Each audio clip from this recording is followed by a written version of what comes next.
this point. Copy. Let me know if you want me to change that at all.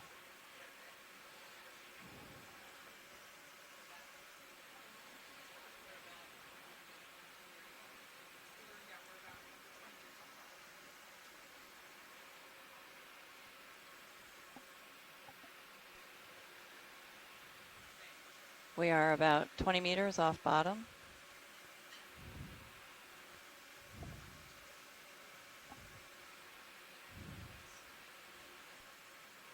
Tether's being blown nicely to port.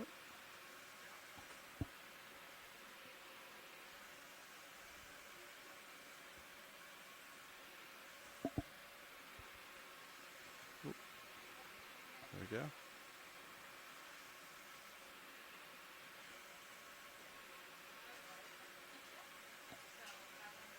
High voltage comp is 38.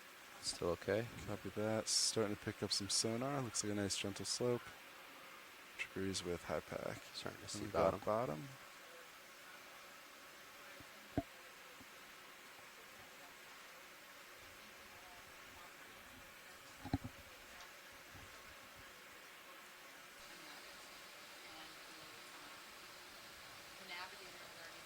Okay, bottom is in sight.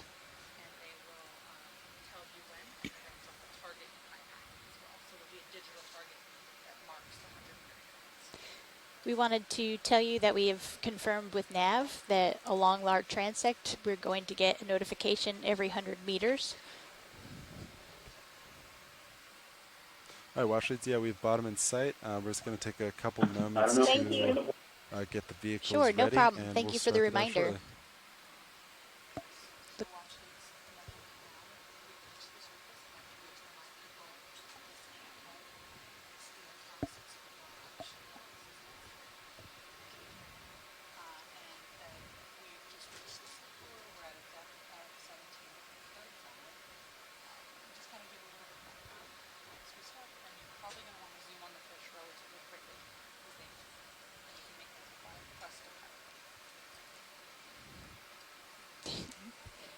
Want your swing arms out?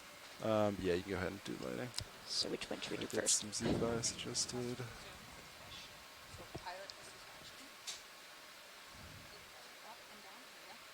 Pilot, this is watch lead 1. Could we get a zoom on that fish? I should have waited. Sorry. Yeah, to the left. Yeah. Copy, yeah. Do a quick zoom. We're still setting up, Bridge but is we can do a RV quick now. zoom.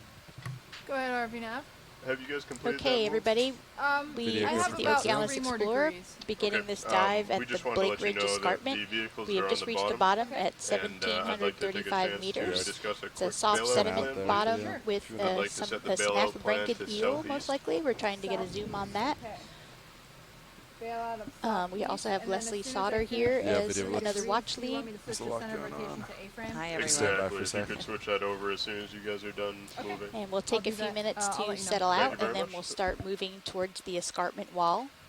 Yeah, sorry, video. I got busy for a second. Okay. I wasn't able to hear anyone. I think we're almost there.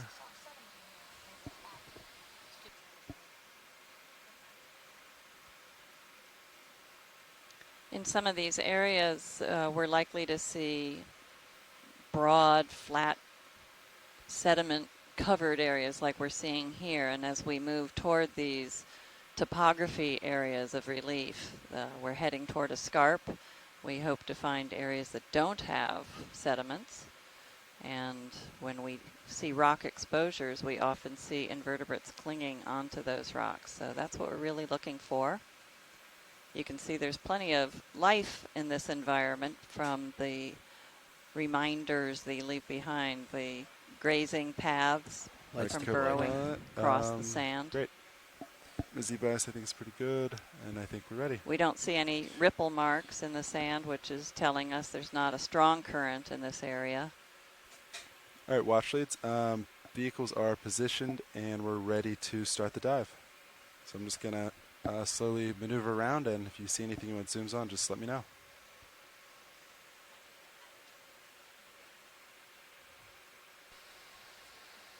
Roger that, pilot. come down a little for you. Copy. So throughout all of the dives, you'll see these two Got red something dots. making These a are our shadow. laser I beams, wonder if and we we could use push the them upper light to bars assist in more measuring, forward. giving you a sense of the Say again? scale of some of these Put, objects. They're something very causing handy a shadow. when we Can we zoom maybe push in. the upper light They bars are forward? spaced at Oh. 10 You centimeters. gotta stow the So whatever they The, fall on, you'll manip. know Is it the size. Try stowing. We're gonna try stowing the craft real quick. See if that helps. Yeah, I see that. Craft is like hanging If we get out. in too close, of Just course, really we RV won't see network. those lasers. And we'll Go ahead, often Bruce. turn them my off so heading that adjustment we can is get good complete video and center imagery rotation has without been the shifted to the red A-frame. dots. Excellent. Thank you very much. You're welcome. When you get hydraulics, co-pilot.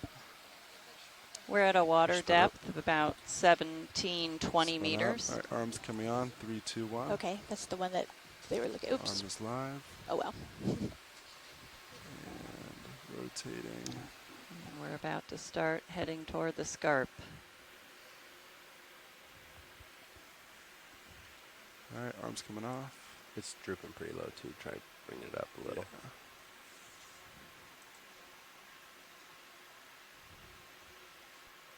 That looks better.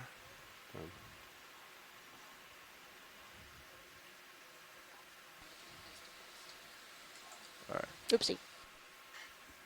there we go.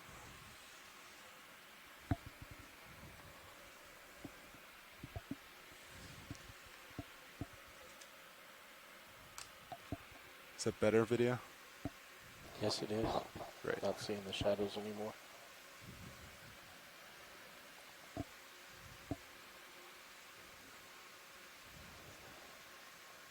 Drifted up a little bit, coming down. And then looks pretty flat. Do we want to get a move started? Yeah. I think we do. Copy that. Is the ship still on that? Are they still? Are they maneuvering? The ship is Rotating? currently stationary. We're ready to make a move whenever you guys were set up and ready to go. Yeah. Do we do 30 meters? Yeah, let's do 30 meters at a 328. Sounds great. Carrying a 328.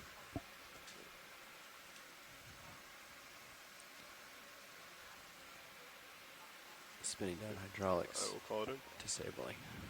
Bridge, this is RV Nav. Go ahead, RV Nav. Would like to make a quick move if you guys are ready. I am ready. Alright, we're like to go 30 meters at 328 degrees, a speed of decimal 2, please. Okay, that is 30 meters, bearing 328, speed decimal 2. Good copy, Bridge. Thank you. You're welcome.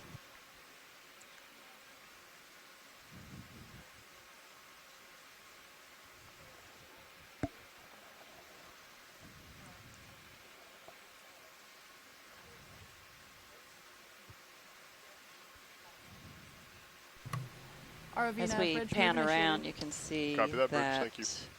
there are mounds, probably, what is that, Cheryl, from burrowing organisms, fish perhaps, maybe mollusks.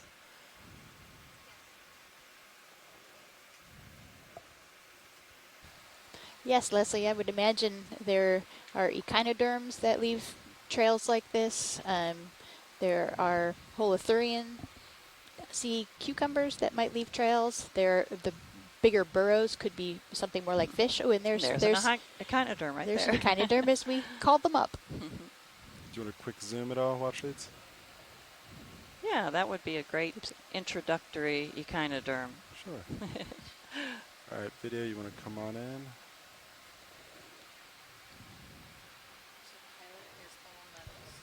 Your auto heading's in, just so you know. Thanks. He's doing it already, though. Right? Okay.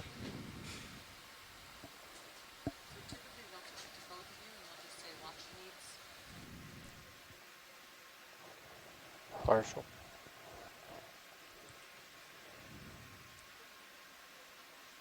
You can take whatever you want, video. I'll just kind of center it. It's moving along really nice to get a stable sit-down shot.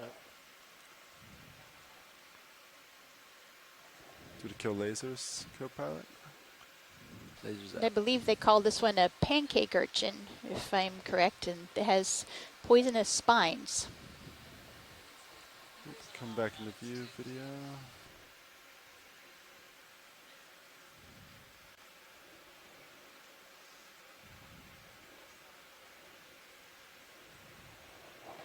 Not happy with the white balance. It's looking pretty blue. Copy. Blue, white balance. It's also kind of far away, I think. That's too. true. I'm kind of drifting a little bit. All right, video, if you're happy, I think we can. Happy to zoom in tighter. Yeah, go for it. Okay.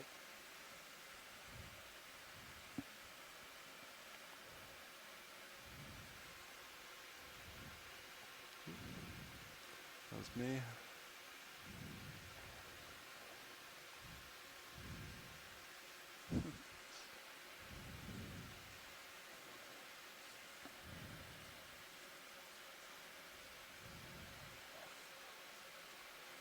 Do you want another tight video? Yeah, I Kinda haven't got drifts a. Would not consider I've had a stable shot yet. Copy that. Maybe pull out wide, but you getting between We're the likely to see a toes. lot of echinoderms throughout our dives. They are pretty much everywhere. Yeah. Yes, echinoderms are one of those things that become more numerous as you get really deep. And that's a synaphobranchid eel in the background. All right, video. Wanna try that?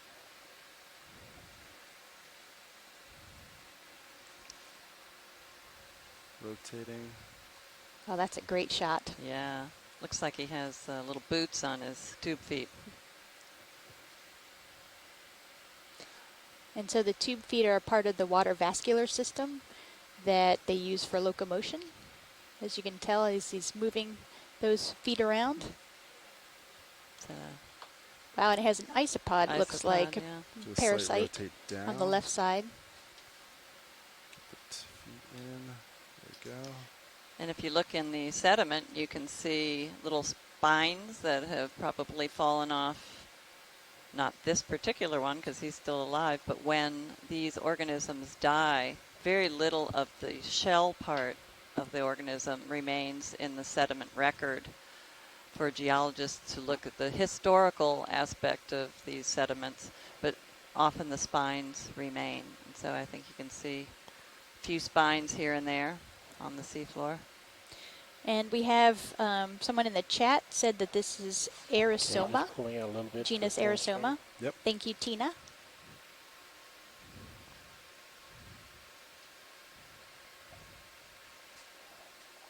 Yeah, video's clear. Copy that. That's great. And come wide. And we'll move on.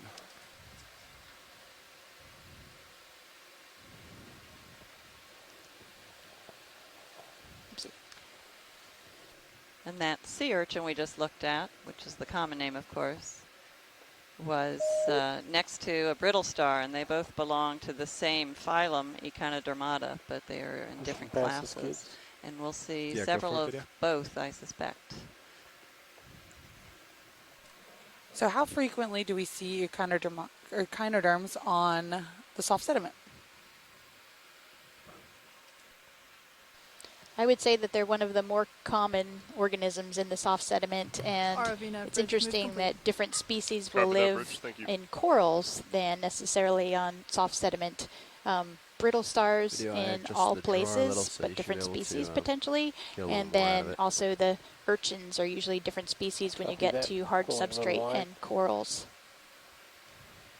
That's much better. That's full wide there.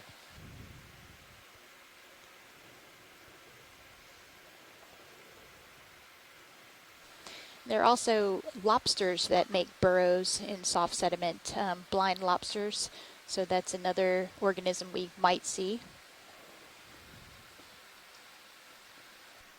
These little knobs that we're seeing, it's interesting. You can see the trail of sediment moving to the right, to the left, excuse me, so that indicating that the current, at least for a while, has been from right to left. And so we get indicators in the sediments as to current directions and velocities. I mentioned a few minutes ago that there are not ripples in the sand, those undulating ripples like you might find on a beach. We see those on the sea floor because this is quite flat and without ripples. It's telling us there aren't strong currents here, but those trails behind these little mounds definitely tell us that there is some current.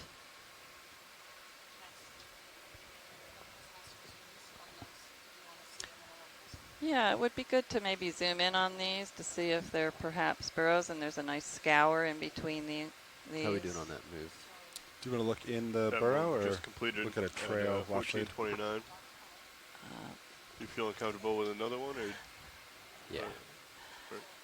make another move 30 meters, same Pilot, this is direction? watch 2. If you could please zoom in on that area, that's Yeah. wonderful, thanks. Video, go for zoom. Yeah. Yeah, whatever is towards waypoint, new waypoint 2, yeah. Copy that. Partial. Bridge, So this is again, the RV now. sediments are telling us Go ahead, something. RV You now. can Would see like to that make the exact coarser same move again, material in the 30 low-lying meters area. at So 328 degrees. that's a probably speed a of remnant from 0.29 scouring degrees. from, Okay, that's 30 meters. it might bearing be 320, speed currents decimal 2. induced by copy, organisms, thank you. but it certainly is showing that the finer material has been Excellent. removed or winnowed away, leaving only the coarse material. And a zoom in of that is showing us that this is wonderful. These are mostly pteropods, and you can also see those echinoderm spines. And we have a pteropod expert on board. Maybe we could bring her in. This is Stephanie Burke of the Smithsonian. Yeah, so actually pteropods are one of the things I study. RV Pteropods now, actually bridge are moving snails that live copy, in Bridge, the thank water you. column, mostly the upper from about the surface to 200 meters, although there are species that live deeper. So we're seeing a lot of shells, so the sort of Nice flying. diamond, triangle-shaped ones are some of the ones that you More see like a in there. controlled floating, Once but these thank you. animals die, their shell remains sink down to the bottom, and so we're seeing this nice Have her. pile of them mixed in, like Leslie said, with some urchin spines and other Crawling out medium. coarse type sediment. Copy that. That's great. Suspect we're clear if you are. And so that Yeah. scouring has also So, exposed some of the underlying mud that is a little more cohesive. So you saw a little ledge there. We have some interesting info from the chat room. It sounds like We have Les another Watling moving, just said so that you these know. look like We do? beaked whale feeding pits. So we're going And now. they saw them in the Yeah, New same England move, seamounts as 30 well. meters at 328. Wow, Copy that's that. exciting. I would certainly never have thought of that one. No, That's me wonderful. neither. Thank you, Les. Thank you, Les.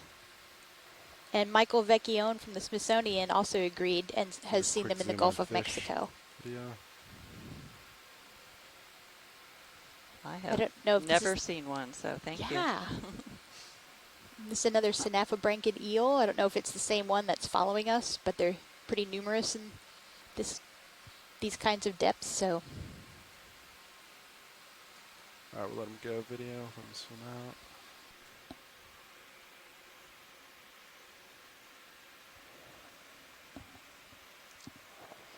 Should get one of those percentages when we get a good subject. if anybody is interested in following up on the beak whale Yeah, if you see a good feeding one. pits, Peter Oster and Yeah, Les let me know. Watling wrote a paper about it a few years ago.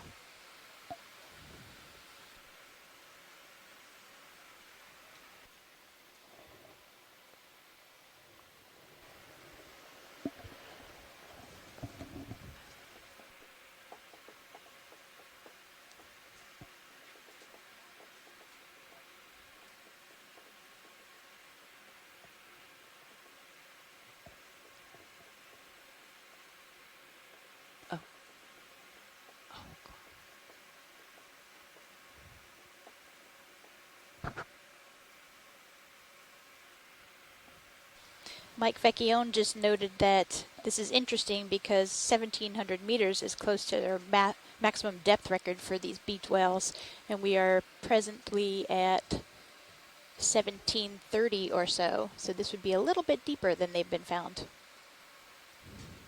or expected. Another fish on your left. I think it's a similar fish. Copy that. Drifting that way. And we've also heard from Scott France, who is part of our team, but on Yeah, shore. looks like another And eel. he mentioned that those meandering trails that we're seeing throughout this portion of the dive could be burrowing trails from heart urchins. So a cousin to The the urchin. one we're seeing. I don't believe that is a hard urchin. The one that we see is not. But hard urchins tend to burrow more, don't they? Yeah. Unless Watling mentions tilefish make a burrow also. But they sit in it head first. Maybe we'll capture one. There's a nice percentage going off left. Is it still in view? No, just went off bottom left. Copy that.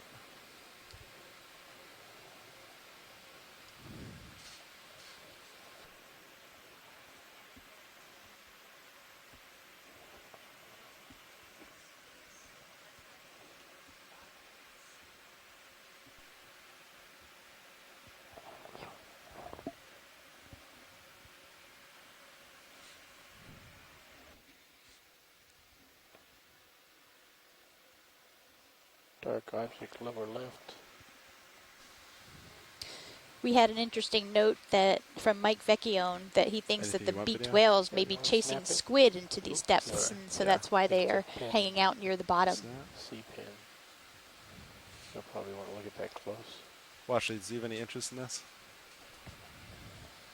C-pad. It's like a sea pen.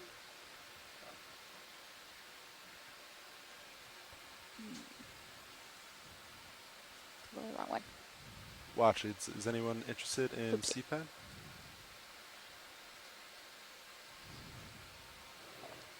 Oopsie. And Alright, video, you can probably come I'm wide getting then. all confused.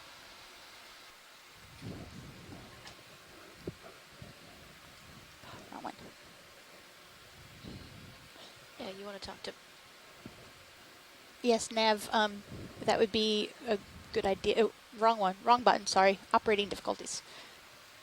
Which one?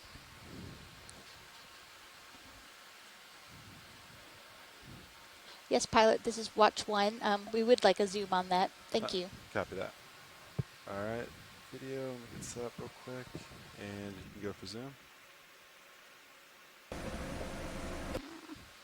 And also that move just got completed, so you guys should have plenty of time to settle down. Copy. Wonderful.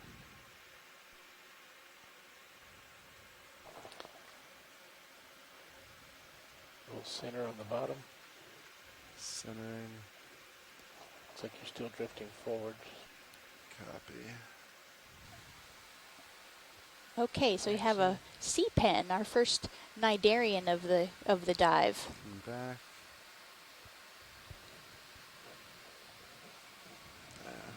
Yes, that video. ROV nav bridge move complete. Copy that, Bridge. Thank you. This is Stephanie Bush again. We commonly see sea pens in soft sediments like this, but usually they do need to be attached to something. So it probably means there's some hard structure underneath this fine soft sediment that they're attached to. Just like the corals that hopefully we'll see later in the dive attached to hard sediment. We see that these have a number of polyps. They're feeding in a very similar way to corals. Those polyps are catching Looking at you 70 degrees, particulates stop. and small organisms that are 7-0. going by in the water current and stick to those polyps, and then that's food for this sea pen.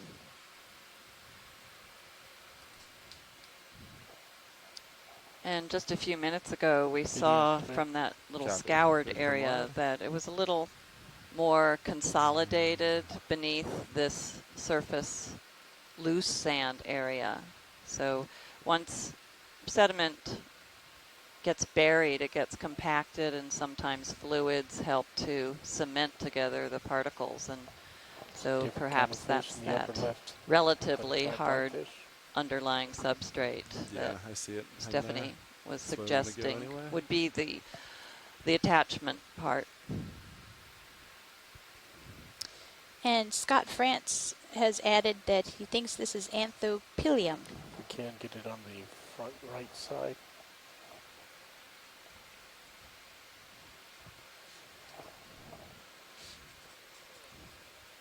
Oh, yeah, the sea pen that we were looking at, I think. Do you want to go for zoom before he swims away? And we have our first tripod fish. He's trying to get away. Bathipteroids. Isn't that the genus? I am not sure. All right, If we have let him any swim away. fish Yes, experts on the fish line that can help experts. us with this, with the genus at least of the tripod He just went fish. further in the path we're going, so try again. We're likely to see a lot of these, right? We saw many in the Gulf of Mexico. Yes, especially on the soft sediment. Watchley, do you have any interest in zooms on this tripod fish?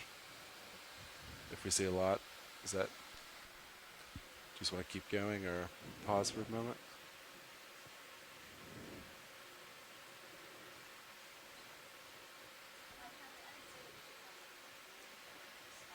Copy that.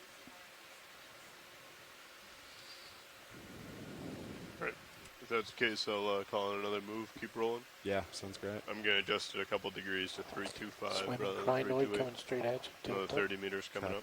Copy that. Bridge, Outfitting. this is our This is great. You can Go ahead, see. Arvina. I'd like to make another Brittle move star. of Brittle star. 30 Trying to swim meters away from at something or swim toward 325 something. degrees, a speed of 0 These are usually decimal 2. benthic That works for crawlers. So Okay, I yeah, love that's seeing 30 this. It's meters great. bearing 325 degrees. Speed Yeah, decimal that's two. really you. amazing. Good copy, Bridge. Thank you. You're welcome. Pretty efficient He's swimmers. I doing don't the think I've breaststroke. Yeah. I Yeah. don't think It's I've like ever seen a brittle Then star come swim center That stream is again. before. It's really really cool. interesting. Switched on me.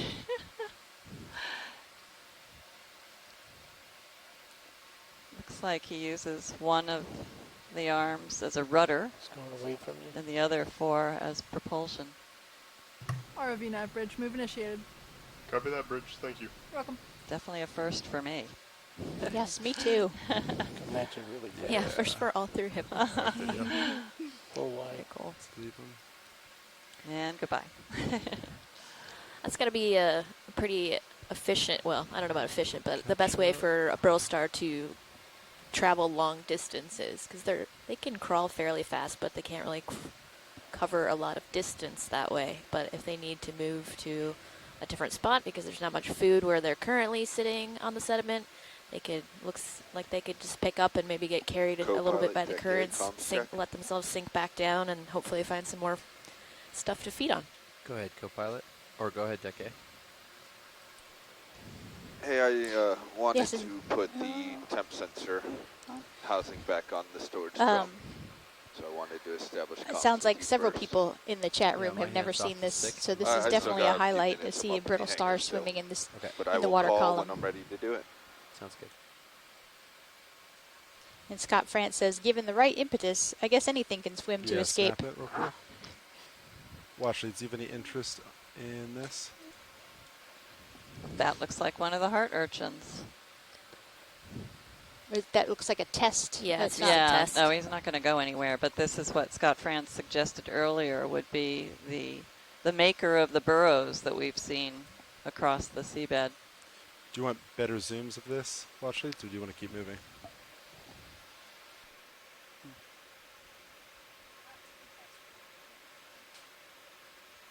Copy that.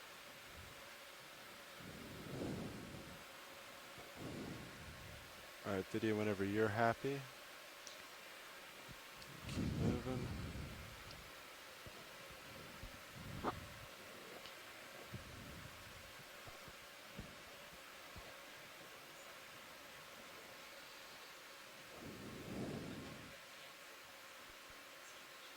Yeah, dead center.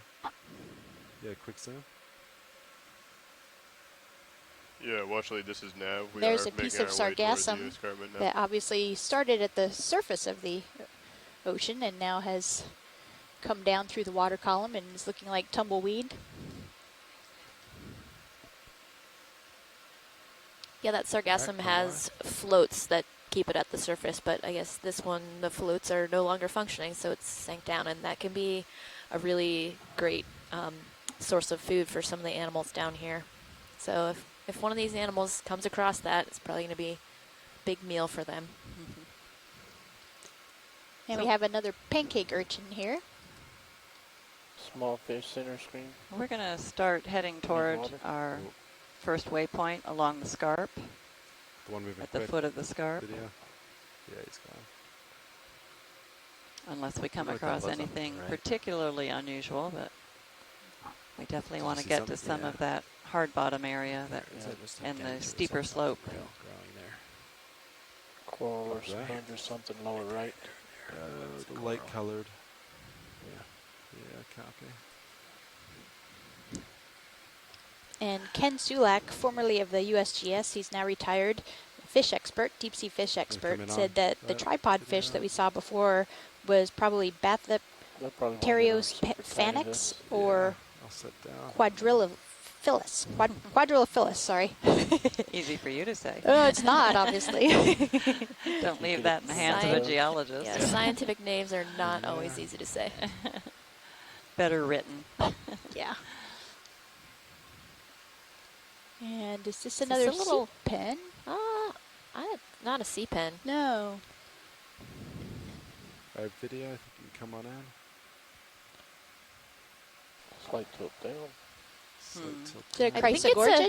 I think it's a. Oh, it looks kind of like an Acanella. Let's see if Scott. Yep. Yeah. Acanella. Rachel Bassett agrees with that. I know Looks very pretty. I don't know if Scott France can. Confirm. Acanella bamboo coral. Yes, confirmed by Scott France. I learned a curl. Great job, Stephanie. So it's interesting to It'll be find a that while out here for on me. the soft sediment. Let me lay it up a There little must more be, as rolling. Stephanie said Yeah, earlier, let's try that. some kind of little Here it comes. hard rock or something that this coral settled on and Yeah, it's the attached to. color. Yeah. It could be a large rock underneath, or it could be a fairly small rock. It just needs something that'll Go full that'll screen. allow the animal to Look at stay the upright, HET so it can capture food. light This one blue. has a shrimp hanging out on it. Tilt up the shrimp. And Coming out. Scott France corrected us that this species actually can root in the sediment and doesn't Oh, require okay. a hard substrate. So All right. that's why we see it here. Okay. Makes a lot of sense.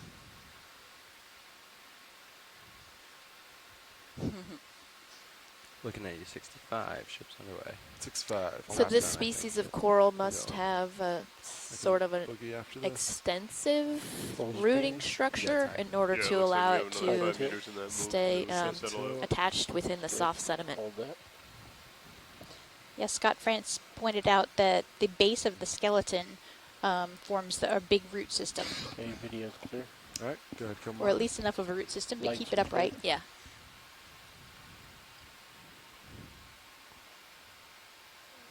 Well, that was Lights an coming exciting out. find.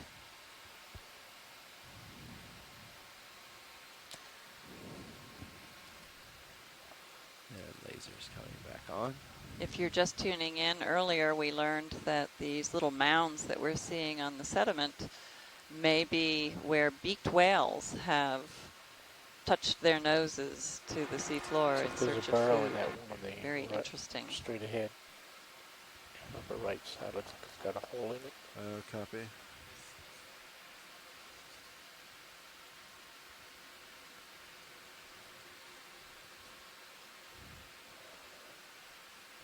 Um, I'm gonna go for a quick zoom video, see if there's anything inside. Actually, You can see come how out a these little bit and I'll rotate. mounds have been a little consolidated. Copy. So that might be from Lasers are clear. currents. I'm not really sure. Lasers off. oh, Or Crab. they may just have Put that been in. exposed by Co-pilot currents winch. wiping away the sediments around them, and we can Go ahead, see winch. some sort of Am I safe to install the temp sensor? crustacean. Yeah, hand off the stick. Roger that. yeah, that looks Installing. like a squat lobster. Possibly genus Munida. Okay, video's clear. Copy that. And something to just generally point out is that Come wide whenever you're happy. man. we may be able to get to the genus level with an ID from the video that we're seeing, but often it's very fine details that are required to be examined to tell the actual species. And that doesn't come Co-pilot from winch. the Go ahead. video. We Temp often have gauge to is collect installed. specimens to I actually am let clear of the winch. the You are free to taxonomists move. get a better look at the species Thanks, Mitch. before we can be certain.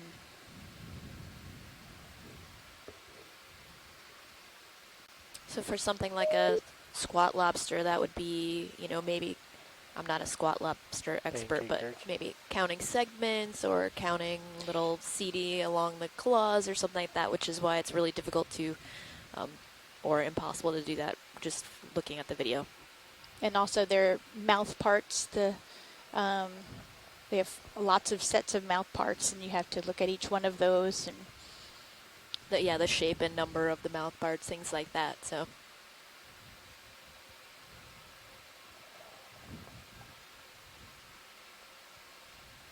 okay, Les Watling said that the shrimp that was on that Acanella bamboo coral was probably Bathypaleomonia seripalma.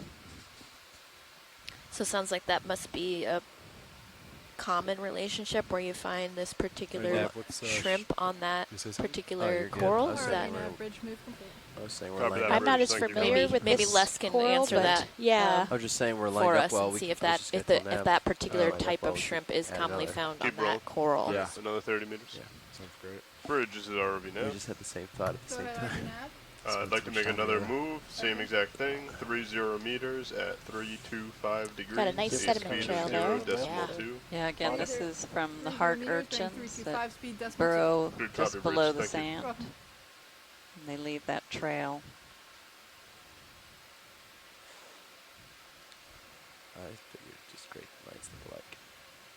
If this region were to be preserved in the rock record, we would actually see these trails, and we call those trace fossils. And they're not fossils of actual organisms, but they are indicating behavior of organisms. So burrows, grazing marks, a variety of indicators of organism behavior, and certainly of their presence. And different organisms may leave different types of trails or burrows. You know, some of them live in the sand. Some have straight burrows. Some have J-shaped burrows. So in the rock record, these often get preserved, and they help us understand the environment, but also maybe who lived there, even if we don't find the actual fossil of the organism.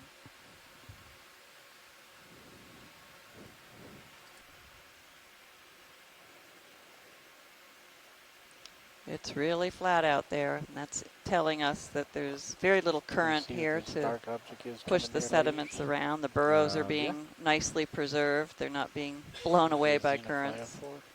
Sorry, So- dropped a little bit.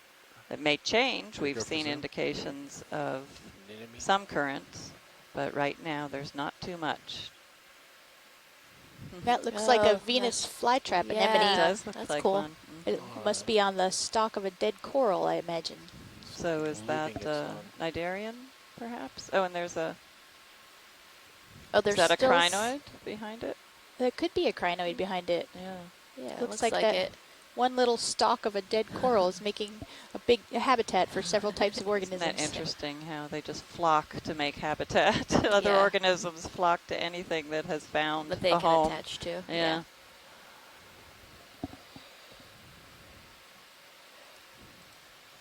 Yeah, the sediment trails, Scott France pointed out that seeing so many of those, and that means there's a fair number of these heart urchins, it also means that there's a lot of food to eat in Food to- these sediments. So Yep. There's a brittle star at the base also, and certainly one crawling up nearby, but there's a small brittle star at the base.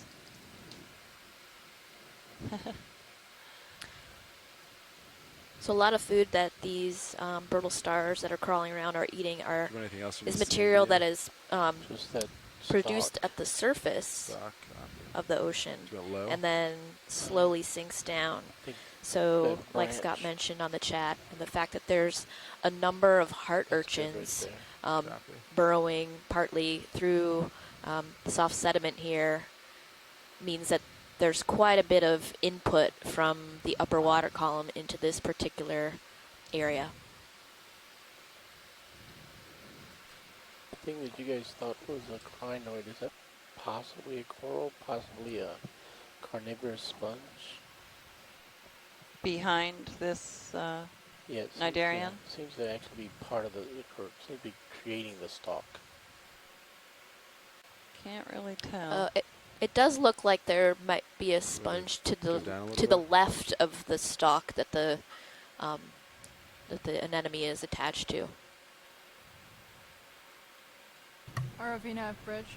Partially hidden Go ahead, right Bridge. now. Oh, I see Yeah. at the Ship very is having base. a lot of trouble moving in the direction that you want because the current's coming from that direction, like pushing against it. Video So, clear of science. I'm gonna let it continue to go on this position move, but then maybe I can adjust my heading to starboard to kind of Well, actually, do you point happy with more this? into it, so we're not moving directly in a lateral fashion. Copy that, Bridge. Just let us know when you're done with that move, and then we'll shift the You wanna tell? rotation of the ship, and then we'll move forward from there. Okay, sounds good. All right, video, come on.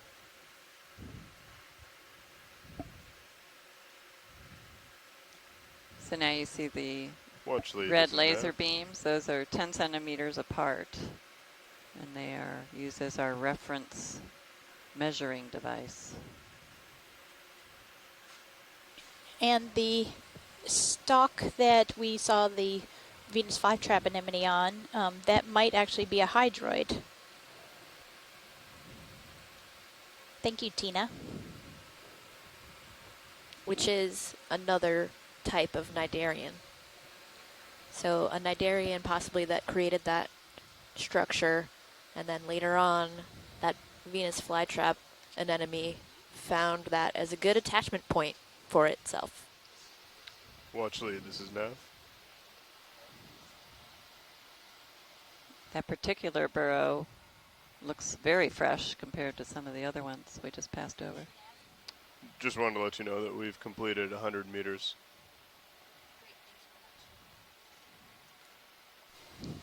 We've now completed 100 meters they of coming near the transecting lasers? towards this scarp. To the left. Seen a lot of Copy. interesting 100 foot organisms in coral. this area. It's actually fairly productive for a sedimented area. Looks like there's possibly another coral just to the left of the lasers. Might be the same one, same species that we saw Looks earlier. similar, doesn't it? Acanella, bamboo coral. Looks like it also has the shrimp in it. And it's interesting, Scott said that that shrimp wasn't a usual funny. commensal for This this, is the same as this okay. species of coral in other places. That's very interesting. Do we have an ID Just on lost you on the some left of there. these Still brittle got you stars right that we're below seeing? that Is property. anyone I could- familiar? Oh, I'm just seeing. Do you want me to follow you over? No. Very good. I'll come back right after this. If you set my light pool.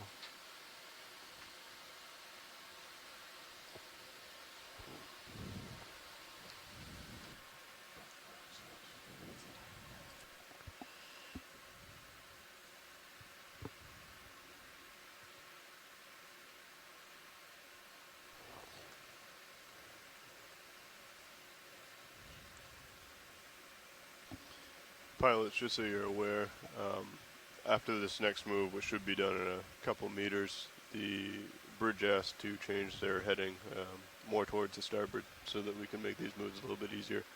So once that move is completed, they'll call down and then Video's clear. they'll change it. Copy that. All right, video, come on. Thanks, staff.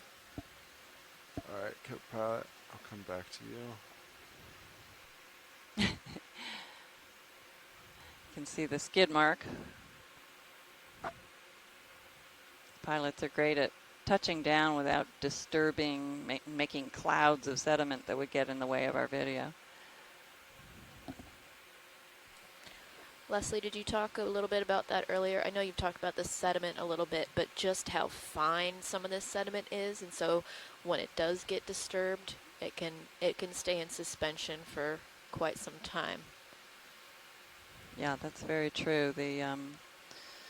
We won't be able to get a sediment sample, unfortunately, because there is plenty of fine material in there. And at this depth, a lot of the fine material are microfossils from organisms that live in the sea surface, and along with those giant pteropods that Stephanie loves, and I love them too, actually. And even the small microscopic, they're very fine. They're the size of very, very small grains of salt, maybe. Two urchins together. And two when pancakes. they die, their shells settle onto the seafloor. And we don't have a tremendous amount of influence of sediments from the land this far out. So we don't see as much of the sand, the quartzes, and things like that that you might find on a beach. Most of this material is biogenic in origin, or from organisms.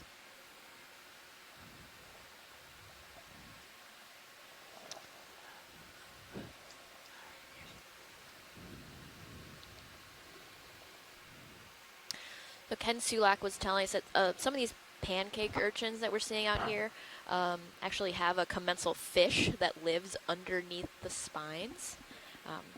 So you're going to see, especially in this kind of place, you see a lot of different partnerships, I guess you could say, between different types of organisms where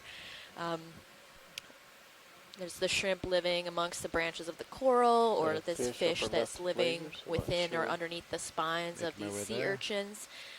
You can see it's a pretty wide open habitat generally down here in this flat, soft sediment area. So animals have developed ways to have a place to inhabit. Yeah, go ahead.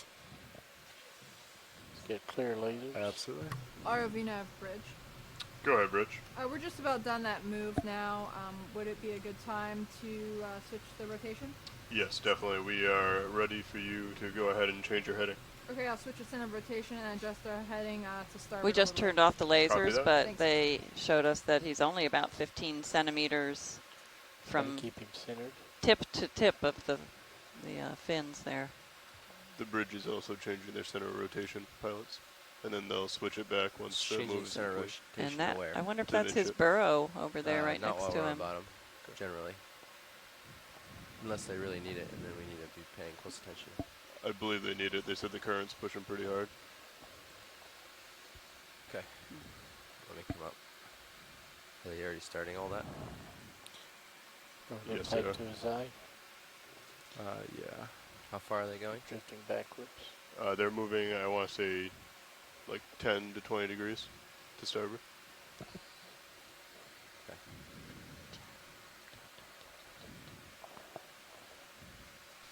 The ship is taking a slight move now, so we're going to hang out and let everything settle. Anybody have interesting thoughts about this skate? You're gonna have to follow Any a little bit. identification ideas? Ship's gonna be shifting towards closer to the north. Shifting, it's changing its heading farther north. So we're gonna swing. It's going to swing. I'm Oh, gonna so swing a little south. So just keep an eye. Make sure you just stay on the screen if I move a lot. copy that. We'll need help with some of our fish IDs.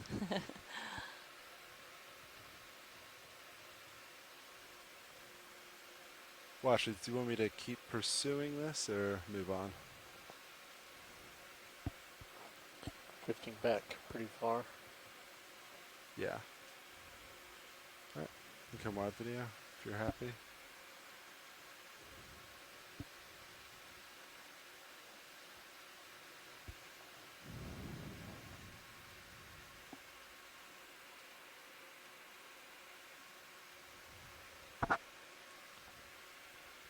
Okay. I found that fish Set up, extra we can do that. interesting because it looked like Heading it change was whenever they're actually ready.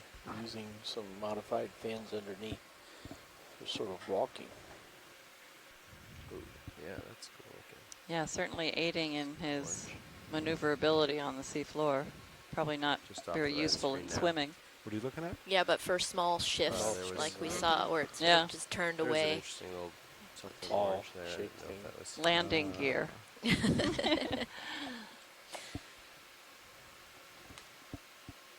Alright, video quick zoom.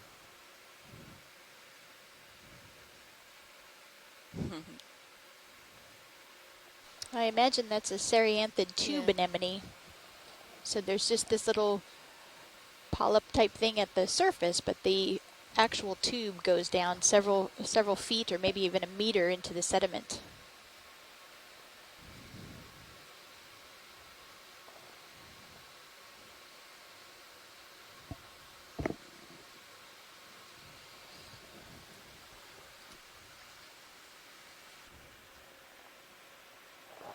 Video's clear. Copy that. You come wide. Center Okay, co-pilot.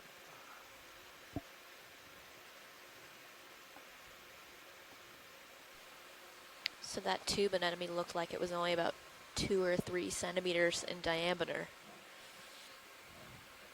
based off the lasers. Yeah, if you want, I'm just kind of floating around. If you want close-ups and anything, just let me know. Because when I say zoom in from like a distance, I can always get closer. It just depends if we want it or not. Is that urchin different? It looks like it's got ballooned its spines.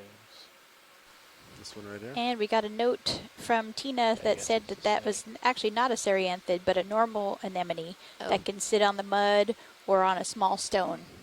We'll do a quick zoom. It's the same. Yeah. I agree.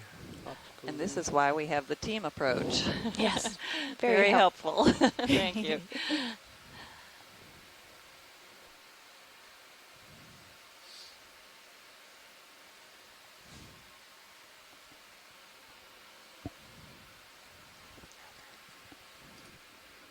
Yeah, so we have a large group of onshore scientists that are helping. Looks like at least almost 30 people that are on the chat room. And other people can call, anybody can call in when they want Where's it and tell us more about Directed anything below interesting lasers. that we're seeing. So right there? It's another brittle No, the starfish, starfish. Oh. Thing. sea star. My mistake. Sorry, go on. Yeah, that'd be great to do. Thanks. This one has some unique legs. So this is a sea star, not a brittle star, correct? Yeah, okay. Brisingid, yeah. Yeah, this is likely a Brisingid beautiful. sea star. I didn't know they occurred on soft sediment, though. But I'm I've not never Now seen we them know. on soft sediment, but ROV Nav Bridge. Go ahead, Bridge. We are done And with you our heading always change thought for they now. only had 5 We can legs. switch it back to We are the dispelling A-frame. that myth. Yes, please, if you don't mind switching it back to the A-frame. Okay, will do. Thank Nice you. view of the tube feet, not in action, however. He's not too disturbed by us, which is surprising. Going full screen. Yep. Tilt down. Maybe this sea star recently had a very large meal and it's Stop. recovering. ROV Nav Bridge, center rotation has been shifted to the A-frame. Copy that. Thank you. And we can just sweep the Les lasers Watling across. says Does that it pull must out? be reproductive, and that's The why ship heading it's not moving change very has much. completed. and Also the notice center that there's rotation several is of back the on arms that are A-frame. much We're thicker ready to than the continue others. when you guys are. Copy that nav. All right, video. These whenever you're organisms ready. have the Clear. ability to regenerate their limbs, don't they? And so Yes. those are probably different ages of limbs. Some have been removed through predation or from whatever, and they have regrown them. So they're rarely symmetric. And we just heard from Ken Sulak that the small skate we saw, oh gosh, I shouldn't have started because I don't know how to pronounce this, Rayella bathyphylla. And the ID on any skates is difficult because you really have to zoom into the center of the back or the disc to observe the pattern of the thorns. So Okay. at Ready least for it's another? a Yeah. Rayella or Rayella. I'm Right, not sure another how to 30 pronounce meter it. moves at Thanks, 325. Ken. Sounds Copy good. that. Bridge, this is RV Nav. Go ahead, RV Nav. We'd like to make another move of 30 meters at 325 degrees, a speed of 0.2 knots, please. Okay, that's 30 meters, bearing 325, speed decimal 2. Good copy, Bridge. Thank you.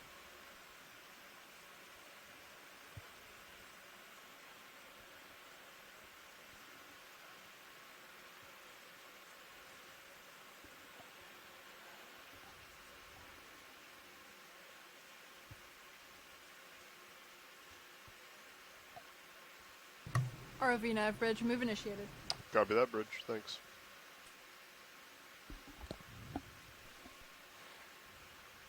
High voltage hump just dipped into the red. If you've just joined us, we are on the seafloor Was it at like We're at 35? 17. It was at 35, yeah. Well, now so we're it about lost at 2%. 1710 meters water depth. We are far off the coast of South Carolina, along the edge of the continental shelf. Well, actually along the outer edge at a place called the Blake Escarpment.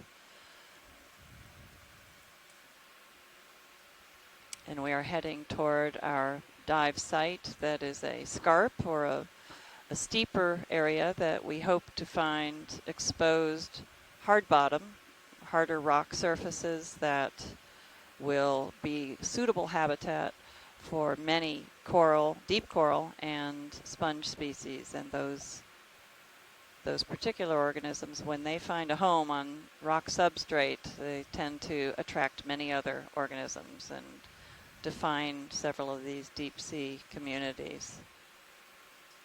So we're migrating in that direction, and then we'll traverse up the slope. It's not a very steep area. It's the steepest we could find for this region. It's about, what, 14 degrees of slope?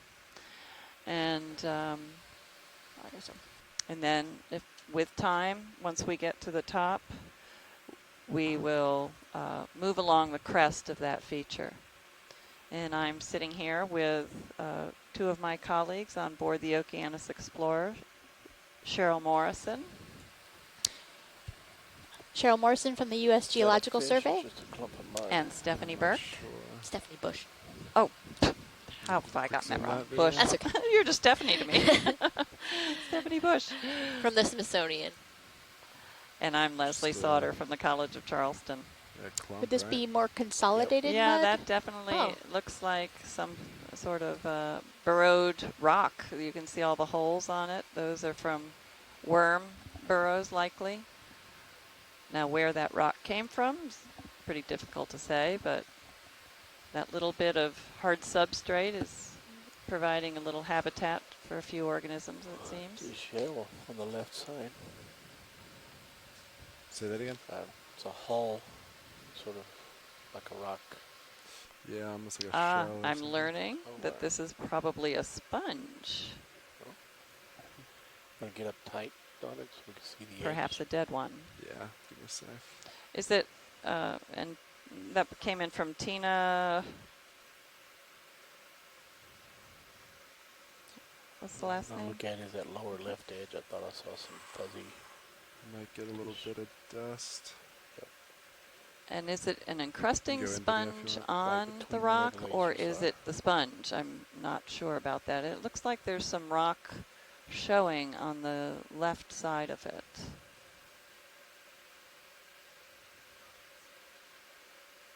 Yeah, now you can see that it looks like a sponge. Now, yeah, that's definitely not worm burrows.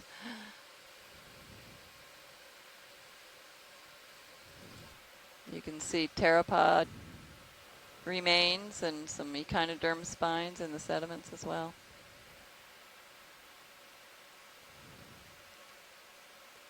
Going full screen.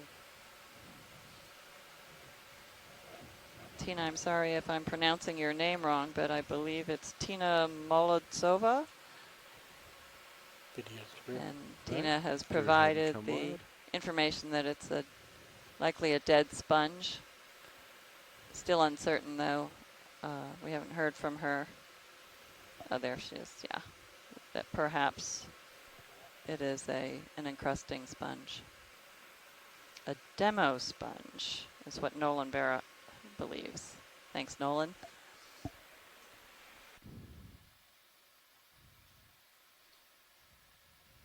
I was just hoping it was a rock.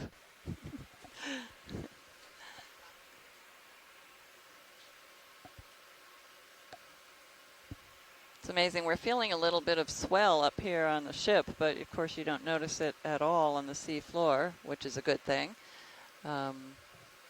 The ROV has sort of a hovering second vehicle called Sirius, and there's a tether from the ship to Sirius, and then a tether between Sirius and Deep Discoverer, the ROV. And each has a camera, so they're both ROVs. And the cable, that configuration helps in keeping the slack so that neither vehicle experiences the swell that we are feeling up here. It's first of any kind of swell we've even felt. While we've been out here, we've had really calm seas.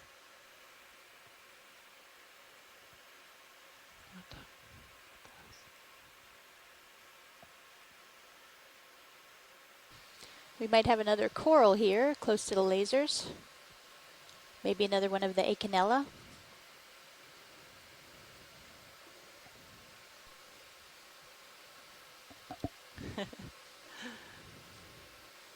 We're gonna This start is off the with the third extra of this lights. type we've seen. This is a bamboo coral we heard from Scott France and you. And there's Oh, one of the shrimp. There's one of the shrimp.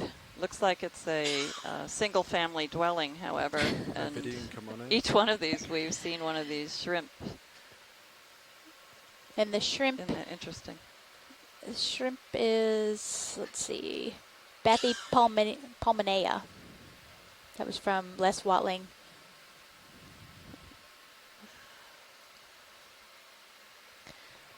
So we learned earlier that this particular Jump. species ROV of nav coral, bridge move complete. unlike many of the corals, Copy is that, Bridge. able Thank to you. root itself in That the last soft move was just sediment. completed. It has You a guys more happy with extensive continuing rooting going on? structure I or think so, attachment yeah. structure About 30 than meters, most same corals, move. so it Yeah, does not sounds great. require a hard substrate under this layer of soft sediment that we're seeing. Bridge, It actually RV can nav. attach itself Go or ahead, RV nav. root We'd like itself to make another within move, the exactly soft the same sediment. thing. 30 meters at 325 degrees, speed of 0.2, if that works for you. 30 meters, running 325, speed decimal 2. Works for me. Video's Excellent. clear. Thank you. Copy that. You can go ahead and come wide then. Hit it with lasers yet? So we'll be I think when moving we on landed, we did. here and hoping that we get to a place with I'll rocks. run It the sounds like the lasers. geologists are getting kind of really excited about that aspect. And ROV nav bridge move initiated. Well, we know Good that when copy, we Bridge, find thank you. rocks, we're going to find some great organisms. So don't get Alright, us lasers wrong. are We love on. rocks with critters. Two of them. And Les Watling pointed out that every one of the Acanella bamboo corals should have a shrimp on it, and he thinks that the one that we were just looking at was an immature shrimp.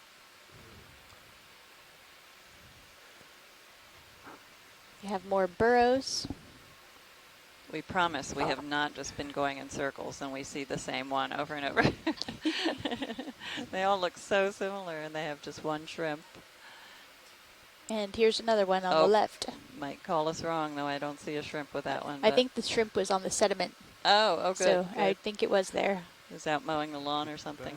Yeah, it's great. There it is on the Oh, right. yeah, there he is. Maybe that was the one who we saw a few minutes ago.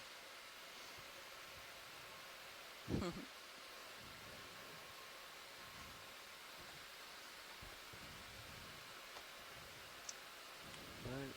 Pushing forward a little. And we're seeing lots of these grazing paths of the heart urchins. Earlier we came across the the shell remained. There was no living organism of a heart urchin, so it kind of verified, or potentially verified, our Scott France's theory that these were likely to be heart urchin burrows. And the abundance of them is indicating to us that there's food in this region, and there's certainly plenty of life here. We always think of these sediment plains as being low areas, or areas of low diversity or low abundance of organisms, but maybe they're just hidden. There's plenty of life within the sediments, and we are seeing several organisms living on the surface, of course. Not as many fish as we might see in other environments.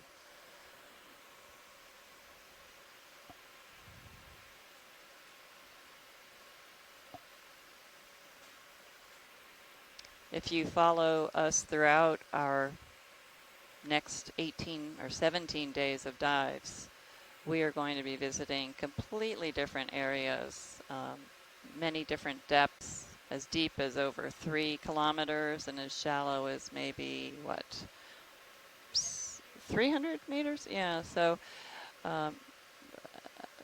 we're going to see such variety of environments. So we're really excited about that. And this is an environment that I haven't been exposed to very often. I'm more used to diving in shallower areas, so it's really fun to go someplace so different that you've never seen.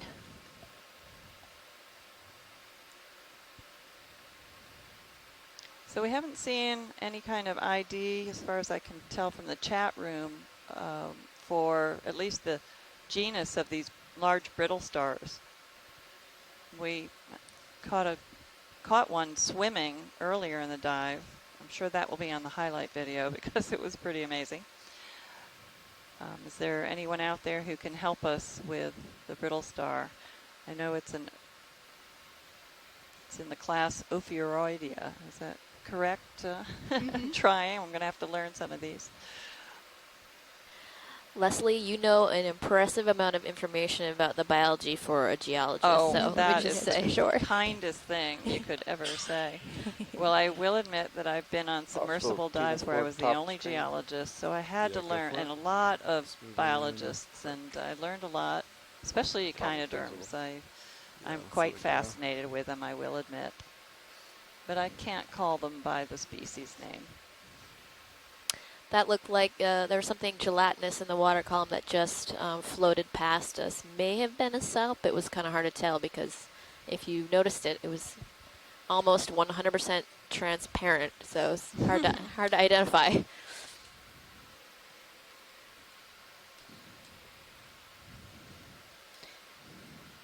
And we're at 1,715 meters now, so we've come up, about 40, 45 meters since our initial place that we landed. Didn't we land at 1760? I thought it was 1720, but I'm not positive on that.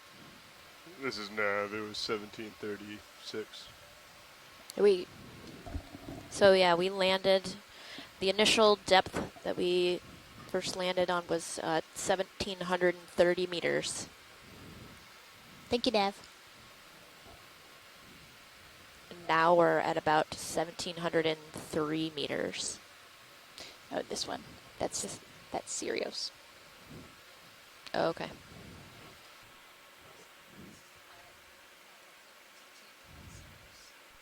So for folks that are joining us from home, we are conducting a science AMA on Reddit today. And one of the questions that we got was, how would you recommend people get started in this field if it's the first time that you're ever trying to get involved with deep sea exploration? So for all of our science leads on the ship and folks at home, our shore team participating, why don't you guys answer that? That might be a good way to learn a little bit more about your backgrounds and how you got started in this field. Oh, check out this hermit crab carrying an anemone. So to answer Casey's question, I was interested in marine biology since a young girl, and my parents tried to talk me out of majoring that in undergrad, but they couldn't. And so then I've proceeded to get a PhD at Florida State University, and now have been at the USGS for 16 years. And I'm very fortunate that I get to do things like this, and it's the highlight of my year all the time, every year when I get to participate in these types of expeditions. Oh, and there he goes. Bass. Maybe we could get a zoom. Oh, well, not next to the skid. Ken Sulak has let us know that the brittle stars are likely Ophiomuseum limani. Tight to one of these large ones. So it would be worth zooming in on one of these. I was looking at that too. I guess we. Well, actually, do you want to zoom on a brittle star real quick? Yes, that'd be great. Yeah, please. Do that. Get closer video. It looks like that ship move just stopped, so you guys have plenty of time. Great. Thanks, Nav.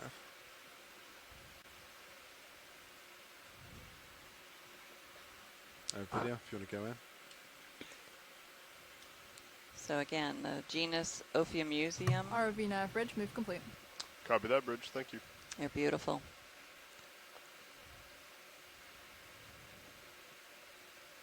So as you might imagine, these are relatives of the sea stars.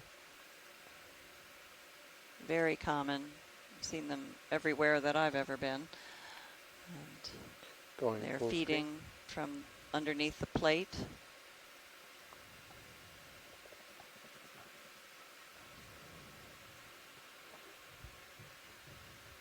Video's clear. All right, go ahead and come wide, video.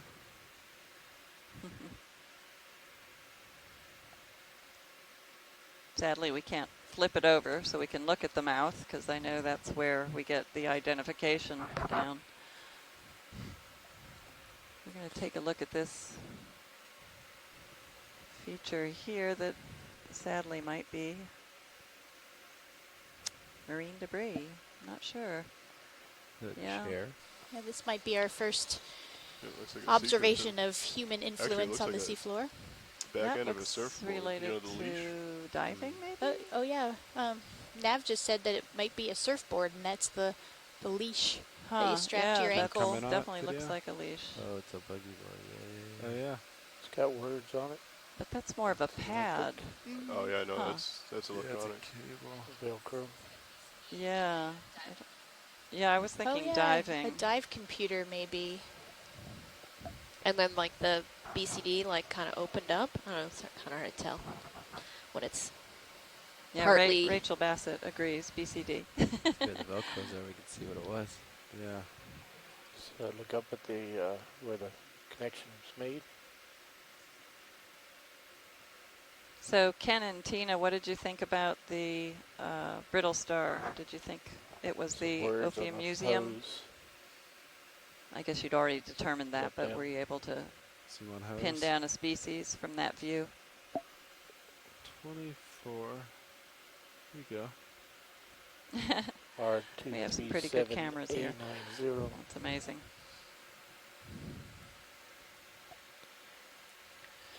24 gauge. And of course, in the background, the sediments are telling 300 us. volts.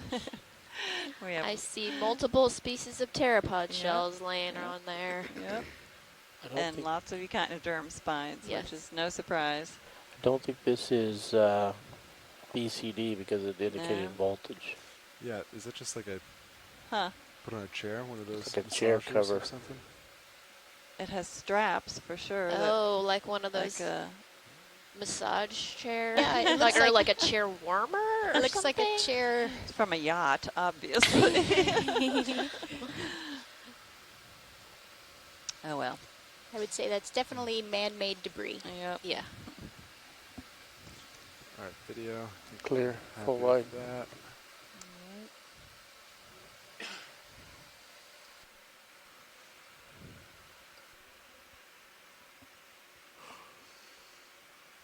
All right, Nav, I'll do a little push, and then we can get another move in. Yeah, sounds good. We'll make another move, 30 meters. Same heading should put us right over new waypoint 2. Perfect.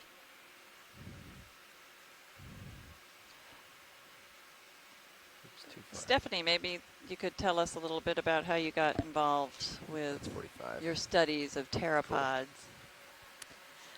Oh, actually, so initially I worked on Yeah, Nav, deep you sea can put that movie. squids, Copy that.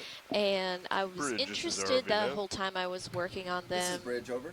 Would like to make for my a graduate move work of at the 30 University of California, meters Berkeley. At 325 I was interested degrees, in, a speed of 0.2 how knots, speciation Understood. of 30 different meters, taxa happens 325 over degrees time at in the open decimal 2 ocean. knots. Thank you. please. Good copy, But I Bridge. Thank knew you. that asking those kinds of questions with squids was not going to be easy, just because it's difficult to get the number of squids that you need in order to do those kind of studies. So I transitioned to studying pteropods because you can do plankton tows, where you drag a net through the water, and you can get, if you get lucky, you can get the right number that you need for those kind of studies. So that's how I started working on pteropods, was to look at connectivity. So the idea of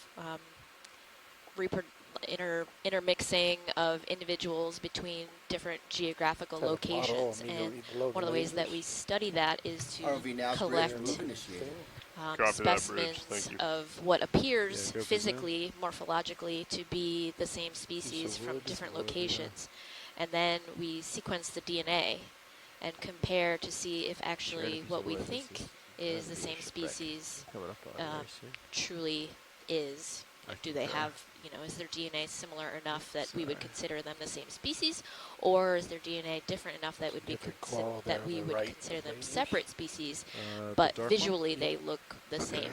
Let me get a little closer. So and I started one working on side. pteropods when I was a postdoc researcher at the Smithsonian Natural History Museum. So that looks at maybe it's an anemone, it looks like an anemone, maybe a can go tube-dwelling zoom. anemone, a cereanthid, or it could be actually. Flytrap anemone, I think, or maybe not. Looks like there's a tube sticking out. Yeah. Any anemone experts out there would like to back. chime in on the chat room and see if this is actually. This one looks more like a cereanthid to me, but my expertise, as I've been talking about, is in water column dwelling animals, not benthic animals. So.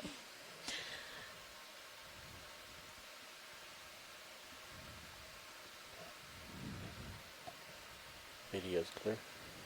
All right, go ahead, come on. Cheryl was talking earlier when we saw an anemone about these tube-dwelling anemones. So it looks very similar to a non-tube-dwelling anemone, but the tube that they secrete that anchors them within the soft sediment can actually go down quite a ways.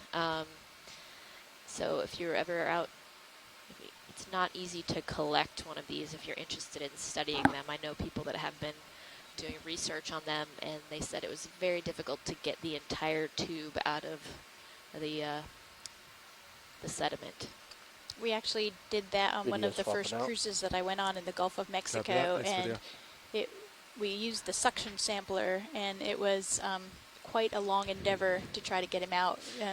But it was very impressive when we got him back to the ship to see how long that tube was. And Okay, you were saying they could go down Almost several 30. feet sometimes, the tubes? that one was at least 2 feet, but it might have been even more like 3 feet, about a meter.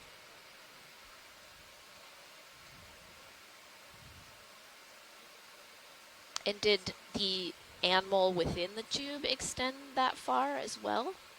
Or do you think they grow as they grow, and so they're only occupying the shallowest part of the tube? I Does actually that don't question make recall sense? how far down the animal went. I think it was shorter than the tube, but Okay. how much, I'm not sure.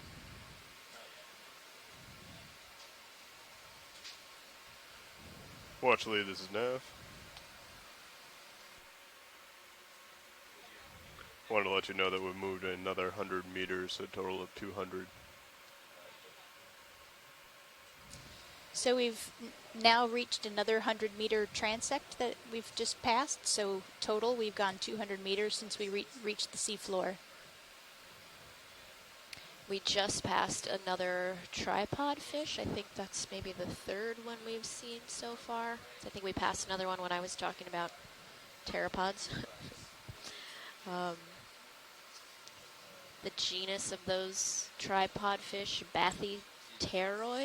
I'm not sure if I'm pronouncing that correctly. But I don't know if the three that we've seen are different species, or if they've all been the same.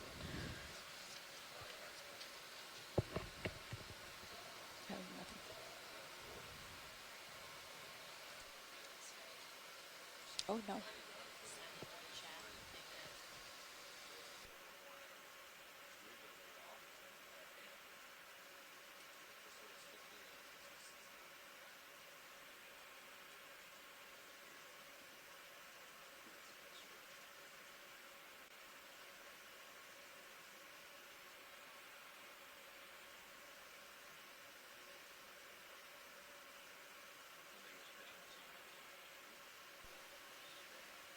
Do we have anyone in the chat room who'd like to give us some information that we haven't mentioned?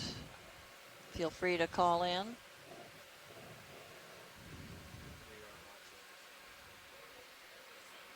We're currently at 1,704 meters. So it's hard to tell because the Deep ROV Discoverer nav, this is is bridge, move staying Copy level that, with bridge, the thank you. sediment, but we actually are moving upslope as we travel along here.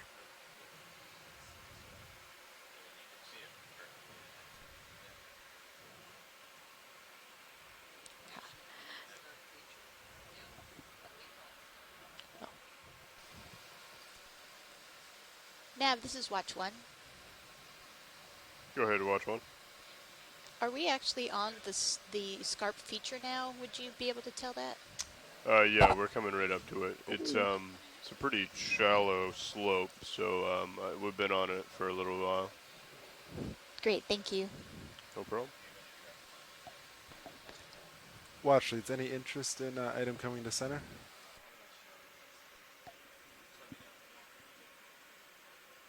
Yep. All right, video. Give me 1 sec. I think is that Umbalula? That's what I was thinking. So Alright, that's a video. stalked sea pen. Go ahead, come in. Yep, Scott Francis agrees it's Umbalula. Wow, look at those beautiful Beautiful. polyps. Those That's are beautiful. gorgeous. Now, these were seen in the Gulf of Mexico as well, nervous. correct? Yes. Yeah. I don't know if it's the same species, but Maybe Scott can verify that. One of the goals is to understand more about connectivity. Maybe you could talk about that a little, Cheryl.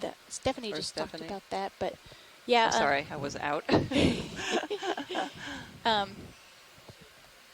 Yeah, so in terrestrial systems, it's easier to think about connectivity because, for instance, if you're a stream organism, you're going to be moving only within that stream or neighboring streams.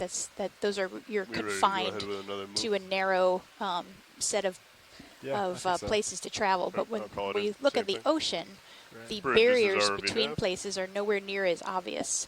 Bridge And over. so If I'd like to make another move, it will be the exact same thing. 30 meters at 325 degrees, a speed of 0.2 knots, please. and it's Video. Do you want anything else? each from this? species may have their own 325 patterns degrees, on how they move, how Good far they copy, move. Bridge, thanks. Often in the juvenile Sorry, larval Celia? stage is the only time that they're able to move around. Okay, And great. once they You can settle come down, wide then. they're at that new Got spot for lasers life. on the So, base, and we will determining move in a on. population how many individuals were always there versus those Great. that have come in as larvae from other places is something that we try to do. The way that we really can do that now is with genetic fingerprinting. When you can get the family structure of a ROV nav population bridge, and move see which initiated. ones look like Copy they that, were Bridge, local thank you. versus those that came from a distance.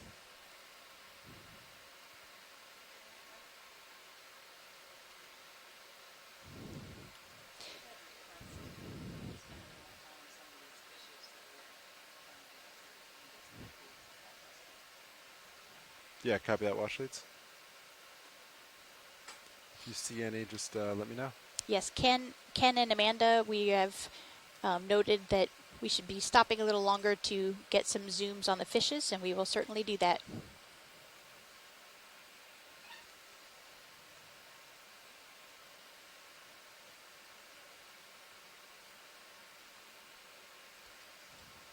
And I hope that didn't jinx us from seeing fishes.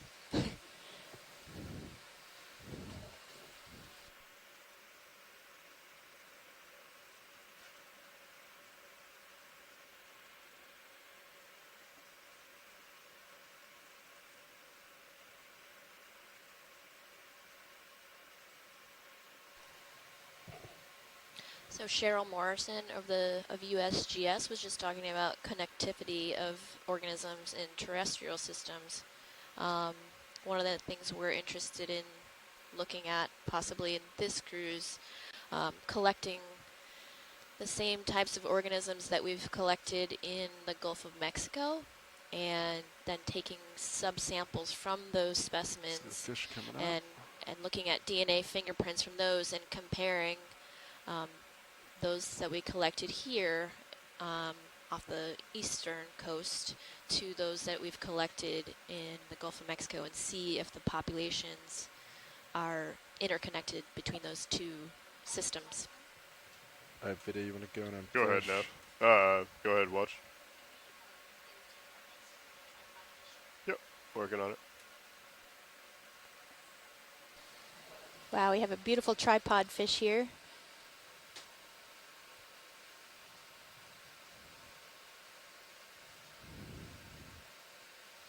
They sit on their pectoral and caudal fins and wait for some lunch to come by.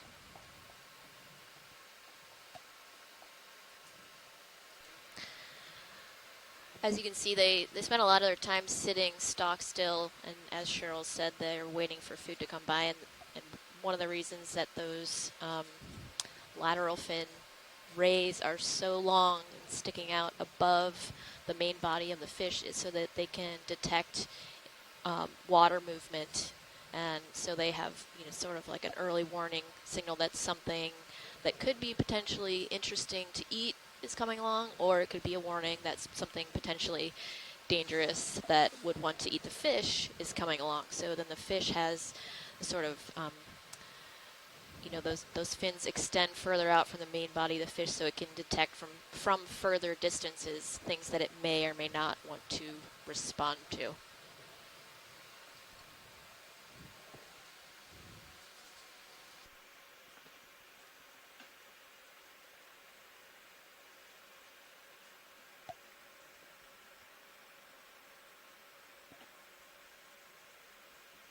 Washit, is there any specific part of the fish you would like a zoom on?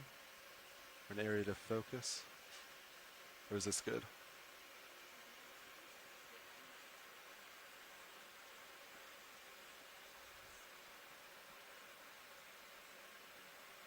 Alright, copy that. Alright, video, is there anything you want to do? Alright, I think we can come wide then. Amanda Demopoulos pointed out that there's a notch right on the bottom side of the caudal fin. Yeah, I wonder if that's one of the features that would probably distinguish species, I imagine.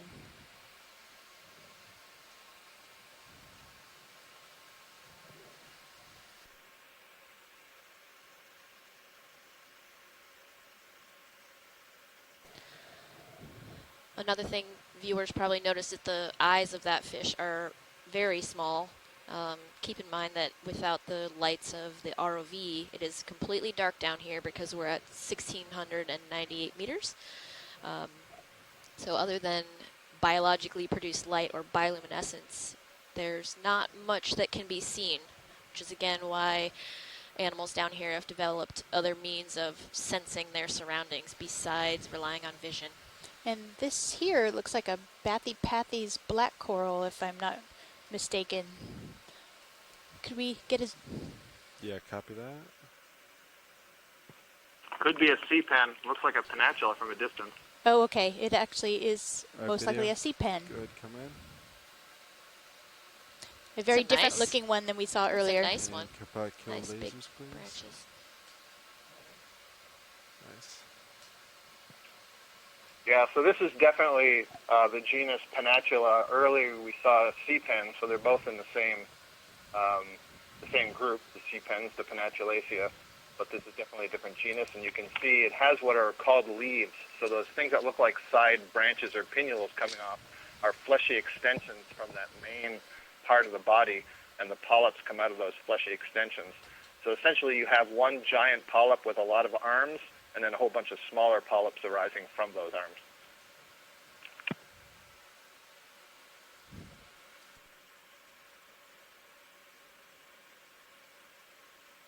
Great, thank you, Scott.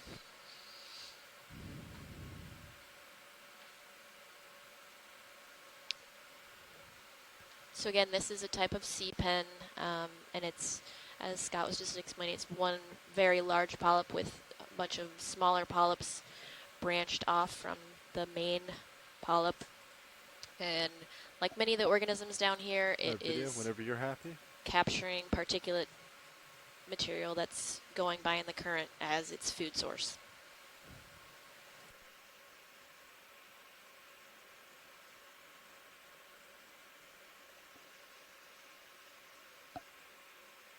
To the right, we can do Looking at you 80 degrees. let's do a very, very quick zoom video, and then I have to book.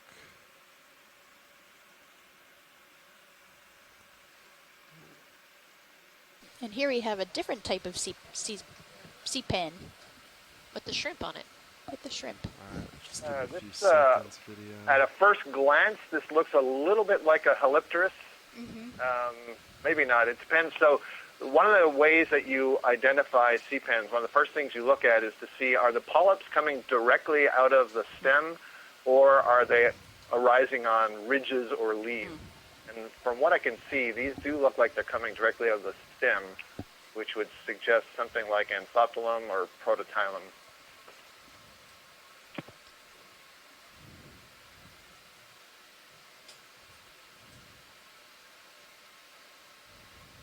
Looking back at you. It almost looks like they're Copy little that. pink Okay, now eggs bridge, we have arrived So at our close new to the video. base of Copy the that polyps. bridge. Thank you. Oh, yeah. Yeah, the eggs would be formed was inside the pretty gastrovascular easy. cavity, which is basically the stomach, and they're hanging on little Great, thanks, sheets video. that subdivide the stomach. So absolutely, I would expect to see those there. And I saw a small shrimp on the back of that colony. Sorry, Watchley, we're falling behind Sirius. It's time to move forward. If we see another one, we can stop and get closer views of it.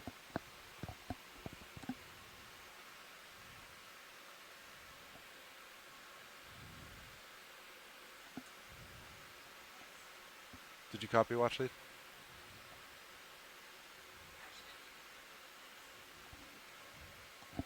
Oh, we were falling behind our Sirius, so we had to move on and catch up. So we had to leave that specimen.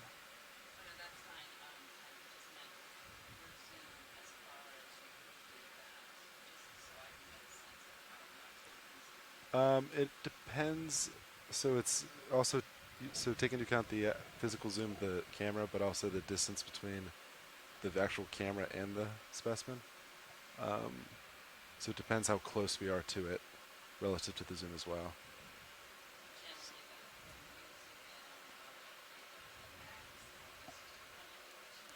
Yes, pretty much. Welcome.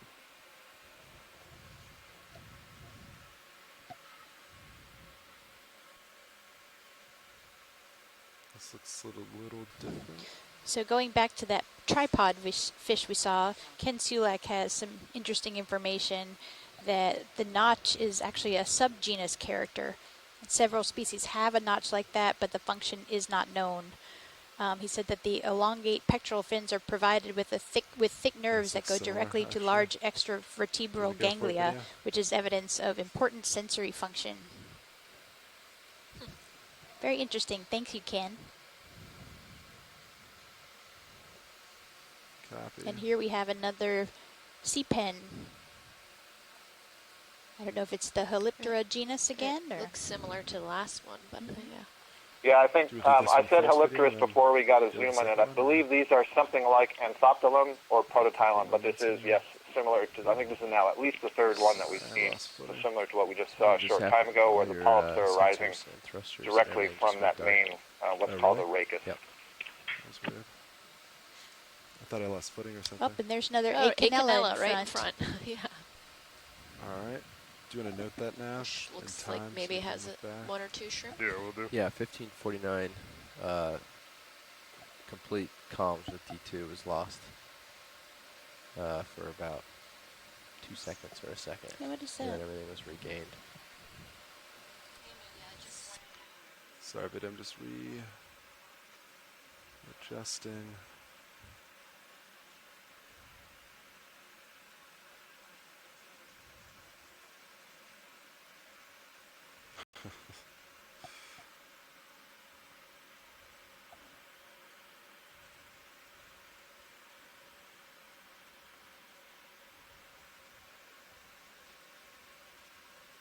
Bridge, this is Nav.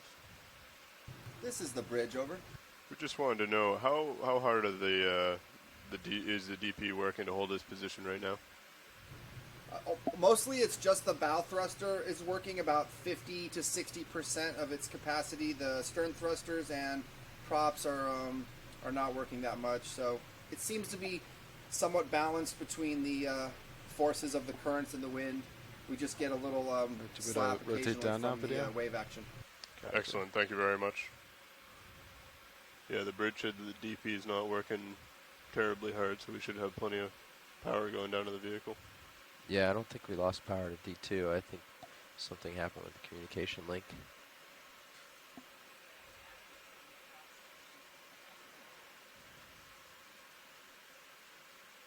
That'll just be like an odd glitch. We weren't in like a awkward position or anything.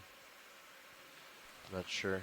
So it looks like this coral actually has 2 shrimp or maybe mysids in it. I guess shrimp. I mean, Though the ones we saw previously only had 1. This one's got a couple. Do you want me to go ahead and make another move, or we're coming above him right there? When we finish with this, I'll do a little push and we can keep moving. Sounds good.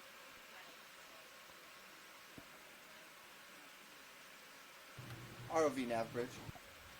Go ahead, Bridge. Based on your last statement, are you having power issues with the ROV right now? No, we just noticed some communication failed for a couple seconds on our screen and then came back on, and I was just wondering if it had anything to do with working too hard with the thrusters, but I don't believe it is that. Sorry. Okay, we're just checking in since we heard that statement. We wanted to keep everyone up to date. Thank you. Yep, no problem. It was just a thought. We're going to zoom in on this little pink amphipod we saw swimming into the scene earlier.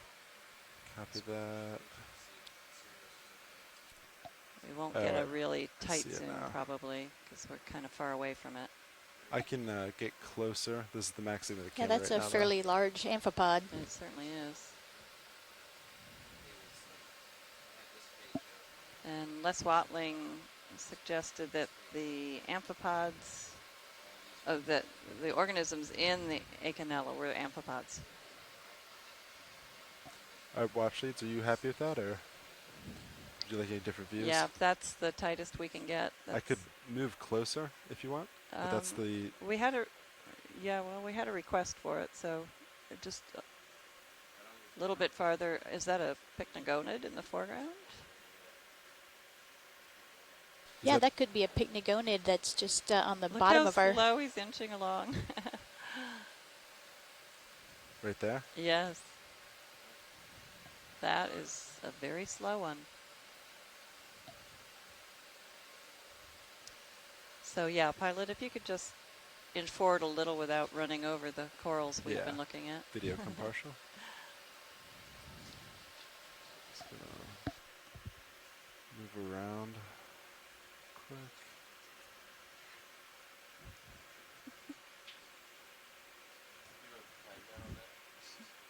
I think Nav wrote it down. You wrote a time down on that, Nav? Yeah, it was 15:49.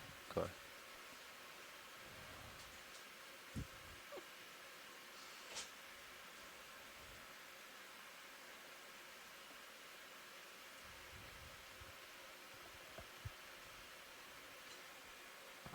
All right, video, you want to come back in?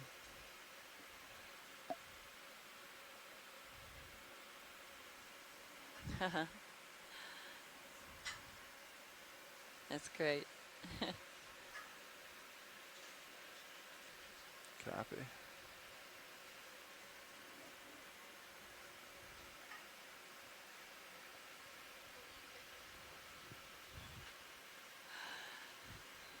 Watch it. Is that better?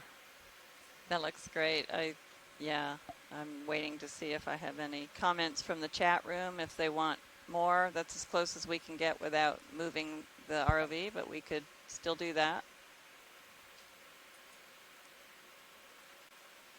And I don't know if that's a whip coral. In the foreground getting in the way, but now we're seeing a little motion. That looks more like an amphipod mud tube than a whipped coral. So it's some kind of tube. There are some amphipods that build these tubes that they then just clamber up on. No kidding. And that's my guess there. Yeah, I'm going to need help from the biologist right now because my 2 biologists just abandoned me and they went to lunch. Imagine that.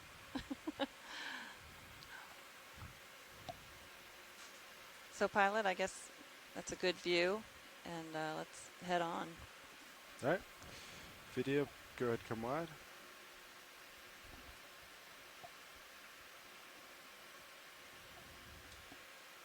All right, so a little push forward, get some ground. We haven't seen that much variation in what the habitats are here. We're seeing lots of brittle stars, these grazing paths from heart urchins, several different When you said it went urchins, pincushion, some people call them, but pancake urchins as well as the regular urchins. And up on the upper left, we see maybe our first outcrop of rock. Finally. So we're seeing some hard substrate, and automatically you start seeing more organisms populating the area.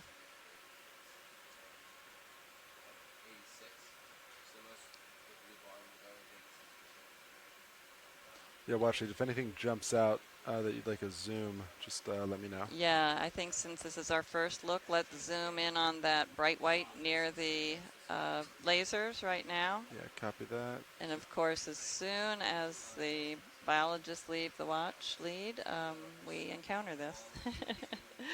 All right, video, let's go for zoom. Looks like sponges from a distance, maybe lithisted sponges, rock sponges. And Interesting, yeah. Leslie, since we're seeing some rock, we might want to consider a rock collection. This is a great idea. Yeah, Perhaps this this one. A sponge may be related to what's referred to as a polymastia sponge. Okay. I'm not 100% certain of that, but it's definitely a sponge. All right, and you see how dark these rocks are. We've seen rocks like this in the Charleston Bump area. This might be a manganese phosphorite type of rock. You can see a nodule-looking piece on the left. I don't believe so. Oh, okay. I thought I heard them say I think it would be. This would be a great Yeah, they did sample. say Let's that they look might first want at to the sample. other rock. Did Pilot, that spin and line up with you? Are you good like this? Yeah, do you want to center that outcrop that I'm Yep. that's right in front of me?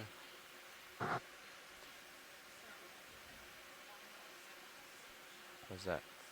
That looks great. Awesome. Okay. Watch it. Is this a collection item? or- Let's zoom out first, please, and because there was another rock with another organism just on the lower part of the screen. It'll come into view, Copy and that. maybe our folks online can tell us which they prefer. Is it Yeah, that. to the left? Yes, just to the left of the lasers, Copy that. with a little squat lobster hiding under the ledge. So you're seeing the ledge appearance. Yeah, these are interesting rocks.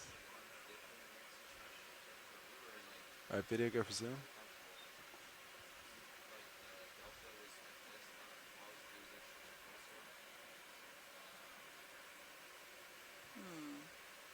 Is that a tunicate or a sponge, perhaps?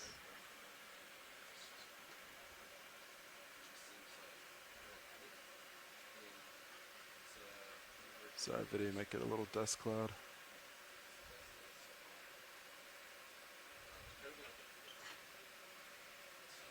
Scott, can you give me a potential ID of this? Sorry, Leslie. I was chatting here in the lab. Okay. Any idea what We're this looking, is? It looks like we're looking at a dead glass sponge, and I'm suggesting it's dead because of all the sediments that are on the outside. It seems to It be hasn't cleaned a itself. bit more brown gray than bright white, Uh-huh. but it was a glass sponge at some point. Okay. So in terms of rock collections and specimen collections, we should probably go to the other sponge that you Remember mentioned, When you just the now one when we you just lost saw the vehicle? previously.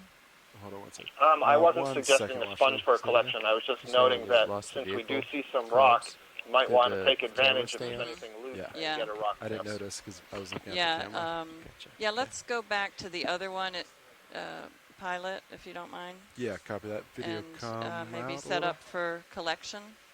Copy. You can come wide then, video, if We we're got going to some collect. nice video there of our squat lobster. And Leslie, I certainly defer to you with the geology collection. I only say it because one of the sort of, I'll call it a protocol, it's not really a protocol, but one of the things we've been doing is on a dive, we try to get the deepest rock and then something near the end. So Oh, this yeah, is the no, first I'm all for observation of getting a loose rock rocks. sample That's here. why I suggested it. But Yeah. if this doesn't look like it's interesting, then don't bother. No, it's interesting. So something to think about with this rock sample, guys, is Don't ask a geologist if the rock is interesting. I know. so something to think about, guys, with this sample is that if you wanted to collect a rock, we would typically collect a rock that doesn't have biota on it and keep it in the rock box. If it has something like this sponge on it, that's a little bit of a fragile biological specimen, you may want to put it in the bio box. And if that's the case, the pilots need to consider whether it will fit or not before they can Okay. collect it. So if you want to go for this rock, you probably want to put it in the bio box. If you want Right. to pick another one that doesn't have as large of a sponge, then you can still get some cryptofauna associates on it. But Okay. just something to think about. Is there anyone online who would really like that sample? Otherwise, it might just be easier to collect another sample of rock that won't go, or just put it in the bio. Instead of Are you keeping staying in this this? one in the I bio don't know. box, just I'm put not it in the regular. sponge expert. Well, I can't tell you if this is a sponge that is particularly novel. I'm not convinced that rock is loose. It looks like it's just exposed bottom. It might be. That's other consideration. Okay. So, Watchley, do we know what we want to do?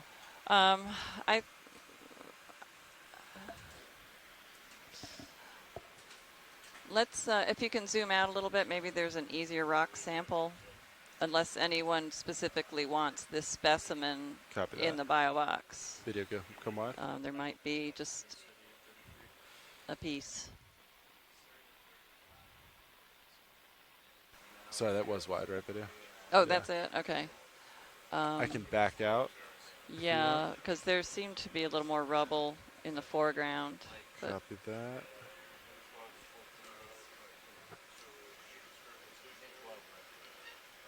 and there's also a sponge in the well, I'll just get a little height, okay. and then there seems to be a lot in this general area, though. There's definitely a lot in this area. So let's not go too far up. We want to get at the base. Copy that. I'll stay low.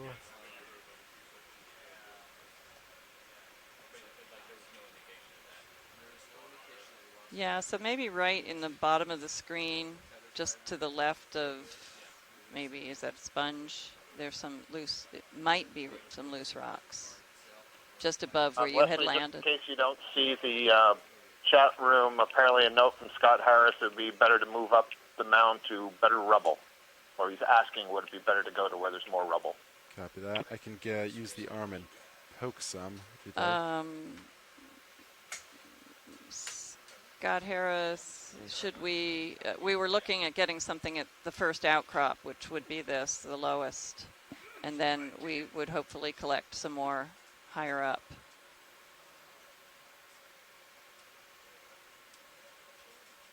And can we zoom in on that sponge as well to see if it's maybe that rock next And to this? we do have a note here now that the polymastia sponge that was on that rock is not particularly exciting. So Okay, it's not great, a thanks. collection target.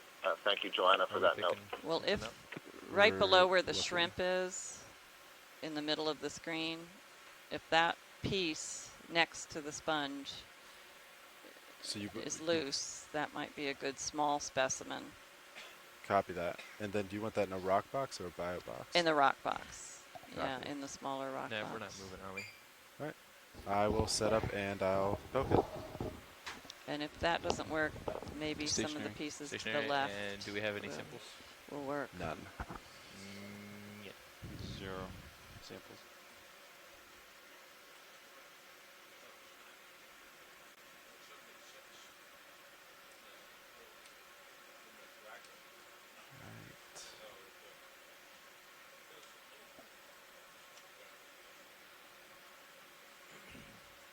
You have a drawer preference?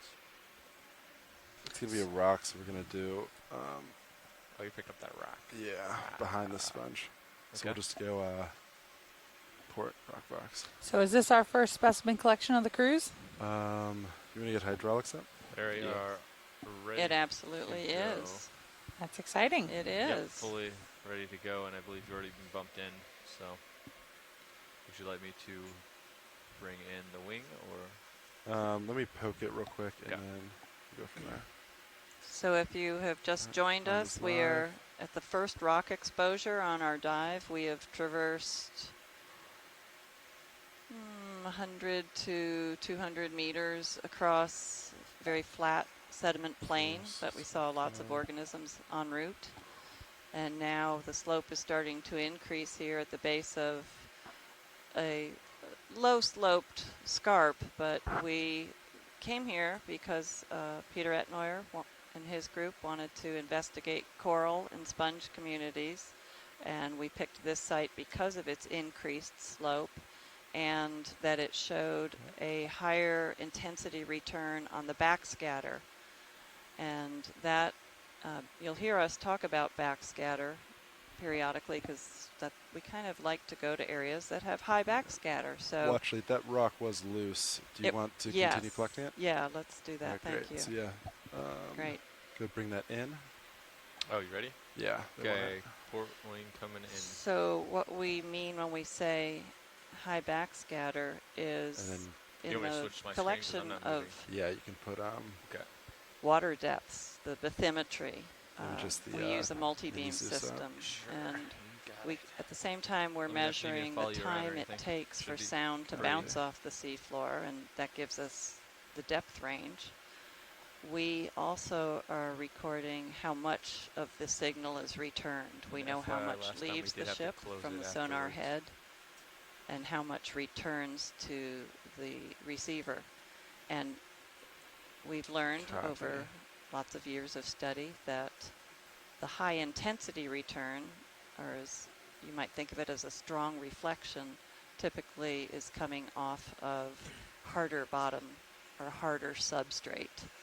And in these areas, that would indicate to us rock exposure. If we are covering areas that are purely sediment, they tend to have lower intensity return. There's a little more scattering and absorption by the substrate. So we have pinpointed our dive sites seeking areas of higher slope and ideally up to slopes of, greater than 25%, but we haven't found those kinds of slopes in this area. But this is steeper than the surrounding sediment areas. So we're looking for higher slope. It's a delicate think it piece of mud. Did we get it? crumbled. Yeah, that was just mud. It was. It Well, crumbled. that's okay. Sorry, Washley. Is there anything else? So the slab that had the dead sponge on it that we were looking at earlier, Yeah. that is clearly rock, and it's broken off. It's at a different angle. It's large, but it would be very indicative of these layers if we could get that. We can move back and we can see if it'll fit. Yeah. Does that work? Yeah. Great. Let me just. It might be ambitious, but I'm new at this.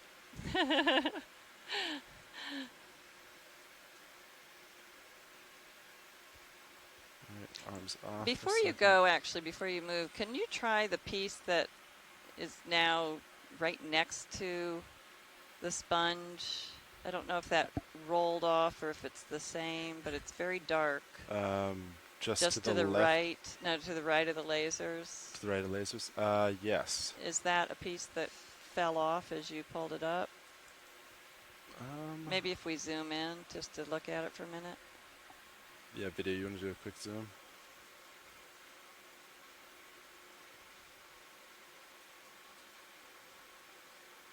Video. You want to do a quick zoom?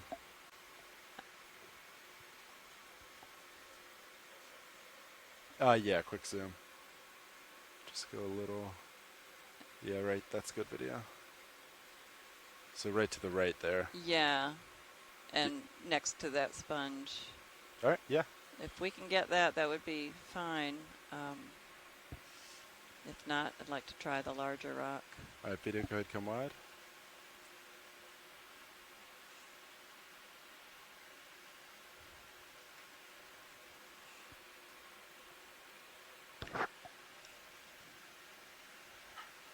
And you can see from that rock on the left of the screen, it's very flat and shiny, and that shininess may be from ferromanganese oxides precipitating out of the seawater and coating the sediment layers that existed at the time these were deposited. And I suspect that's why the rock on the far left with that sponge, ooh, that looks good. Oh no! And yep. So these crumbled. are just coatings. That's interesting to see. These rocks are slightly consolidated sediments that have a ferromanganese coating on them. I believe that's why they're exposed this way. But let's try, Pilot, if we could try the one on the left. That'll probably break into pieces too, but we might get a piece of it. yeah, copy that. We'll just reposition quickly. Thank you. And we'll try it.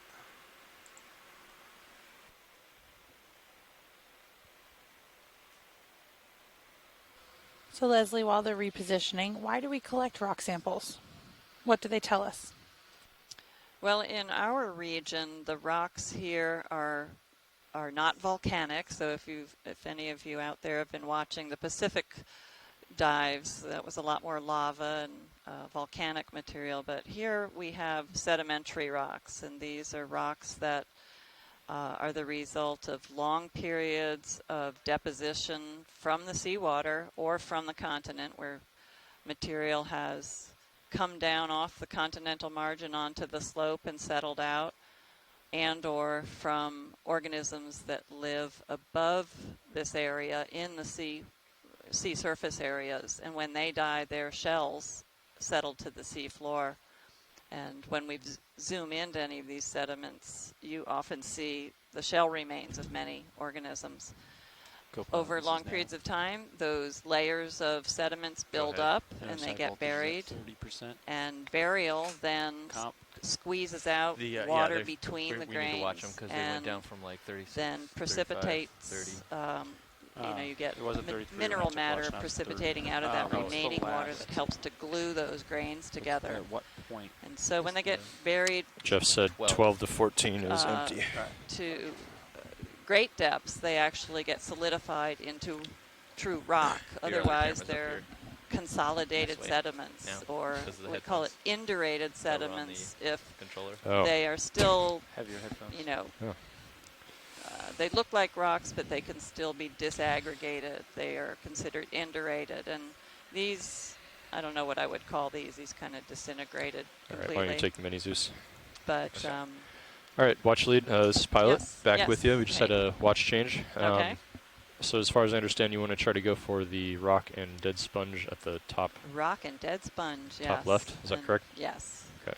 And I'm just sorry it's not a live sponge, but Nolan Bear will be happy. We'll get a better look at the base of this sponge. He And requested the that. ship's not moving and all settled out now, I assume. Correct. Okay. We're not moving at all. So my guess is that this rock will actually crumble. So if we can grab it Yeah, go ahead. above where the sponge is, we might still get a Is this better? hold of the lower part while Okay. it crumbles above. I don't know. But the two rocks we've tried to get have both crumbled in the grip of the manipulator arm. And we're going to have one unhappy squat lobster.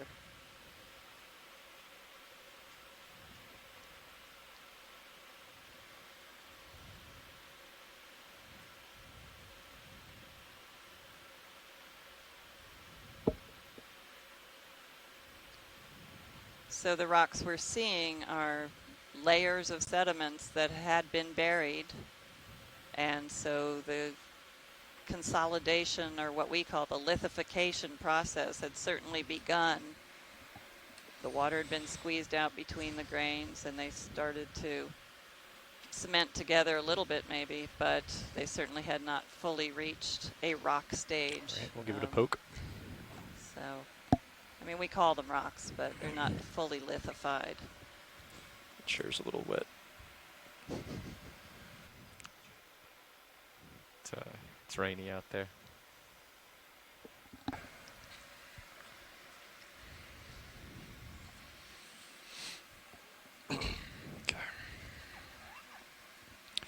Force feedback is on.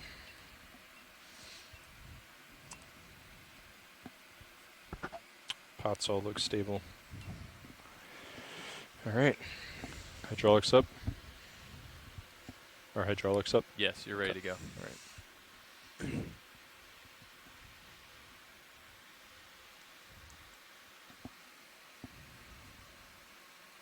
So we're going to be attempting to collect the rock that has this brownish sponge, and the thought is that All the right, could you sponge bring the mini is no Zeus over longer to the right alive a bit? Sure. because it is turned brown with sediments on it and maybe even some precipitation of the Thanks. iron Yep. oxides that are in the water here.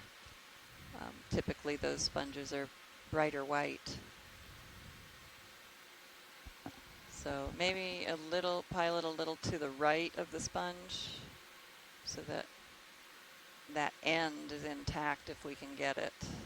Which the end? The end forward, closer to us.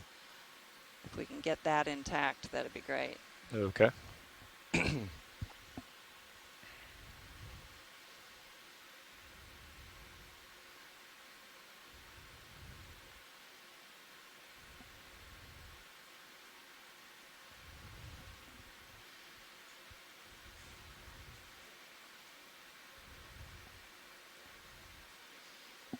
So again, these red dots, the laser dots, are 10 centimeters across. So this is a small rock.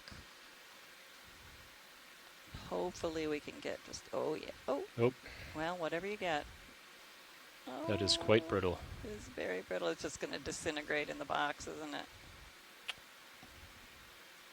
I had it on a Can very we low scoop it? force as well. But it would, yeah. Okay, well, maybe we'll find something else here. We've certainly looked at these. Was the sponge the priority or the rock? The rock was, yeah. Okay. I mean, if you want to try one more time, that'd be great. So you just want a chunk of it? Yeah, I'm afraid it might disintegrate in the box. We might have to put it in a bio box if we. No, we don't want to use a bio box for this then. So. I would imagine this is probably going to disintegrate in the rock box. I think the only way to make sure it gets to the surface is to put it in the bio box, which we can do. No, I don't want to do the bio box. Okay. We'll have plenty of organisms. Can we just do one last zoom on that fresh surface that just broke? Because that will tell us a lot about what the rock composition is. I'll go ahead and do another squeeze too on this upper part. Okay. Once we get a zoom. All right, video. There, hold it there. And what a lovely squat lobster is on the camera now. I'm amazed he's still there after all this trauma. He's going down with the ship. He's daring us to take his home. I'm going to zoom out a bit, video, and then I'll give it a squeeze here. So you can see the broken away surface is the color of the surrounding sediment. So this is just slightly consolidated sediment. And the surface of it that makes it look like a solid rock is the precipitation of the iron oxides. Okay. All right. We tried. We got some good video. We'll keep looking for you. And we proved full that wide it video. is not a very solid rock. Thank you. Thank you. If you could move the mini Zeus up, co-pilot. Coming up. Does that lid close itself? We'll have to see. Last time it didn't. Oh, it doesn't? Well, you want me to check real quick? Yeah, go for it. I assumed it does. All right. That's what I assumed last time, and I had one time that I got stuck, like that. Oh. Yeah. Oh, I wonder if it's the new springs. I'm going to come back inboard for you. Okay. Thanks. Just wants to be open. Okay. If you could bring the mini Zeus over. Okay. Great.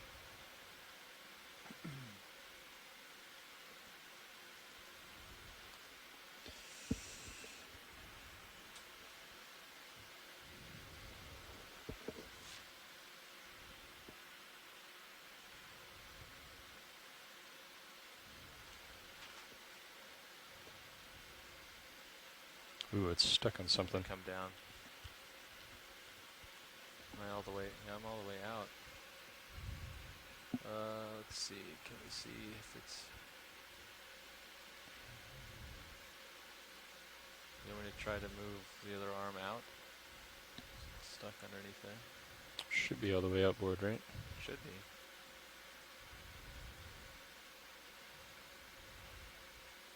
It's stuck on the What's it base. on? Oh. I'm torquing it. Draw out a little bit. Yeah, draw out, and that'll get it off the base of the shilling. Coming out. Okay, there he goes. There you go. I think it's because Now you got the white. Hold on, let me get a little further. There you go, that should do it. All right.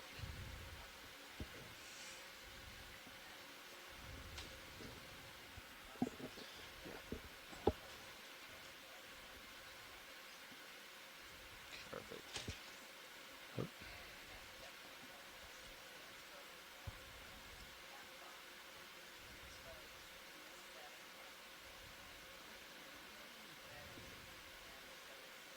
There we go, jeez. Those springs are awfully tight. See how it was like more than halfway and it was still pulling back? Okay, I'm gonna come back in. All right. I'll take Mini Zeus and bring it back over. Okay, great. Maybe we should move this, those holes that the springs mount to? Yeah. We should Change bring the it angle. up. Yeah, bring it up a bit and loosen those a bit.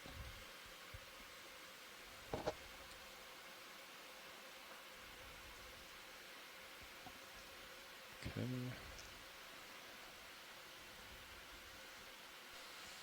Okay, we're at a depth of 1,690 meters. We just attempted to collect a rock sample, but it turned out to be too brittle. So we at least exposed the inside of the rock, and that tells us a lot about the iron that's been precipitated out of the water column in this area, and that's why you see that brown layer. But once it's exposed for a long time, you don't see that brown layer anymore. Indexed out.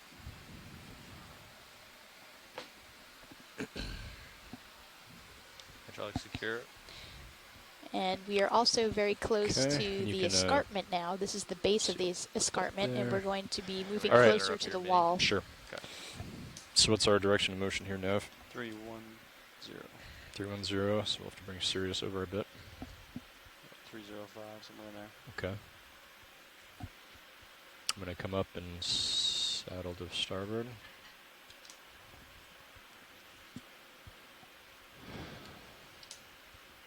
You can see that there are several corals and or sponges on the horizon here. Seems about right. Yeah, 305, 310, somewhere in there. Yeah. I'm going to saddle over and you can turn your head a bit. 2315. 310. 310. Yeah. And I think we could go ahead and get a move. Looks like there's a lot of coral up there.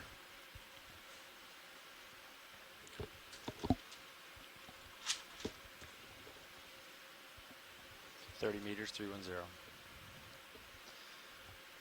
Bridge, this is ROV nav. This is Bridge, over. Yeah, we'd like a ship move, 30 meters, bearing 310 degrees, speed decimal 2 knots.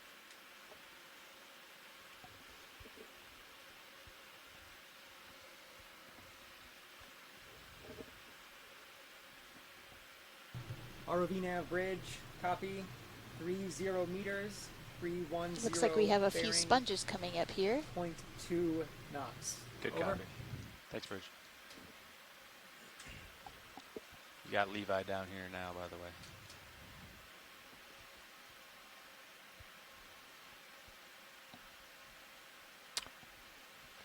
I think I can get up there. Take a look. Also looks like there's a tube anemone lower left, the maroon colored. Wow, look at all these sponges. That's amazing.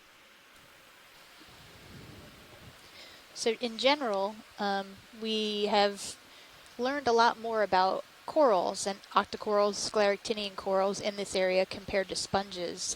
There's a lot of diversity of sponges, and they remain poorly studied so far. This looks like a great area for ROV nav, a variety bridge, of move sponge initiated. species. Over. Move initiated. Good copy. Thanks, Bridge.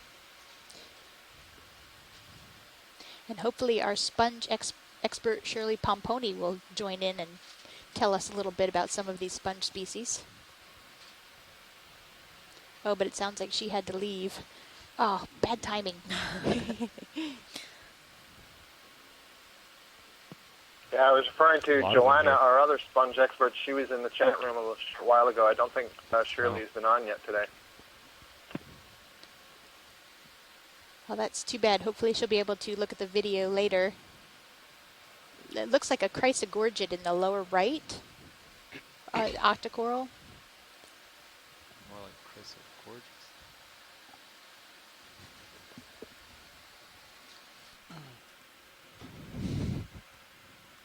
Would you like a closer look at that? Sure. Sure, absolutely. And you're moving toward me. I am. Okay. Yep. Ship started to move here. Does the heading from Sirius come from USBL or? You're talking about in nav? No, it actually comes from The compass, right? compass. We fixed it. Yeah. Oh, in the high pack, yeah. That might not be the right drawing for it, though. Okay, I go ahead and agree zoom with in. you, Cheryl. This does look like a chrysogorgia, and this is a member. Go ahead and zoom in, video. The name chrysogorgia is a genus name. It's one of the octocorals in the family Chrysogorgiidae, which means golden corals, which refers to the sheen of the skeleton, which is kind of below the tissue. But you can kind of see that it's appearing somewhat golden. And they have very particular geometric patterns to the branching, and it's those geometric patterns that are used to identify the different species. And I couldn't tell you right now what this species is. But we're also looking at a shrimp that's in the branches, and we very often see these shrimp living with the Chrysogorgia. There's probably a very close relationship of a particular species of shrimp with a particular species of Chrysogorgia. And you note that bright purple color. I believe those are eggs that the female is carrying on the swimming legs.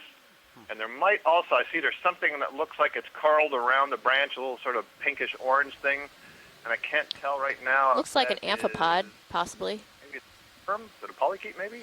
It could be a polychaete or an amphipod, I imagine. Yeah, I can't quite tell. It's a beautiful view of that shrimp. Yeah. Feeding on something. Yeah, through the branches of the coral.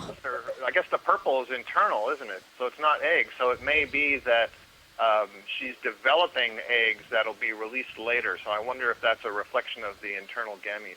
It looks like there's purple eggs on the underside as well. Yeah, I think it looks like there may be eggs as well. Beautiful coloration. Yeah. And really nice shot of the coral, too, with that golden color. A little bit. I'm just. Yeah, because it also looks like the polyps that you see look like they're kind of swollen. The polyps, I mean, each of the structures that's arising from that coral has a ring of tentacles and then a small body below that ring of tentacles, and the body is on the skeleton itself. And it looks like the bases are somewhat swollen. They're kind of bright white. And that would suggest that all those polyps are also undergoing a reproductive phase and are just packed with gametes. Wow. And this kind of information is really important because every species has a different pattern of reproduction and when they spawn, and so being able to actually visually see that there could be eggs in this coral is information about when they may spawn. All right, is that good for your purposes, Watch Lead, or do you want to stay here a little longer? Okay, let's go ahead and zoom out. Thanks, video. That was a nice shot. We have some more of the pancake urchins. Looks like 3 of them in the view now. 1 close and 2 off to the right. And lots of exposed rock here. This is pretty late right now. ROV nav, move complete. But this seems to Move be an complete. area that's Thanks, Rich. dominated by sponges instead of corals. Okay, pushing ahead. And with their Maybe come up a sponge little bit, habitat Andy. is also Copy that. important to Still have you at creating 45 degrees. three-dimensional We just structure like on 10 the meters seafloor. delta.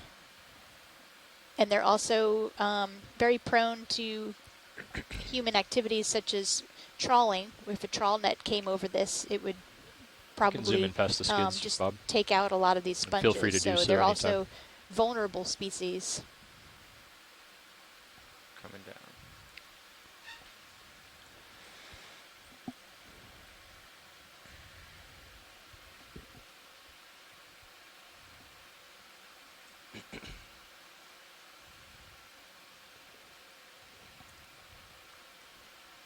It's a nice view of that transition from the rock to the sediment in Sirius.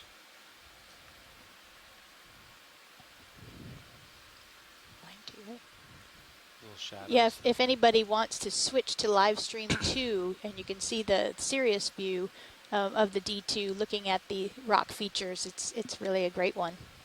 A nice view to get an idea of the layout of this kind of high area that we're at right now.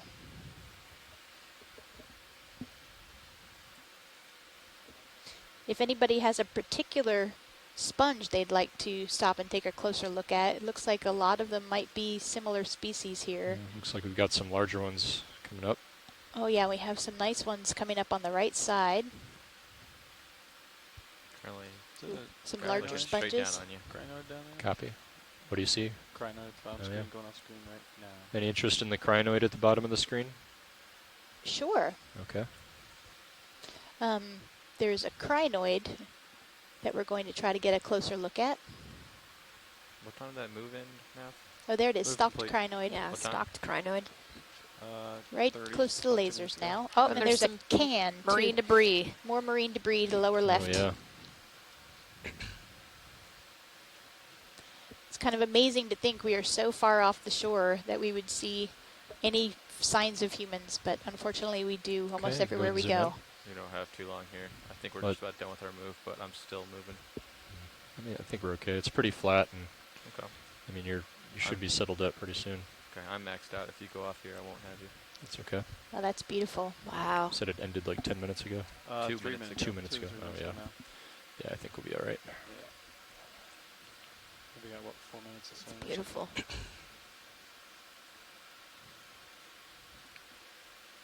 Ooh, up. Missed it. Can we come out a little bit?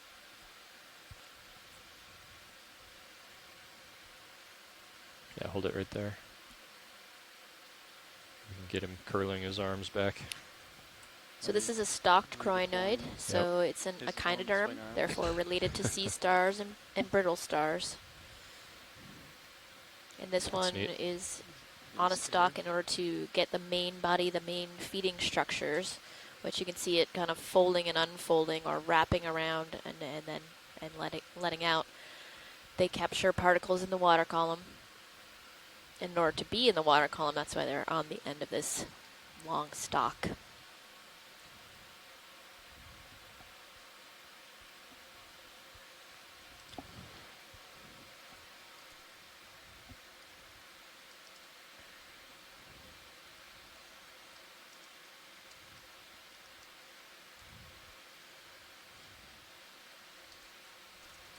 It's very active. You can see right It's in the cool to see. center there, there's sort of 5 branches, 5 sections, and then those branch wow. off into 2. So again, that's how you can tell that it's an echinoderm, because they usually have penta-radial symmetry, or multiples of 5. Which is, if you were tuned in earlier, Very we were cool. talking about, that's Okay. not always the Little case, video if you're because clear. in the case of sea stars and Come out. brittle stars especially, they can lose their arms and regrow them. So sometimes you'll find sea stars that just have 4 arms. Thanks, Bob. Looks good.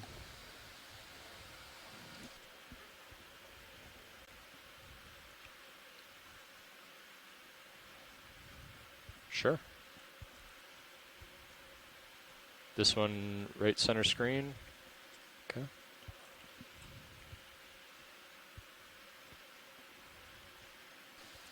This sponge here Isn't there a hedgehog sponge? Anyway, it kind of looks like a hedgehog with all those little spines sticking Yeah, out. that's Polyphensia. We saw one of these earlier. Okay. But we haven't had a good look at these very large sponges yet that are kind of like radar dish shaped. There's several of them. Maybe if we can get a close-up of one as we pass by. Yeah, that'll be great. I'll ask for that next. Oh, it's under another stalk crinoid just to the left as well. Wow, that's beautiful.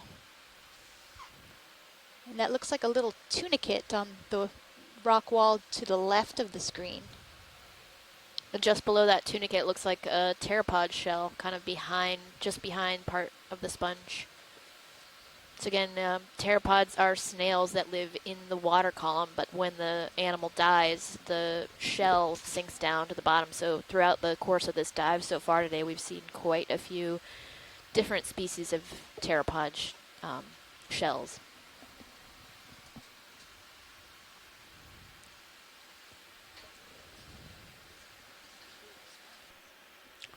Okay. Do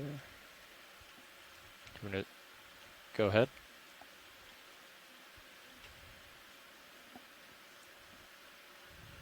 Sure.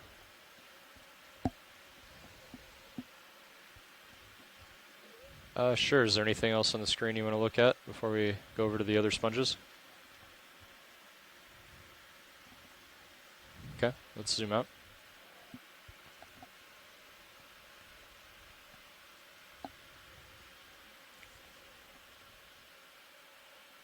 Let's come full wide.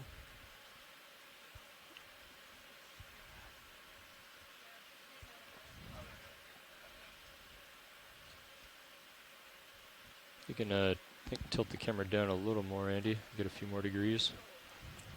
Can you find them in the Titan, I wonder?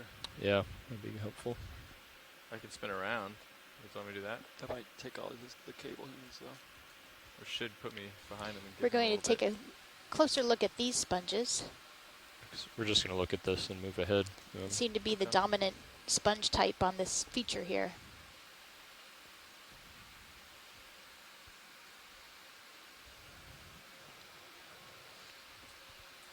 We are at 1,685 meters depth.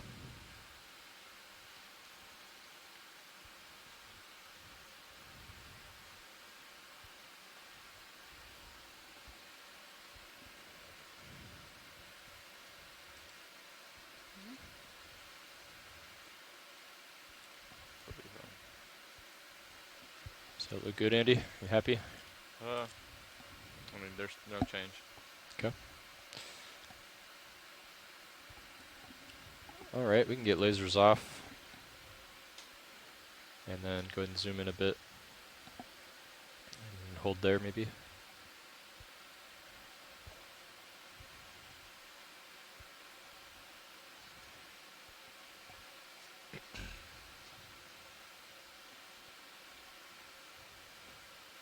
Okay, you can go in tighter.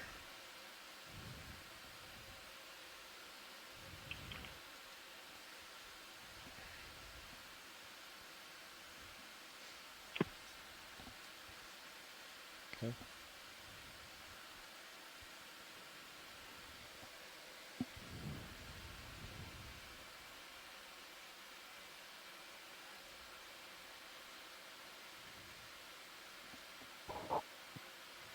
So these look like large glass sponges, hexagonellida, and I'm not a sponge expert. I'm just kind of looking at some of the previous images, especially we have a lot of sponge images from the expeditions in the Pacific, and this looks like sponges from the family Pheronematidae. Is there anything in particular you want to look at here, Watch Lead, or a good start? Did you get what you need? Oh, there's a huge. You can see they obviously need to attach to a hard substrate. You don't see any of them growing in the sediments there, but where the rock outcrop did you get what you or need that from the crust sponge? is showing, they're doing quite successfully. And these are also suspension feeders, so they are running water. They basically have a kind of a plumbing system. Water moves through the tissue, and they can remove very small particulates from the water column, pretty much probably settled stuff out the now. size of bacteria, maybe organic particles that individual cells will Face me feed and on. we'll see what we can do here. Great, thank you. While he's doing that, do you want to do a quick zoom video out there? Not more. Ooh. Looks like a giant. Wow, look at that Brisingid sea Oh, star. it's a sea star. It's massive. Yeah. Lasers? And another glass sponge. Yeah. Yeah, why don't we get lasers multiple on so we can different get it kinds over of there? sponges in a row there. Yeah, the 3 different types you've been seeing all stacked up next to each other. That's huge. Yes, and then a Brisingid sea star that's bigger than any of the sponges, it looks like. Okay, let's come out video. All right, Andy, looks like Okay, fine. Yeah, I'm gonna go back to. let's come out what do you full want wide. to know? Do we want to go see that sea star? Watch lead. Sure. Okay.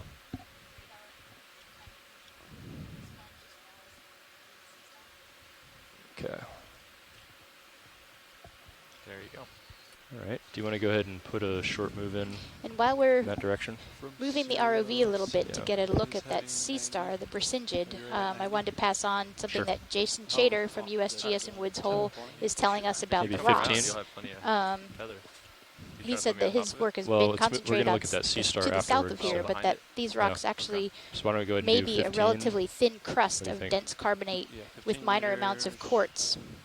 I kind of lost where I was. So in other words, not Uh, a it's- framework it's type right of up there. carbonate. Okay, so, take serious. So if you just The- move The color is, Sirius forward, as I always, think we'll be all right. iron manganese, which can be quite thick out here and even forms tabular slabs. Or less than 90.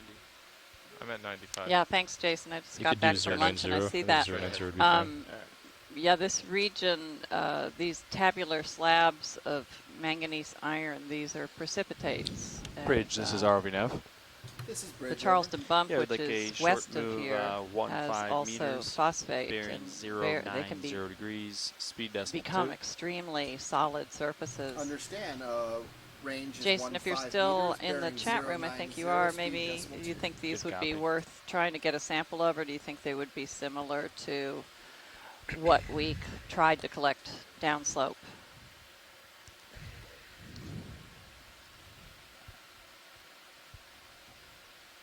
We also have some potential IDs coming in about the sponges. Afrocalistes is one, and Faecalia is another one. I think it was the middle sponge that we were looking at just a little while ago that might be the Afrocalistes. Yeah, the Afrocalistes would be the one that had the like the little out pockets, look like little fingers arising from it around kind of the vase. Great, ROV and that's now, a glass move sponge, initiated. correct? Move initiated, thanks, Bridge. Yes, that's correct. And here we're getting our first view of the other side of the Faecalia, I believe. Are these nicknamed amphitheater sponges? You just watch the tether there, Andy. They should be.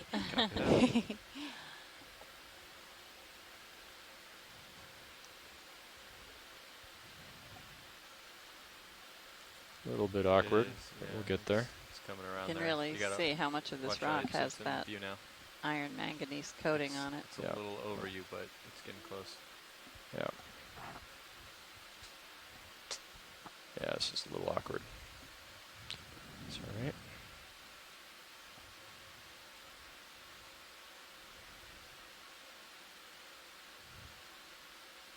Yeah, it's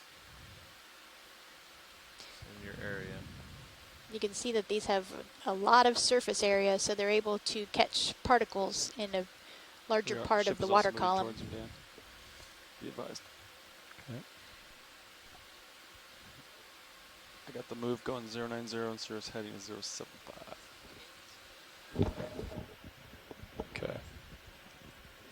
Maybe I'll go ahead and come up a bit and turn. It's kind of an awkward angle there, watch lead. Did you need more of that, or? No, I think that you was got what helpful. need? Thank you. Okay.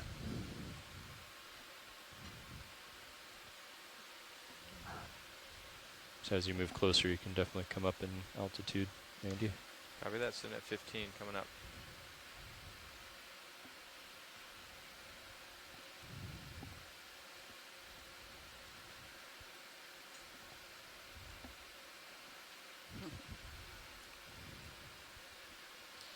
Is there any, do you think we should collect one of the sponges? Or? I want to go see that sea star. It's huge. It's the biggest rescinded I think I've ever seen. We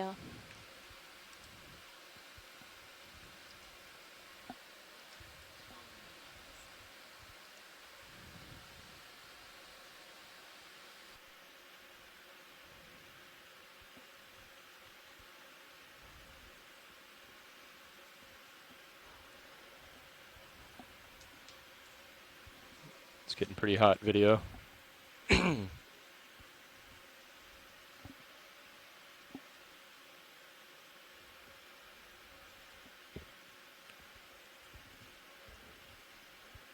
Do they, do these sea stars usually come in at this size? Is this something that we usually see? Oh.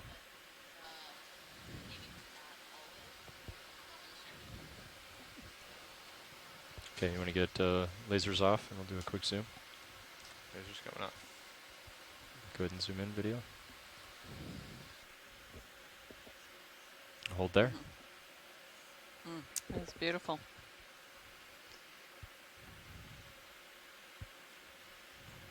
Has anyone mentioned that this is a Brisingid asteroid? We did on an earlier specimen. I think we did, but we were further away, so maybe it is a good time to repeat that. Brisingid sea star.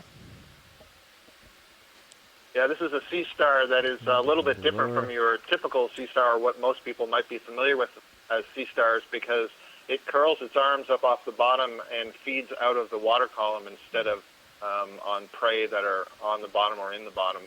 And you can see those long spines that are was there a talk of collecting a sponge? Each of those spines is covered with small hook-like structures that help capture material from the water column, and then it can use the tube beak to transfer all that material down to the mouth, which is underneath the central disc facing the bottom. Alright, the move should be getting close to complete. Cool. Andy? Great. Shipwise or me? Shipwise. Ah. Looks like I have about a 4-minute layback. Yeah.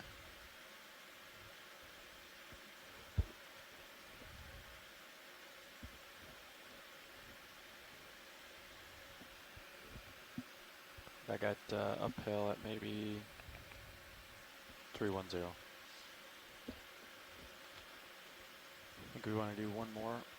After this, we want to do like one more hop uphill. Let's come out video. Not if he's going to collect. After. And then we can take a right. So this whiter sponge here, the one we're right on top of. ROV Nav Bridge, we are at our new location. Good gap bridge. Ship move complete.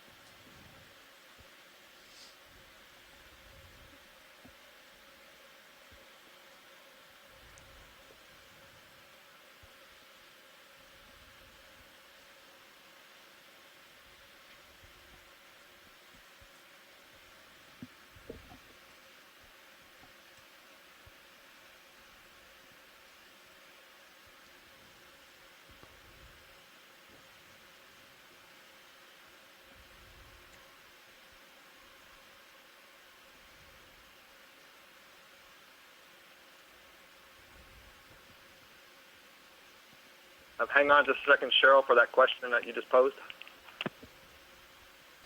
Okay, we're debating whether this would be a sponge that we might want to collect. Okay. It's in lower abundance than the larger sponges, and so we're going to just kind of get an idea from the science team on shore which one would be more beneficial to the science needs. Sure. There's also some sponges further to my right that look like they have a different shape. We can peek over their video.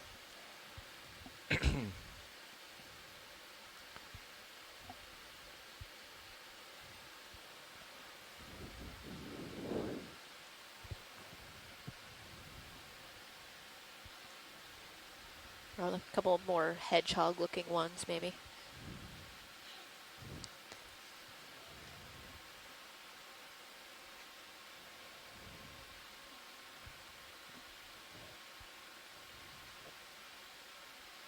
Or garbage out in the distance. Yep. Yeah, like another aluminum can or something. Looks like in the distance. Oh yeah, at the top of the screen.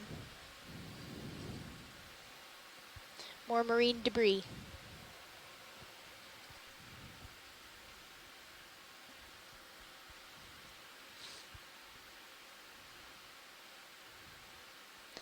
And it looks like a royal red shrimp on the bottom part of the screen.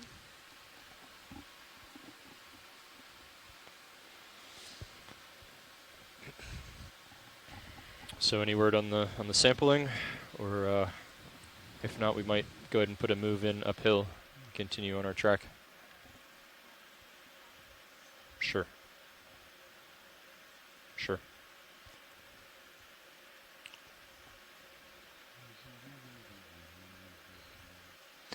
Yeah, so Dan, the waypoint's got us maybe 35 meters uphill. Okay. And then taking a right and following that contour. Oh, really? That's the plan anyway? Yeah. I mean, this almost looks more interesting. This looks like maybe the contour they want to follow. That's what I was thinking, is maybe this. There's quite a bit of stuff here. So it looks like just sediment up there. And this is the transition, right? So I'm wondering that too, if we just want to follow this. I think I see a Paramaricia sea fan there. Is Sure. that the first of the dive? zoom in on that. Yes, I think so, Scott. And it has its commensal Back on me. Ophiuroid. Yes, very characteristic for this species of sea fan to have one of these Ophiuroid brittle stars in its branches. I'm not sure. I guess it's just growing from the rock behind the sponge, isn't it? Where I'm sitting, it looks like the polyps aren't fully extended. I can't see the tentacles on all of them, but they can withdraw completely into that yellow tissue to protect themselves, presumably. Okay, and go tighter.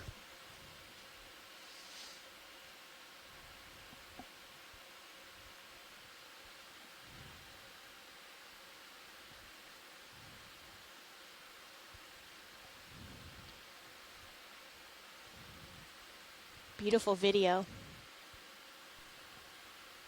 So that's down just to the one disc. brittle star, isn't it? Or is it a sea star? It's a sea star. You were right the first time. It's a brittle star. It is a brittle star, okay. Ophiuroidea. But And you it's can just see one. That, it can both wind its arms around the branches and basically overlay them on branches, so they're not necessarily always completely wound around. Sometimes they're just kind of draped back and forth, which allows it to more easily extend the arms.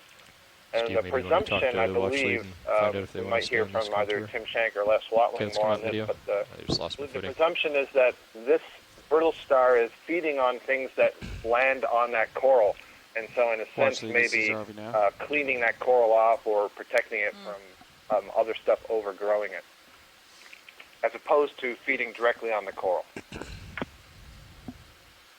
Watch this is RV Nav. Go ahead, RV Nav. Yeah. The dive track has us going uphill another 50 meters and then taking a right and going over to waypoint 3. However, would you like us to follow this contour? Are we gonna It seems to collect? have quite a bit of life here.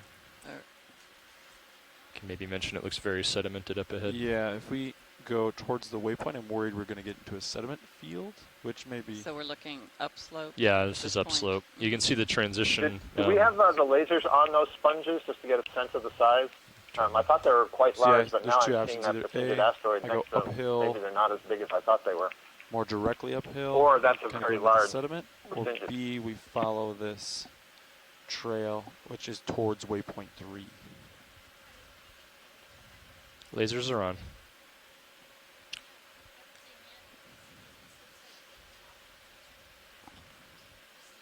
Okay, understood. I'm going to trying to center up you and the ledge. Yeah, my pilot Sure. can take a peek and see what he can see in the distance, but I suspect this is it. But yeah, we can do that. Well, first, any word on the sponge? Are we going to be collecting this, or should we move on?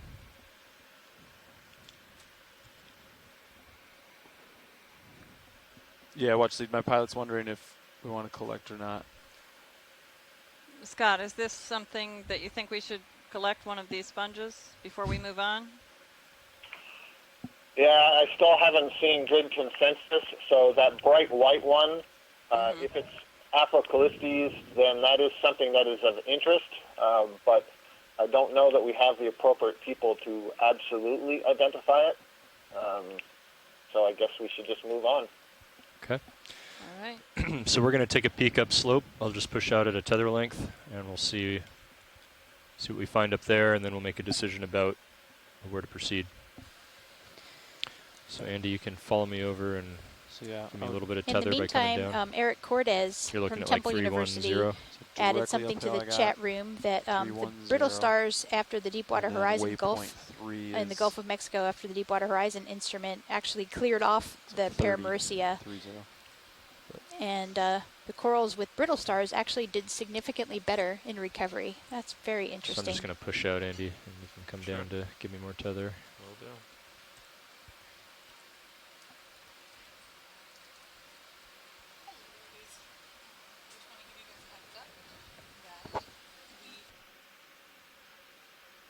Go ahead and tilt your camera up anytime. I'm working on it. Okay.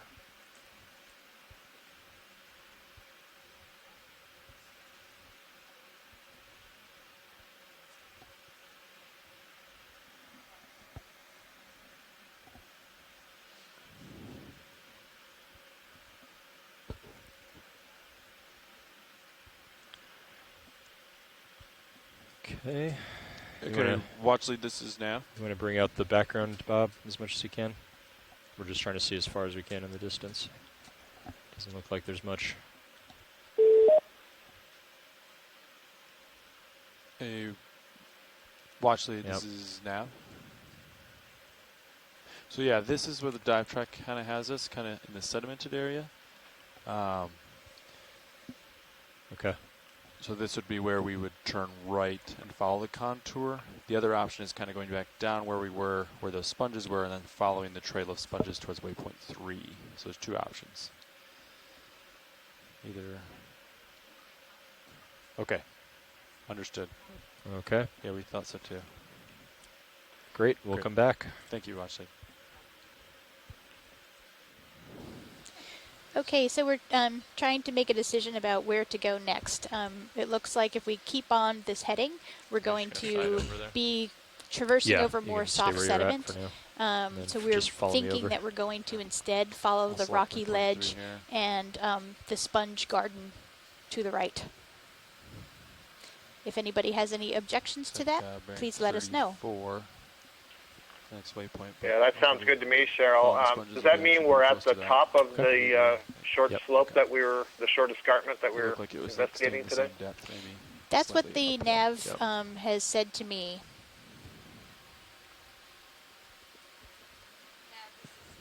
Yeah, go ahead. Yeah, I guess we should take advantage of whatever hard substrate we see. Yeah. Yep, we're within like 40 meters of the waypoint. Hi guys, this is Chris Kelly calling in from Hawaii. Hi Chris, how are you? Good, I'm doing well. So I'm a little bit late. Sorry, I'm a little bit late to the party here, but I was looking at the sponges you were imaging just a few moments ago, and just a couple comments on it. That vase sponge, I'm not sure if somebody else ID'd it. It looked like it's in the subfamily Corbitellinae to me. I like it. And it's one of these sort of softer group of sponges, similar to some of the euplectellid vases. The big sort of yellowish ones, they look like they were demosponges to me. But again, I don't know if anybody else, I'm not on the chat room, and I'm just taking a quick look before I head off to work. But that was pretty interesting. Do you want to try to line up on the trail? Looking sponge, and I didn't see whether you got a photo of that by any chance. Did you get one? of that particular sponge? We have not made a collection yet, so would that be of interest that we should collect one of these? We are looking at. Well, I think Chris is asking about a close-up. Oh, a close-up. 040. Yeah, we did get So a maybe if we close-up do like a of Polymastia. 045 or 050 just to get Yeah, it that's back what off I of it thought a it little could bit. be, a polymastia, but I didn't, when I started watching, I hadn't seen a close-up of it. Yeah, I was just curious to see what it was. We'll see if they want to collect anything. Yeah, we've seen a few of them today. Definitely a little bit of current, current pushing me straight back where I'm facing now. Would you like another close-up of one, Chris? If you want to move off it, I'd do more. Yeah, if one comes up, that's fine. We could do like, so these kind of yellow moundy ones, yeah. again, I don't think we they're can do 20 at glass sponges. 5.5. I think they're demo sponges. You did have sort of a close-up of one when you were imaging the Permuseid.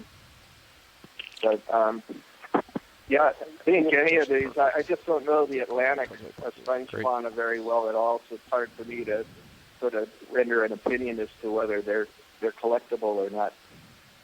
That's a pretty interesting little community. Chris, are you familiar at all with the genus Phakelia? That was one suggestion for what these are. Which genus, excuse me? Phakelia, Phakellia. No, I'm not familiar with that, but I assume that's a demo sponge, is that right? Yeah, that is correct. Yeah, then that would be consistent with what I was thinking, but that's great. Looks like you've got somebody who really knows the fauna there.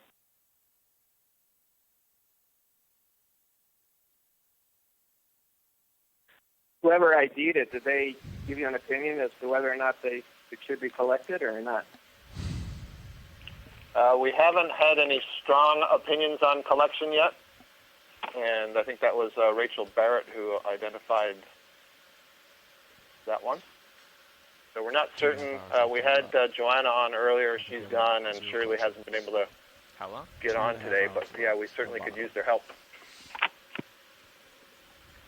Well, I guess my opinion would be that those yellow ones are pretty dominant, at least at this particular area. That, do a quick that might video. Be worth we can do lasers getting off. a specimen of that because they're so numerous compared to the other ones.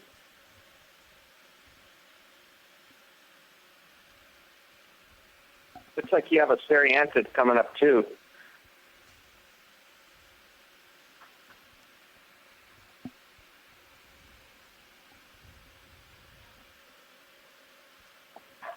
Looks like there's a little crab on the back of the sponge too, a hermit crab maybe? Yeah, you can go tighter. Well, it's a beautiful little scene.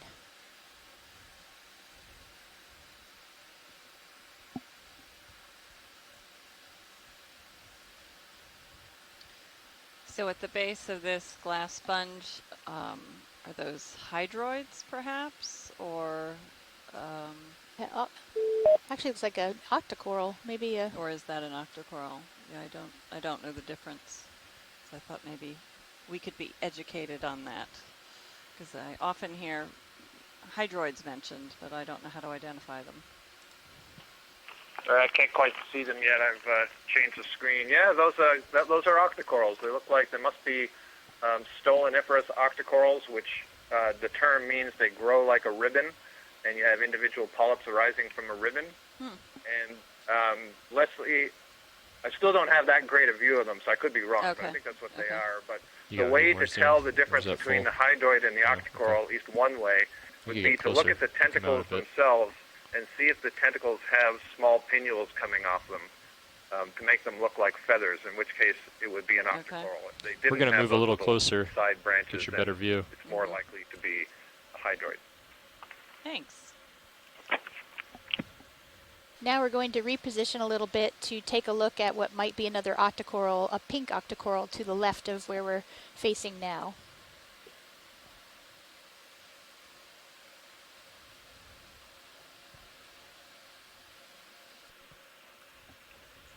Just going back to what Chris Kelly said, that would be fine with me to collect a piece of one of these sort of larger plate sponges as a representative of what appears to be dominant here. Okay, you can zoom Yeah, in. I totally agree. There's enough of these to say that they're dominant. Hold there, hold there, Would hold this there. little one be okay? It would definitely fit fairly well in the bio box compared to some of the bigger pieces, bigger sponges.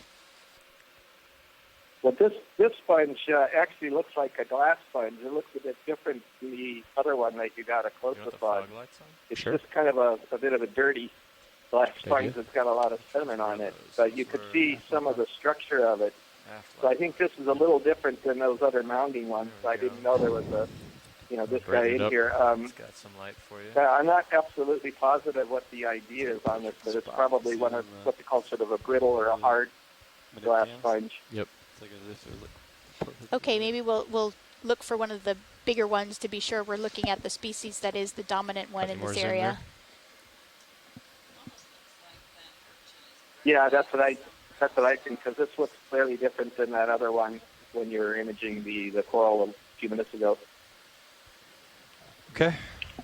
It's a really nice close-up there, and so I do believe that those are Octa Coral polyps, and so I can see about 4 of them between the sponge and the feet of the urchin there, and I suspect they're all connected together. We just can't see the connection. Nice observation. Cool. You can come out. Ready for me to hit those?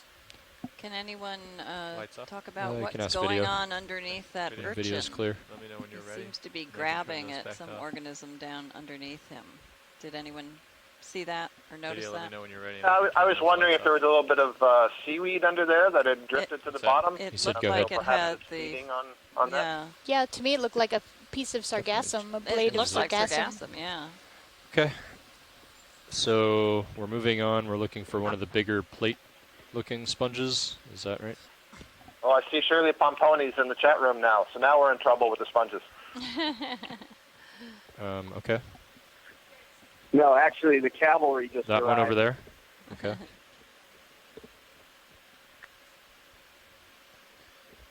Do you want me to turn to keep you in view? Sure. Okay. What's up, Levi? I'm trying to remember the name of that coral. Is that bubble gum? Yeah, but it's Oh, maybe it's not. tip of the tongue. Yeah. Pretty good delta. Is that trail keep going? Thank you. It's hard to tell. This is looking a little bit like perhaps a Paragorgia bubblegum coral and maybe a black coral behind it, that orange one. Nice. Great. Yeah, I was thinking it looked like a Paragorgia. All right. Zoom in video. Paragorgia, it looks like it has tipped over at some point in the past and is now regrowing upwards. Yeah. Oh, that's great.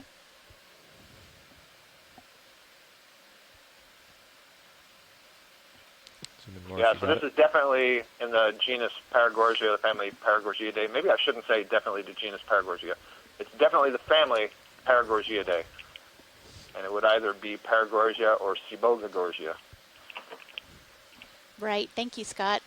I wonder if Santiago Herrera is online, because he might be able to tell us the difference between those genera.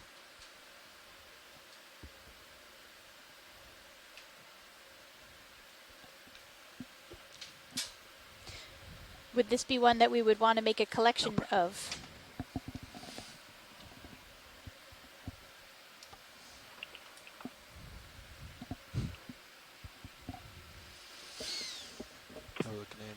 Okay, let's come out. We can look at the black coral while they're talking about sampling.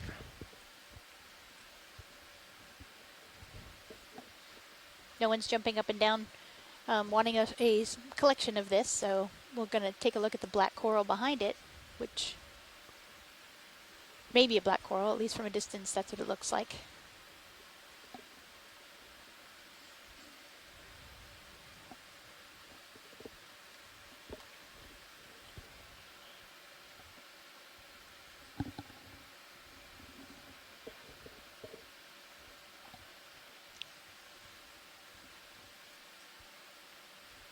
Okay, go ahead, video. Copilot, you want to fire the Niskin as a test? Do we want to do that? Yeah, we did one at 50 meters. Looks like no one's done one yet. So this is definitely a black coral. Gets its name from the color of the skeleton, but you can see that the tissue can be a number of different colors, in this case kind of orangey brown. And this may be the genus Storopathes.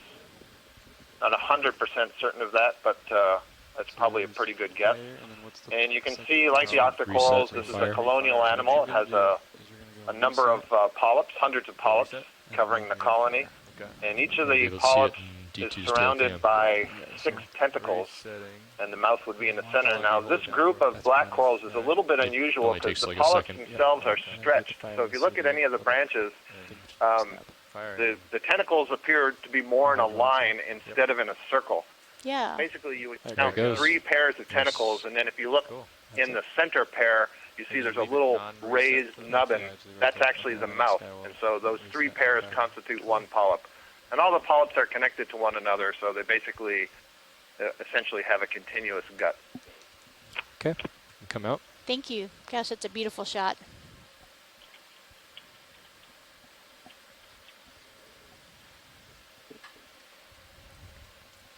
All right. Any decision on collecting, or should we move on?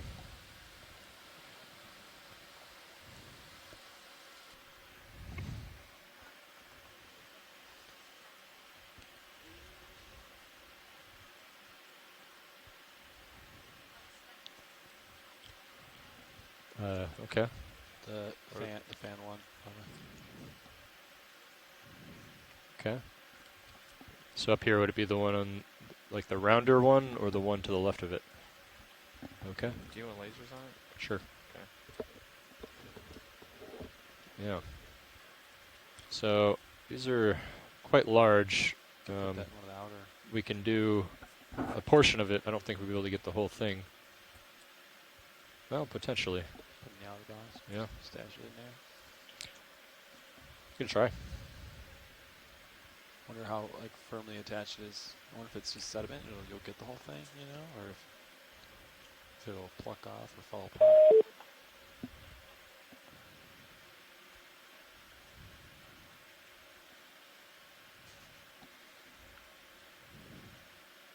Maybe just do the trim method. Cutters on the bottom. And yep. Yeah. So we're setting up to try to make a collection here of this sponge. Is this the one that Scott was referring to as the dominant one in the area? And is this one alive? It looks very sedimented to me. Standard 430. Yeah, this is I think what Chris Kelly was saying, these sort of yellowish ones that are so common in this area. So yes, yeah, it's that sponge. Okay, 50 great. meters at 430. The one above the lasers, not the one below the lasers. Correct. Oh, local off bottom, 1536.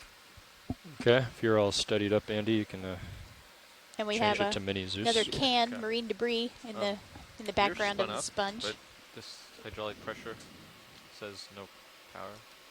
Sometimes I'm seeing it, sometimes I'm not. So I think it might. Oh, there it goes. Now it is. Okay. So I think we tend to just go like 3/4 on it. Okay. On the, it's just because it doesn't give you any increase in pressure, and then it. I was using the craft, but I would use. I'd go 100%. Which we are using the craft. And based on what Chris said, I think that when the claw goes to this, it doesn't change it may break up 3/4 somewhat. So pilots can do with that what they will. It'll give you more flow, I think. Yeah, okay. Yeah. It might make it fit into the bio box easier. Yeah, I think just as a, I mean, it doesn't matter, but it, prevents it from burning out the motor faster. Okay. Slightly lower RPM.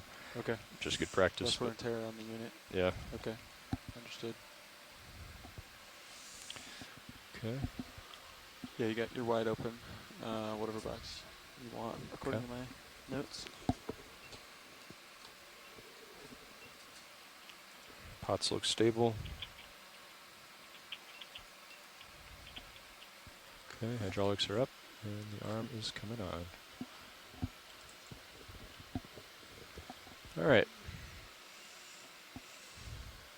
So why don't you go ahead and tilt Mini Zeus down for me? And we're definitely going to go port bio box. Okay.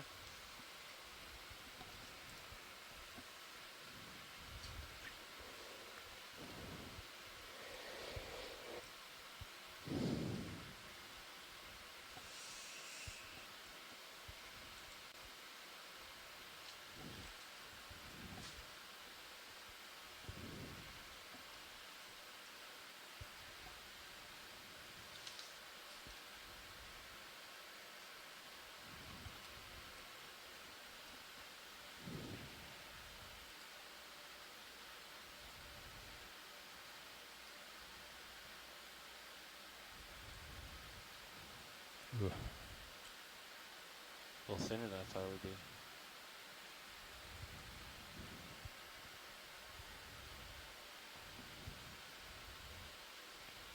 Ready to come out?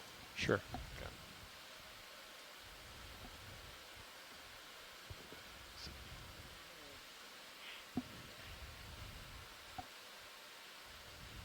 I'm hitting that sponge.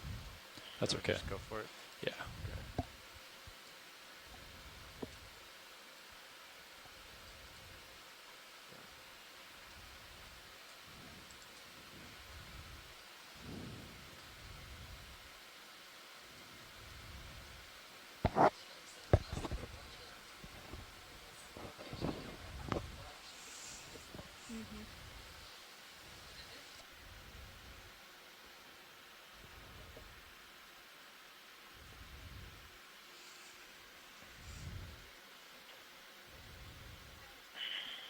Go ahead, watch one.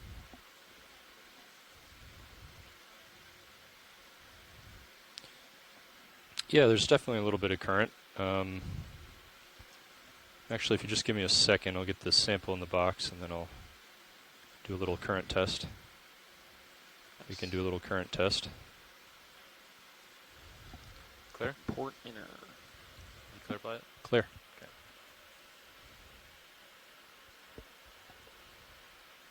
First sample of the cruise.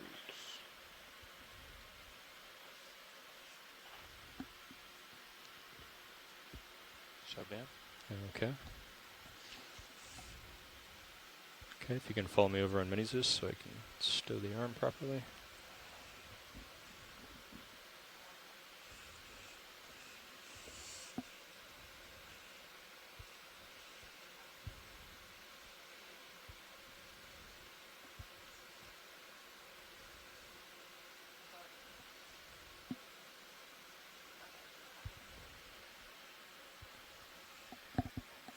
Cool. All right, thanks, Okay. Andy. We've made our first collection of this sponge that seems to be the dominant species on this feature that we're on now. Thanks, Levi. So I think And Shirley Pomponi said that this is probably a fairly common sponge. Okay.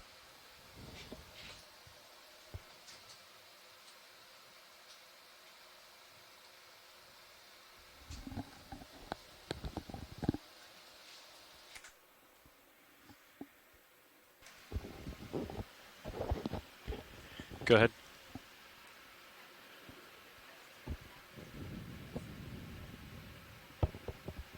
Okay. Understood. I'm going to center you up and then take my camera back. My monitor back. Looks like there's Stand also by a and yellow sponge just just in the keep upper right we pilot. might want to take a peek at. What's up? Stand by on your move so Soon I can after. get my other monitor back up.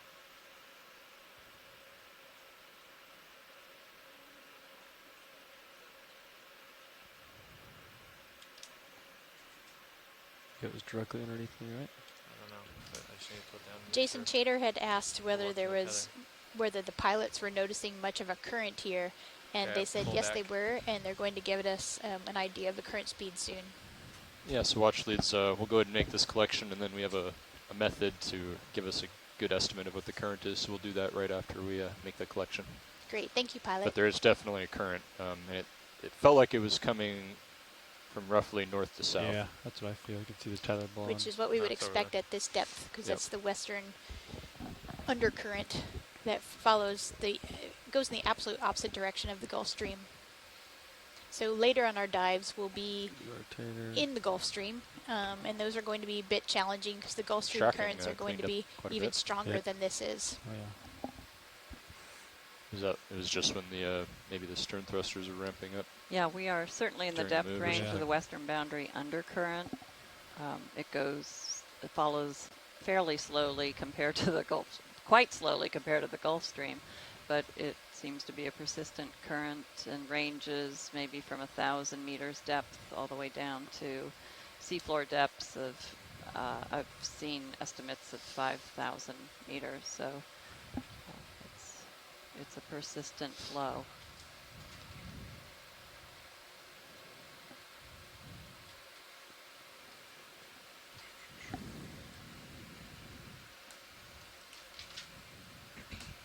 These Bridge, organisms this is need that RV-nav. kind of current in order to survive, don't they? RV-nav bridge, Yeah, go ahead. that's how they have food Hi, CO. delivered.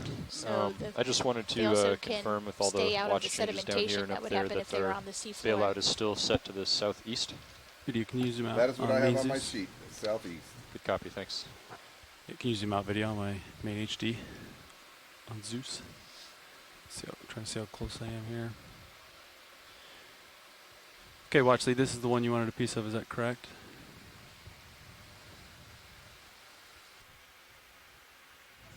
All right, we have hydraulics up now.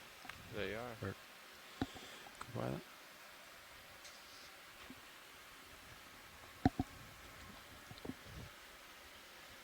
What box you going for? It's pretty small. We can probably do starboard inner. We're setting up We'll to take- take a small sample of this Paragorgia coral that we were zooming on earlier. I don't think that there's a lot of samples of these to be had, so that's an Alright. exciting coral, and Come there are different genera. So we can, by making this collection, we can be sure what it is and whether it fits into anything that's known.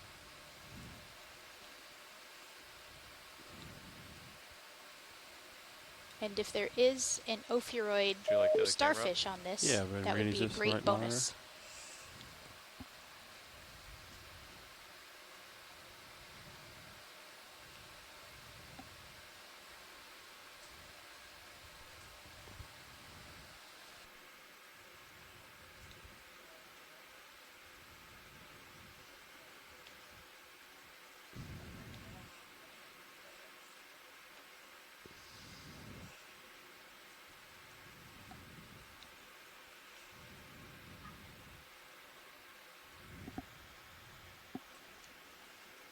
All right, so you're ready with the starboard drawer, Andy?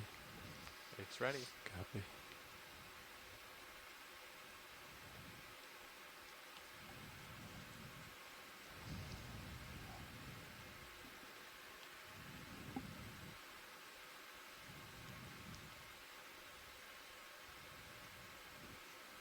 Check out your mini.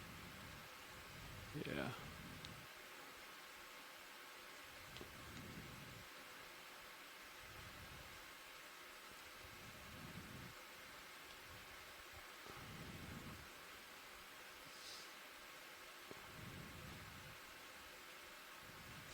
For anyone who's just joining us, we are diving on the Blake Escarpment off of the Blake Plateau, and we've been we saw a lot of sedimented habitat in the first few hours of the dive, and now we've reached an area that has some rocky outcrops, and there are many, many sponges of at least 3 species that we've seen so far, and a couple of corals. So really nice We're on the habitat, move, be and we're making advised. this collection of this Yeah. coral because this is the only one that we've seen.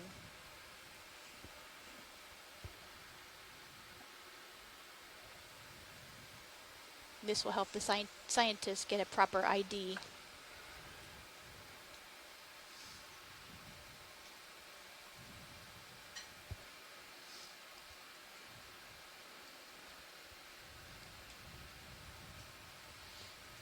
Yeah, in the chat room, Les Watling noted that it looks like this coral might have fallen off of one of these rocks close by, since it's laying down on the sediment, which is not the usual position that a coral would want to grow in.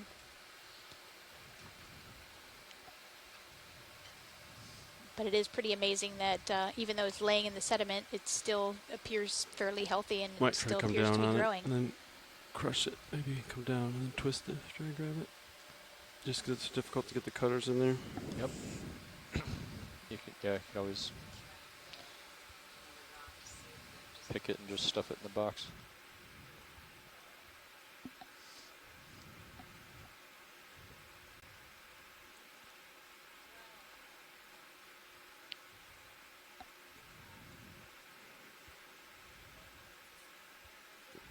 All right, you can bring that. Clear? Yeah.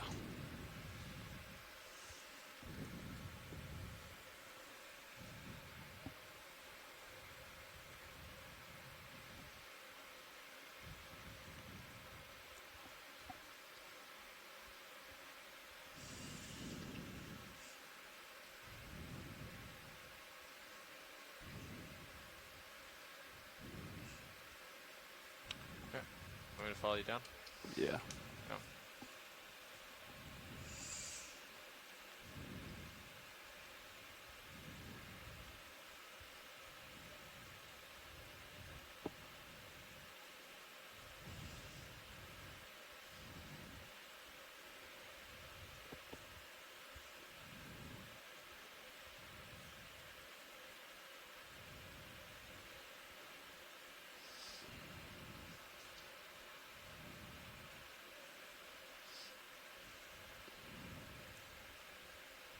Clear? Yeah.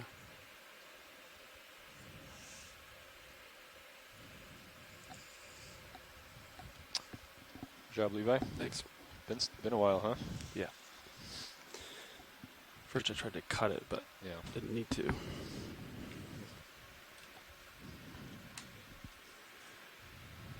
Starboard inner, yep. Yep. You can take your camera back if you wanted.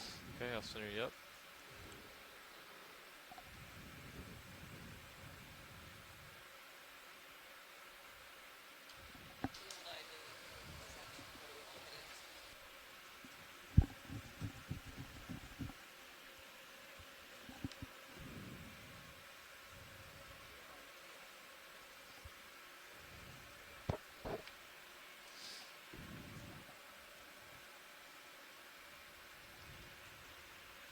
I'm going to come back around and line back up on those sponges.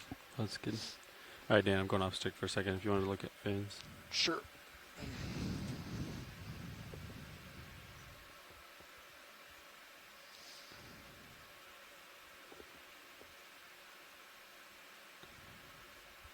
About 0.2 knots currently. Copy that. And it's roughly, it's pretty much north to south, Yeah, right? Almost agreed. exactly. Yeah, watch lead. We got about 0.2 knots from the north to the south of current. Yep. So the current is about 0.2 knots from the north to the south.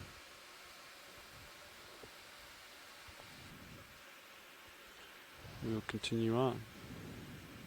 All right. So we should maybe put a move You in. have a fish to your starboard coming into view right underneath your skid there. Oh, yeah.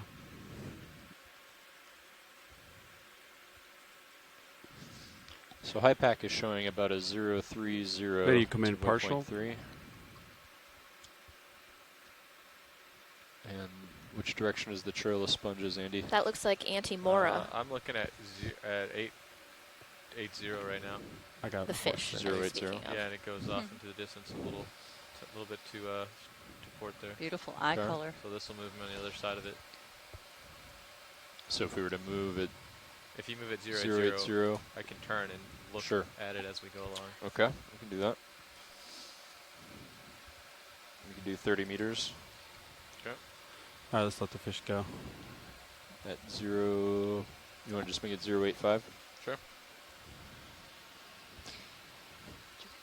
All right, video can come wide.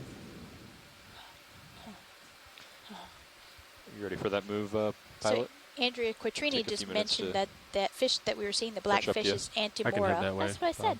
Okay, so we're going to put Yeah, it to move at and 085. Stephanie knew it and also. then you'll just continue Don't following ask me the the trail of species. sponges. 5 copies. Bridge, this is ROV nav. Antimora rostrata. ROV nav bridge. Thanks Go very ahead. much, Yeah, Andrea. we'd like a ship move, please. Roger. 30 meters, that's 30 meters, bearing 085 at speed decimal 2. 30 at 085.2. Got it. Good copy, thanks. So this more yellow-green color sponge, that would be a different one than we've seen so far, correct?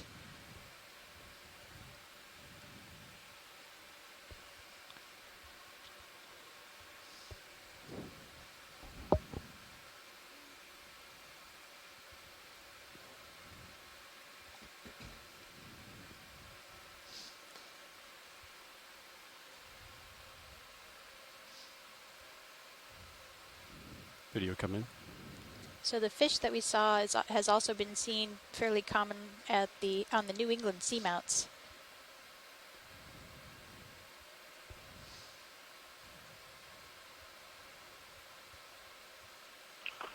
yellow-green sponge looks very similar to something that we would see pretty frequently on the New England seamounts.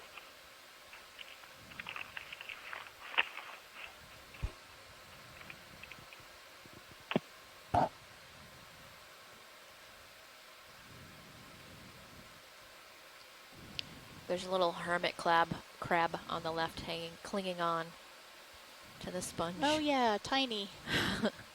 It's amazing how good these cameras are. Yeah.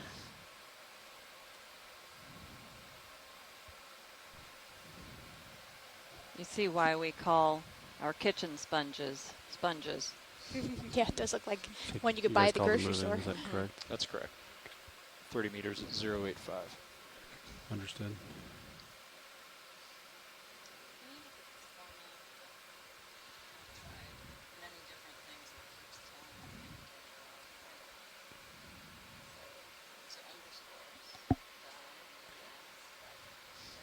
Me? Does it have to have those brackets? I think Okay, it just video, had you can come wide when you're good. Maybe try it without those.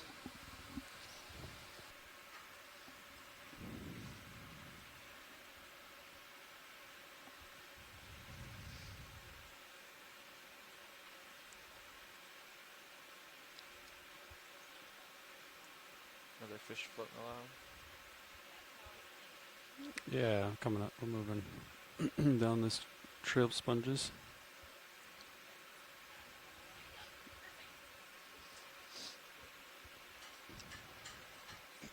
So I just want to pose the situation in which the ship loses propulsion. We start drifting. We've got about 0.8 knots of current going toward the southwest. Wind is pretty light coming out of the southwest, so I think we'd end up What drifting species of cans more are or less those? south. Looks like Coke, maybe. So It if we looks were to like lose Coke. ship I think propulsion, we need to send that to the manufacturers. And Pabst what Blue Ribbon would you guys do? on the left. Do we still have ROV power? Yes. Come up. So the yellow-orange sponge that we were just looking Push at out. might be Let's see. Hydroid. Push to the north. I would try to zero the turns and then come up. I could rotate.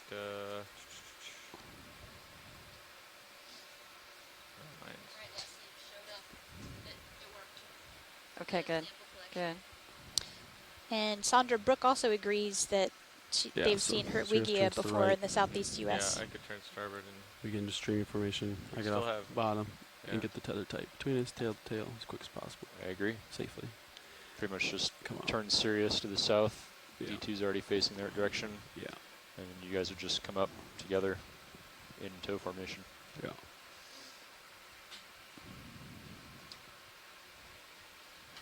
But there's still debate about that sponge, and Shirley Pomponi said it looks like a Yeah. demo sponge and not Hydroid, You're and getting off my crusting side on there. a hexactinellid sponge. And we are moving. Well, you were you were talking about turning to follow the trail of sponges, right? So that we purposefully made that track a little bit off of the trail so that you could turn to port as you move and keep them in view, right? Copy that. Just keep an eye on your sonar, though it's pretty flat. Video, come in partial. Watch lead if you see anything here. Let me know. There's a sea star in the background. Oh, there it We is. see more marine debris, unfortunately. It looks like on the Only left about there's 5 a meters left in that glass movie. sponge that's Go. not alive. It's brown colored.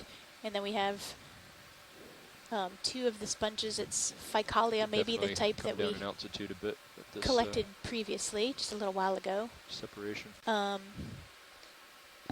There's a little bit of a green sponge on the bottom right corner.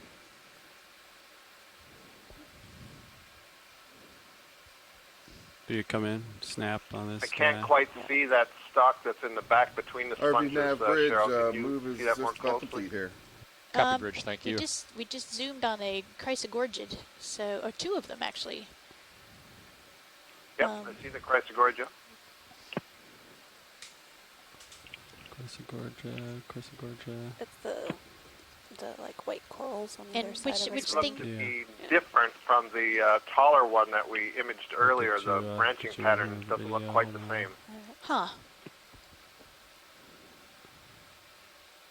And it does have a little Alright. associate in there, if that was a Should be shrimp, more stable maybe? here, video. Yeah, that looks great. So you might swing for a few minutes, Andy, and then Yeah, shrimp or an Try to set amphipod up. or I'll a try to hold here mysid for- Ship is possum stopped. shrimp About a 4 possibly. minute swing. Okay.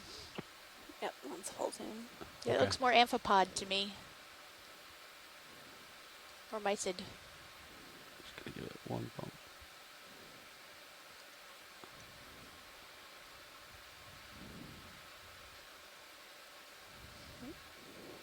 I think video's clear whenever science is. Okay. You can come wide. Alright. And notice the little pile of pteropod shells, etc., in this depression between the rocks. There's also Cheryl, that thing I was asking about is the one that's on the left side between the two sponges on the back of the rock. Okay. Yeah. there's also a sea star we might want to investigate after this. Go ahead, watch one. Yeah. Okay, video come in partial. Alright. And come in all the way. Is this it? Doesn't Watch. appear too lively anymore, but Yeah, I agree. it's interesting that Dead and there's... being overgrown with hydroids and Yeah, and it looks like a hermit crab maybe yep. hanging in there. Yeah, video if you see something you want me to look at. Okay, thanks. And I'm not sure if there's specimen another wise, skeleton coming up here. Kind of looks I from a think just distance one like a with this dead sea metallic star. gorgia. Yeah, absolutely. But, we'll I see think I as we can get use there. that. Sounds good. Yeah, I think he was expecting this one to be alive. We can, yeah. Let me hop over to that.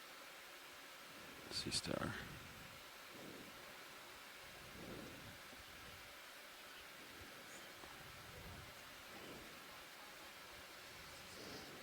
Absolutely, watch lead.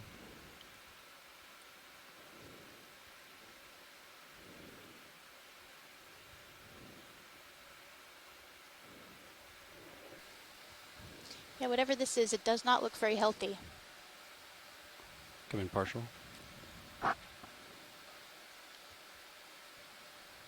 But there is a brittle star on it. And maybe another hermit crab You can zoom out, Will. on the stalk. Yeah.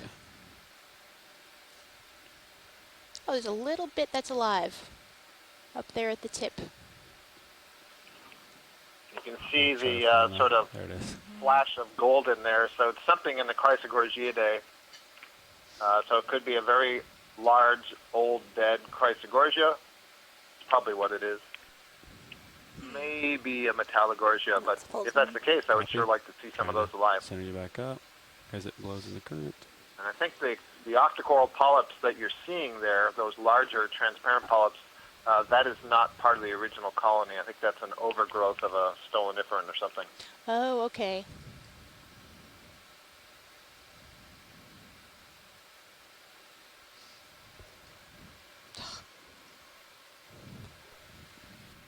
I say that because those polyps look too large for Chrysogorgia polyps. Yeah, that makes sense.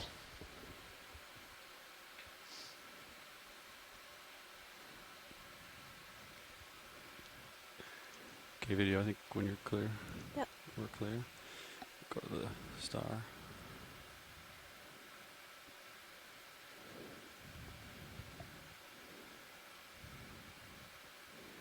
Is that lighting okay, video? Yeah, looks good. Come in. Too bad Chris Ma doesn't seem to be around today because I'm sure he would be excited about this sea star. We got lasers on it to start, and then we can turn the lasers off, I guess. Is this perhaps a goniasterid? Video, of is that okay sea with star? lasers? Clear. Copy that. I've seen them Alright. before, but I can't remember if that's correct. You can come Is in anyone video. out We'll there try to fill it a frame sea star here. expert? We don't have Chris. I'm wondering if this is one of the Evoplosoma. That's a genus name. And Les Watling was saying earlier that Paragorgia bubblegum coral that had tipped over was kind of lucky that there's no Evoplosoma around. Oh. That might Maybe so this he's could be. In faults fact, on I'm pretty his- certain this is one of the sea stars that feeds on coral.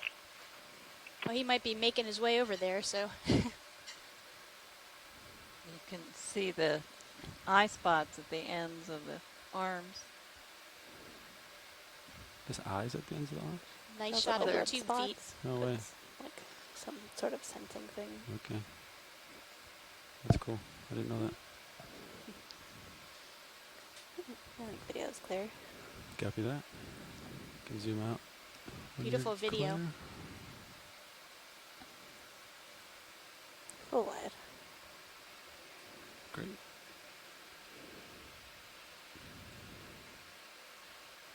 It's interesting that it appears that these sponges just keep on going as we move down this rock feature. Kind of following a ridge or the top of this feature now, where there's more exposed rock. Yeah, we're certainly finding more sponges than I expected. I wouldn't know, but I was under the impression that this might be more of a coral habitat than a sponge habitat. Got a little bit of tether, I think. Is that uncommon for sponges to I dominate? wanted to kind of cup the bottom of this. And then paint a stripe I up. think the sponges are more common where the currents are a little bit lower, is my impression. Not 100% certain of that. But very often I know some of the work that we've done out here in the Atlantic, further north in New England seamounts, and I then the kinda canyons caught going this. down Maybe towards you can snap Bahamas, on this. we certainly see them intermingled. And on some surfaces the coral's dominant, and then on other surfaces the sponges become dominant. Oh wow, look at that, a pycnogonid. That's a good call. That's awesome. You can see Got it in front of the black coral storopathes. I'm trying Storopathes, to get you right. closer here. Then we have a little squat lobster on the lower left and a hermit crab on, I think that was a sponge in the center there. It doesn't look very lively anymore. And I can't tell for certain, but that might be a lithistid sponge that is just to the front left of that, either that or an anemone to the left of the sea spider. And Shirley Pomponi has added that it's a geodea, and she's not sure which species it is. And she said You can to zoom in on get the sea spider. get a good photo for her. Watch lead, this Wow. is Nav. That's a great close-up. That's awesome.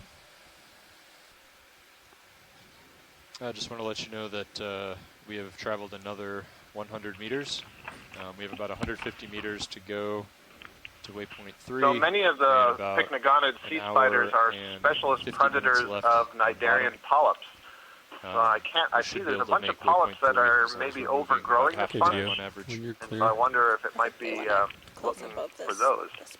See, it's got the shiny yellow parts are where the eye spots under would 2 be hours, arising from just below that. You see that long tube.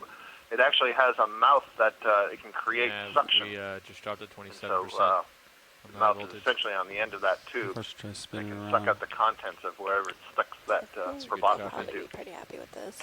Okay, I'll try to hold this then. So we just got a notification from Nav that we've moved another 100 meters, so 300 meters total since we hit the bottom. And we have 2.5 hours or so left, so we'll likely be able to complete our planned dive track. So. Right, I think video's clear. It'll give us a little more time Pilot's also to take a few more samples and maybe attempt another rock sample higher up on this ridge. We'll look When for a did likely candidate. When did I? Yeah. It just dropped And to 27. Tara I've Luke been watching said it real that closely. Chris Maw has Figure out the time suggested that it's Suriaster, possibly 3% Suriaster per hour. americanus that we were looking at just a Pressure's little bit lower ago. now. That sea star. Right. So it should be slower. And I believe that was seen, at least that genus was in the Gulf of Mexico. I remember seeing a photograph of that. Maybe Tara can confirm that. Siriaster. Watch lead, was there anything else in this field of view Circeaster. you wanted to see a close-up of?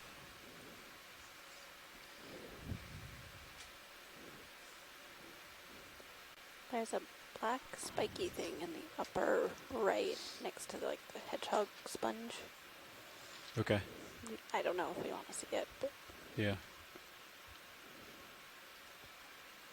Go ahead, watch one.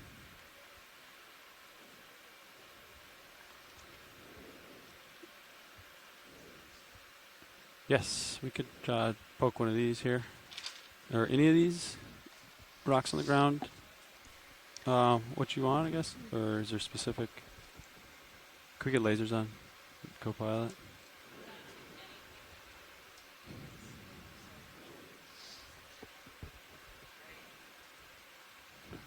Understood. We're going to attempt another rock collection. This time we're going to use the scoop instead of the manipulator claw, and maybe that way we won't crush it and we can get it intact to the surface. If you were not viewing earlier, we tried to get one of these types of small slabs and just kind of disaggregated in the claws, and indicating that it's not fully lithified material, meaning that it isn't fully cemented together grains. Instead, these are highly indurated, highly compacted, and you know, they are solid, I guess you would still call them, but they're not strongly lithified and cemented together.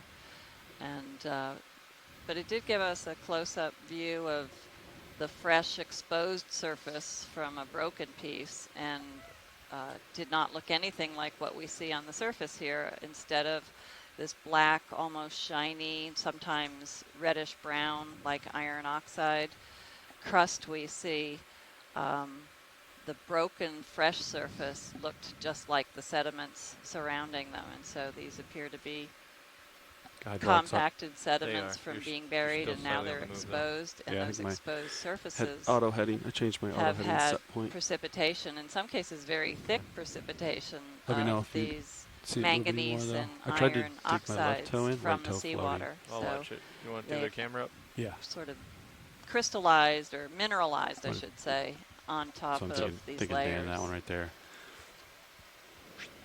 So we're going to Scoop try to right to scoop left. one up. They want to. Yep.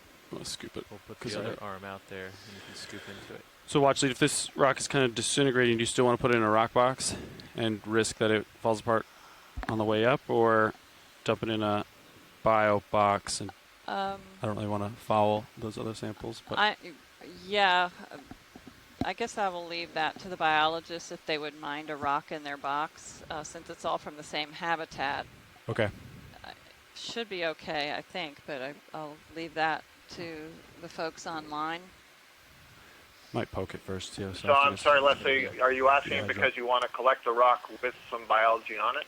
No, the question would be, because it disaggregates, should we put it into the bio box so that it If you put it into survives the, port bio there, you need to rise open to it the surface? this way If we up. put it in a rock box, it'll probably just sieve away and rock filter box? through the box. If you do that. So the understood. question would be, if we you put it wanna in a try bio scooping it into box, the other one, that's would it it's on be you. contaminating other organisms? We could put it in one that we've already collected for a future collection.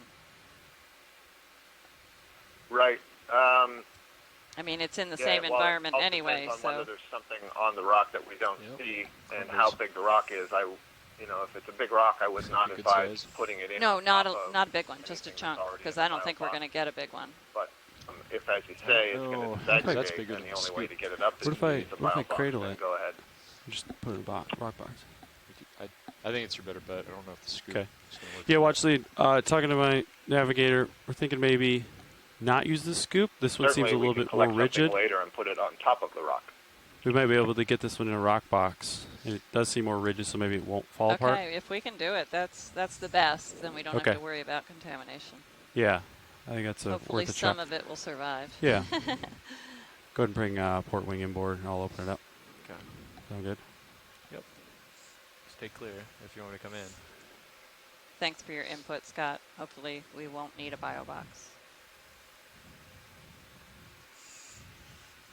No. Yes. Yes.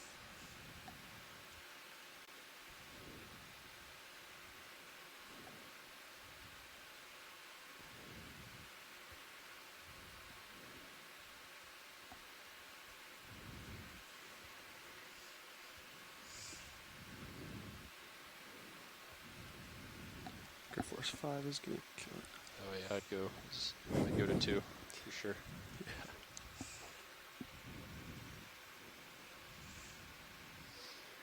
Alright, let's see what 2 looks like here. Get a feel for it. Okay. Even then, just feather it in, you should be good. Yeah.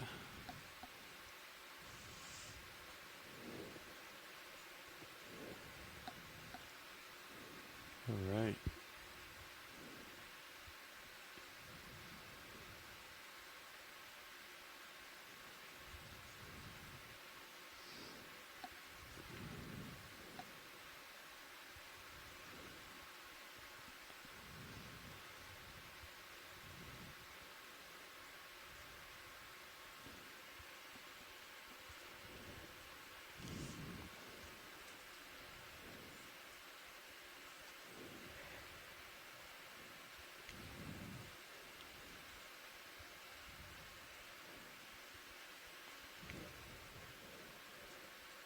Nice.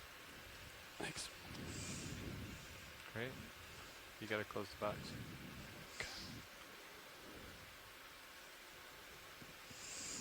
Now I'm wondering if you actually extend the drawer a touch and you're away from the base of the shilling and then just close it. It would close on the wrist. You can, this is good practice anyway, but you know what I mean? Yeah. Extend the drawer just like an inch and then bring the wing back outboard and I bet the box would close by itself. What's it gonna hit on? The wrist. Oh, that's so far. Okay, maybe. I think that's why it's a tighter angle than that angle there that it opened on you. It's possible. But yeah, we can try it. I mean, We've been on this part of our dive, secure? this location for quite a while. It's been very interesting. It is the relatively steep slope of this area called the Hydraulics Lake are Escarpment. And I'm sure there are steeper locations, but Thank on you, the co-pilot. dive, this is as steep as we get. It's about 14 I was worried I was degrees. going to crush it. We began our dive on a very flat stretch of sediments that had several different Take your organisms screen back if you inhabiting want. that area. We took some great video and still shots. Didn't take any samples down there, but then we encountered this area that coral has on the left. outcropping that. rock. And as soon as we saw the rock, we started seeing these Piece of trash. communities of sponges and corals and all the organisms that like to live nearby. Not too many fish. We've seen a few. Sadly, we've seen some marine debris. There's Hey, come another in. piece in the distance.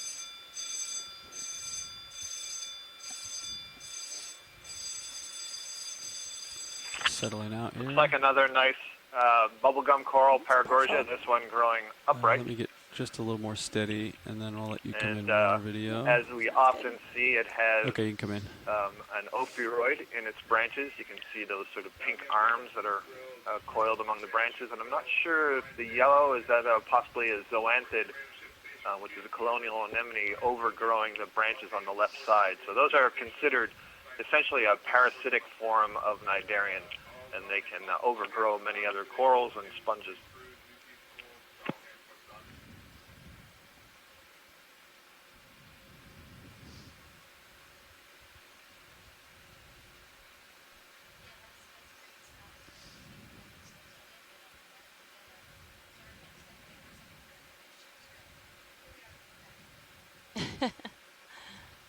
Maybe check out the bottom.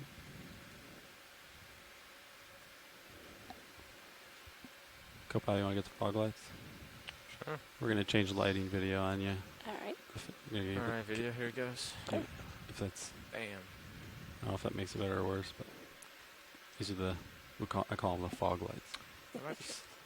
So generally we'll have it a little bit closer Okay. when we use those, but I mean. There's still another coral also at Yeah, you can see the where base foreground the to the light right of source that is, bubblegum coral. They make I it better or couldn't worse tell video. We can always turn them off. if it was I a just thought I'd try it. chrysogorgid or a bamboo coral. You can just see its white tips at the base. I think they want to tilt down to the coral just in the foreground. It looks like there are a couple Oh, of clusters of Yeah. yellow zoanthid I'll polyps bring it down. overgrowing this Here you go. really pretty So what bubblegum direction coral. do you think you're going to want to move, Andy? There we go. That's a probably chrysogorgia colony. It looks 030. like it's maybe seen some Between better days. 0. It's missing Yeah, between polyps 2.5 from the and top 3.5, center, but so you can see the branches off to either the side. middle sounds good. So we're seeing several of the Okay. species from the family Chrysogorgiidae, the golden corals. Thank you. All right, I think video's clear. Okay, that's clear. You can turn those lights off. Thanks, Andy. Coming up. Yeah, I haven't tried those before, so. Yeah, it's closer than you'd think. It's like right in between the Yeah. feet. Between the toes. Yeah. It did add an interesting fill to that one. That one did? Yeah. Cool. To see more Plenty of detail in the specks for you sponge. guys to kill. Might be a little more backscatter, but the water's not very turbid. What's so that right there you're looking at? The garbage. Is that garbage? Yeah. Rust, or is it a dead? I think it's metal.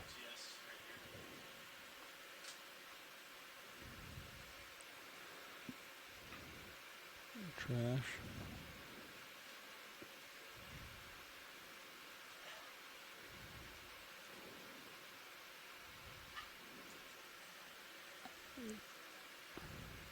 Yeah, you're welcome.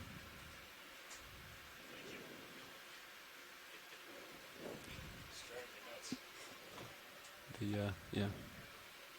Thanks, Dan. All right. I'm going 15. I'll look to the starboard. It seems to be kind of going, oh man. Yeah.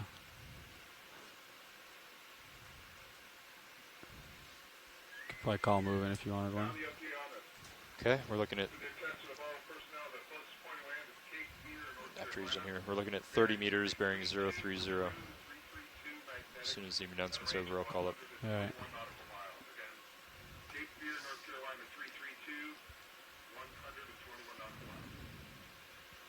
Bridge, this is ROV Nav.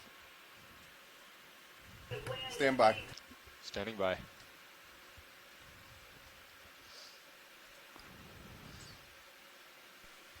We were just informed if anyone needs to swim to shore, it's 121 nautical miles to Cape Fear. All right, video can come in partial. All right. See what this is. Looks like a baby sponge. Yeah. And we have another squat lobster at the base of what looks like a dead glass sponge. Looks like an ice cream cone filled up with ice cream. There's a nice pencil urchin over on the right Come in. of the rock Yeah. with much longer spines.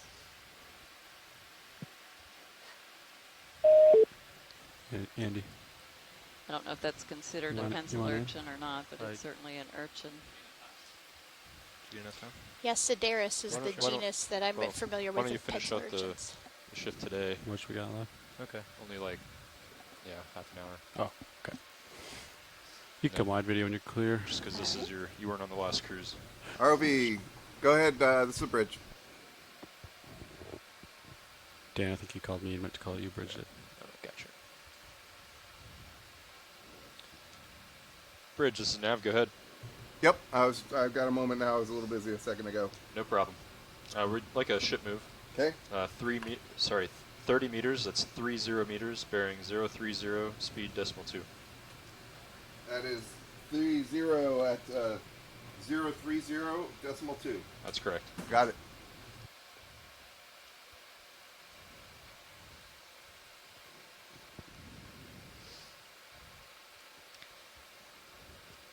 Most of these rocks seem to be very, very similar come in in their partial. shape. You know, they're all pretty tabular. They all have this iron manganese oxide coating that you can see really nicely in that shot. So hopefully that sample that we You can zoom out well, collected video. will be representative of this entire region of the sloped area, at least, where the rocks are outcropping. It's a beautiful shot of this sponge. Polymastidae is what Shirley Pomponi. So Polymastidae. for those of us who don't know sponges well, are these where the water is, are these the opercula, the water comes into the sponge and filters through? What's that temperature say?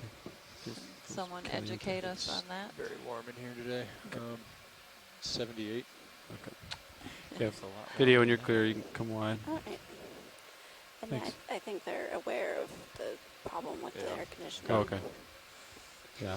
Going back to The the AC's vents full open. Okay. bonus. the pencil urchin that we saw, Sandra Brooks suggested it could be Stylosideris as the genus.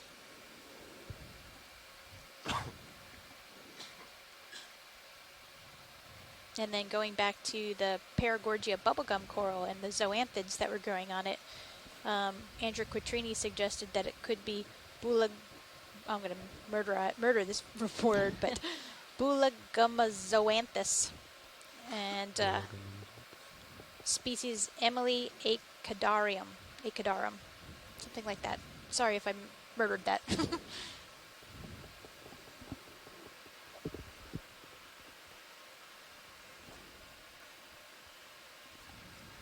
A little fish behind That's you. a Wow, cool look looking at one. that sponge. It's on your tail. Copy. Maybe he'll come out in front of me.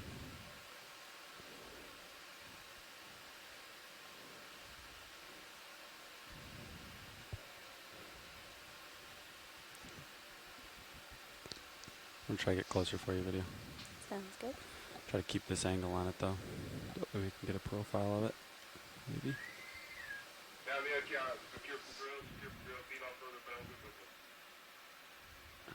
Alright, video coming partial. Alright. We're gonna spin around it.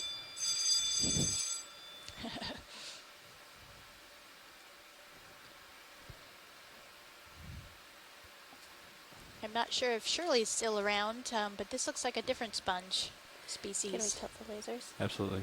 Go pilot. Kill lasers. And might that be a little tiny bamboo coral at the base? Give me a video on that bamboo. I'm trying to where are they And there's looking? a squat lobster in the background on the rock.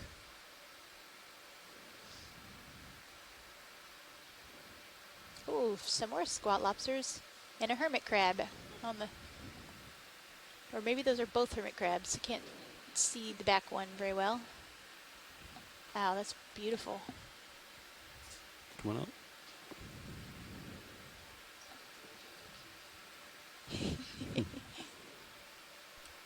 Looks like a Georgia O'Keeffe painting.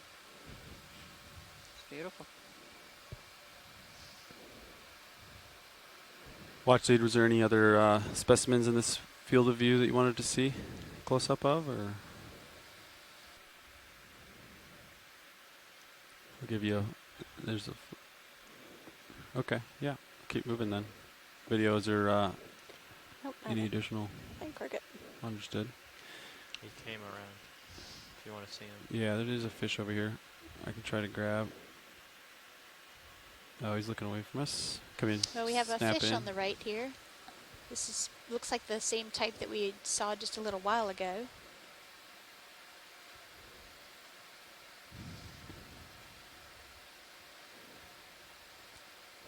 Got any more zoom?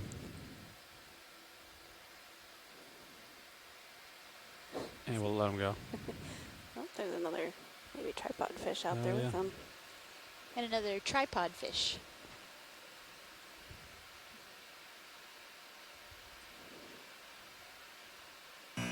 RV nav bridge. We just lost the generator. I'm coming out of auto. Copy. All right, guys. That maneuver we talked about earlier. Yeah. Be prepared for it. Understood. Pull wide. Thanks, video. Just want you guys start coming up. Yeah. You want to stow my swing arms? Sure. Do you want to skin your tail to tail? Yeah, Tail, let's or- do it. Yep. If anything, it's good practice. Yeah.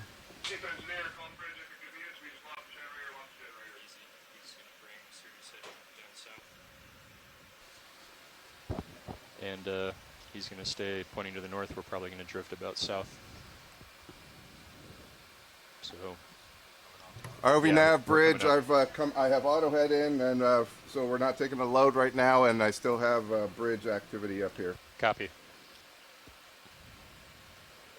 All right, Andy, you should You should start turning your head too. Okay, I won't be able to see. I got it. It's interesting how as soon as we You're gonna move have off to do it the then. rocky ridge area, we Just return 'cause just we're going to start getting pulled here back pretty to soon. the wide open, flat plain of sediments. Very different habitat.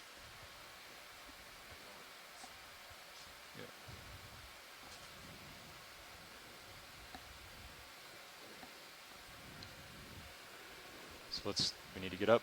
Let's get up to a safe altitude. Leave it Charlie, pushing up.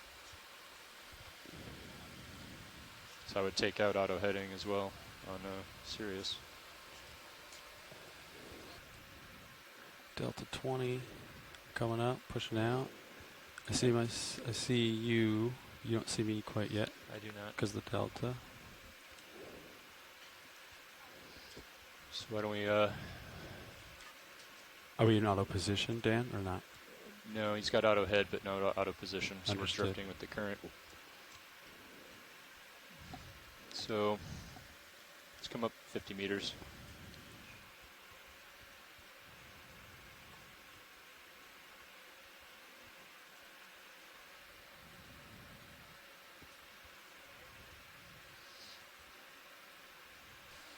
Well, We everybody, don't you have tether probably lock noticed either that yet, we've left the of course. seafloor. Watch your, We're having a heading, little bit of a Levi. trouble with the ship, so we're just coming off to wait So it you're out pushing and out see if we pretty can hard, fix the but- problem, and There you go, hopefully I we'll be gotcha. back on the bottom Should soon. start locking here, and it did. Standing by. All right. Yep. Yep. We're going to come up to 50 and hold, so we'll be safe. Copy. Thanks. 50 depth. Dan? 50 altitude. I'm sorry. Okay. So if they get everything working again, we can come back down. Okay.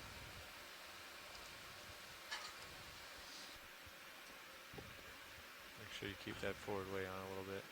Yeah, it's hurting my efficiency on the way up. Yeah, I know. I'm not going too fast. I'm trying not to escape you. Well, I don't think you need to put too much forward way on, just because we're going to start drifting at 0.7 knots.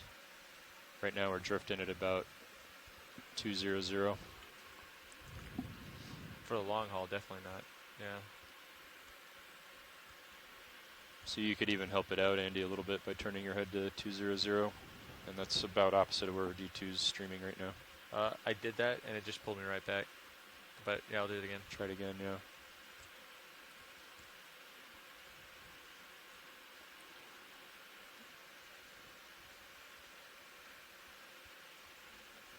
I'll go into auto depth once I reach an altitude of 50. Sounds good. It keeps That pulling should, me right back over that line. We'll just just keep manually holding it there. Just bump it back to that direction once in a while, just so you can keep him in your tail cam. That's the goal here. You're at 50. I'm in auto ROV depth, nav. Andy. Copy that. I'll Bobby? get just a little bit ahead of you, okay? Yeah. 5 meters or so. Okay, we're at 50 meters altitude. That'll put us above anything in the area. We'll hold here. Wait for your instruction. Thanks. Okay. How far did we move? So far we've drifted 50 meters. Understood.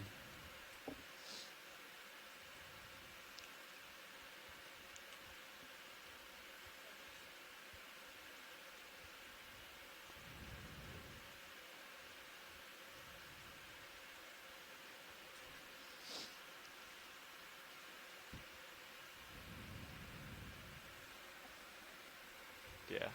Yeah, you don't need as much now that we have really good lock and we're starting to move. For anybody still on the line, How's the just thought wire? we'd give a little recap of what we've Wire's seen fine. today. So this site cam was up. one that ROV was nav, very bridge. far from where anybody Go has bridge. ever. Yeah, we have 3 generators laid again. I'm eyes going to before. get us back into full auto, and then didn't we can know work what back to where you expect need at us. all, but we Copy, were hoping that there would be sounds some good. hard ground. We'll that wait would for be places word from for Bobby to see what he accessible wants to do. animals to terms of the vehicle live, dive. and Thanks. we did find that after we spent a lot of time traversing across soft sediment, and even the soft sediment had a lot of interesting organisms. We saw lots of tripod fish, we saw some anemones. What else did we see out there? Lots of brittle stars and Yes. sea urchins. And then when we got to the rocky feature, it was a never-ending run of sponges, and I don't know, 4 or 5 at least So they've species got of corals in their there generator also. back. We're So it gonna was start easing into auto position. So far, it's been a really great dive, and it's very important So you'll still to keep coming back. So have this watch that. as kind of ground truthing, because all of the Yeah, I other can swing ways that we look for one way corals, before we which move is back, and then we looking could at go the down and then bathymetry, move, or- looking at the slope, So looking at the if the current backscatter is to see as if it is there's on the hard bottom surfaces. and it's moving north to south, All of we're in a those position things where said that you there might need to could be swing coral around as here. we settle out. We also Right. So use right now you're north of Sirius. habitat suitability models, and Or we just go to the bottom those and again you just suggested that miss there the could be dive. corals here. So Well, the let's see what- information that we I don't wanna get go from back down this until Bobby about gives presence Yeah, or yeah. absence of Yeah, corals understood. can then be fed back into the habitat suitability Probably keep an eye models on and the help tether lock us there Yeah. while we stop. refine those so that they'll get better and better over time.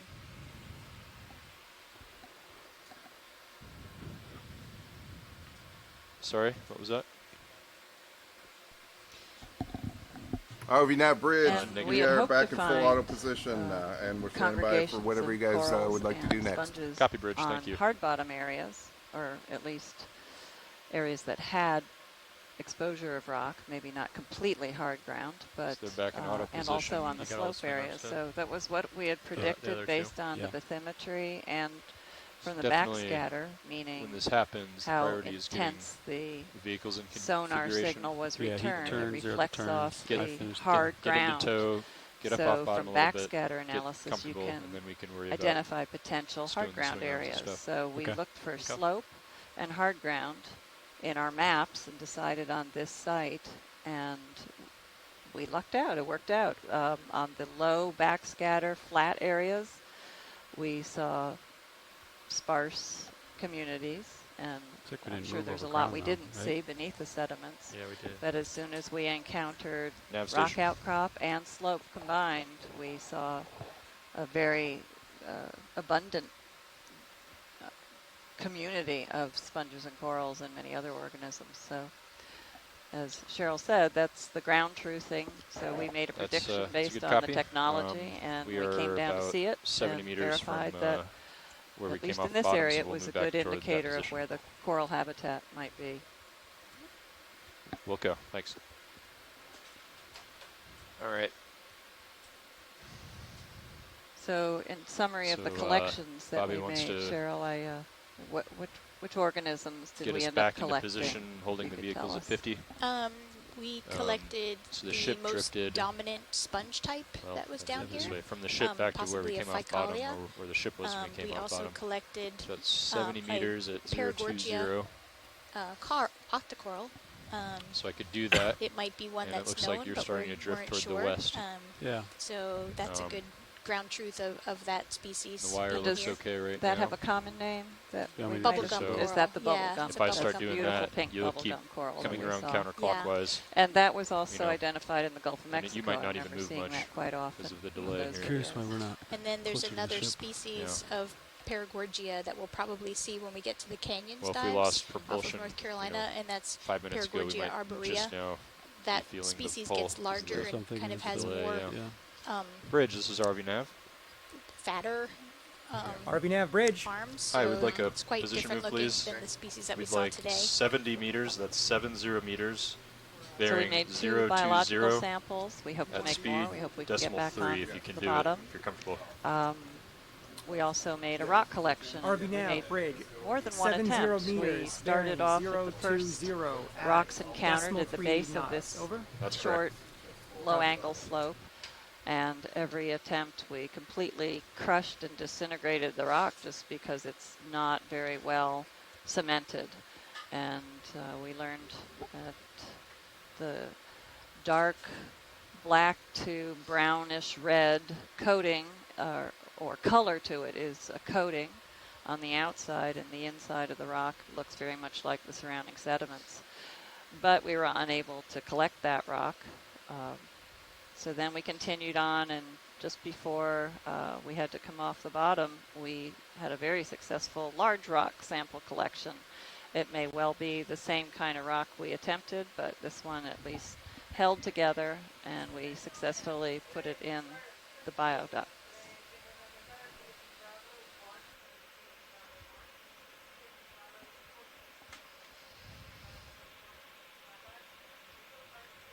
You want to check something for me, Levi, real quick? Yeah. Do you want to just tilt your camera down? I'm just curious, like, if that still cam is beyond. No, so that's about perfect positioning, right? Yeah. ROV nav, bridge, move commenced. Over. Copy, bridge. Thanks. Oh yes, and one more exciting thing that we saw today that I think was a first for many, all of us on the ship for sure, but many in the chat room as well, Yeah, was so now the you guys brittle are feeling star that was tug. swimming through off the bottom in the moving water toward the column, south. and it was But we'll really start bringing it interesting to back. see how good of a swimmer it was. It was doing a fantastic breaststroke. Yes, it was. And I using liked its fifth appendage as a rudder. Yeah, that analogy was really, really interesting.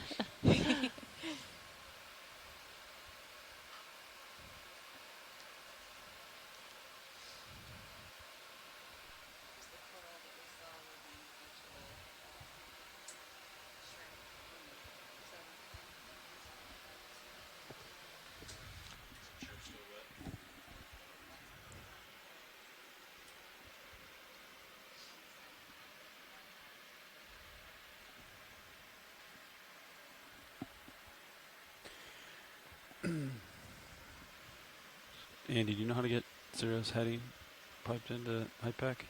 Yeah, it's a cable and compass.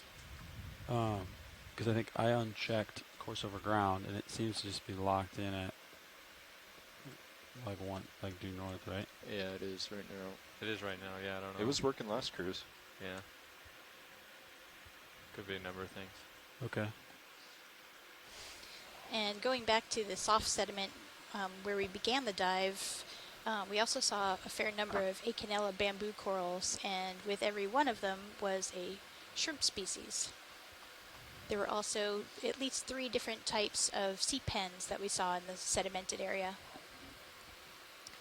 And each one of these organisms seem to be pretty much isolated as opposed to living in a clustered community like we've seen on the rocks. Discontinued that position move. Stand by.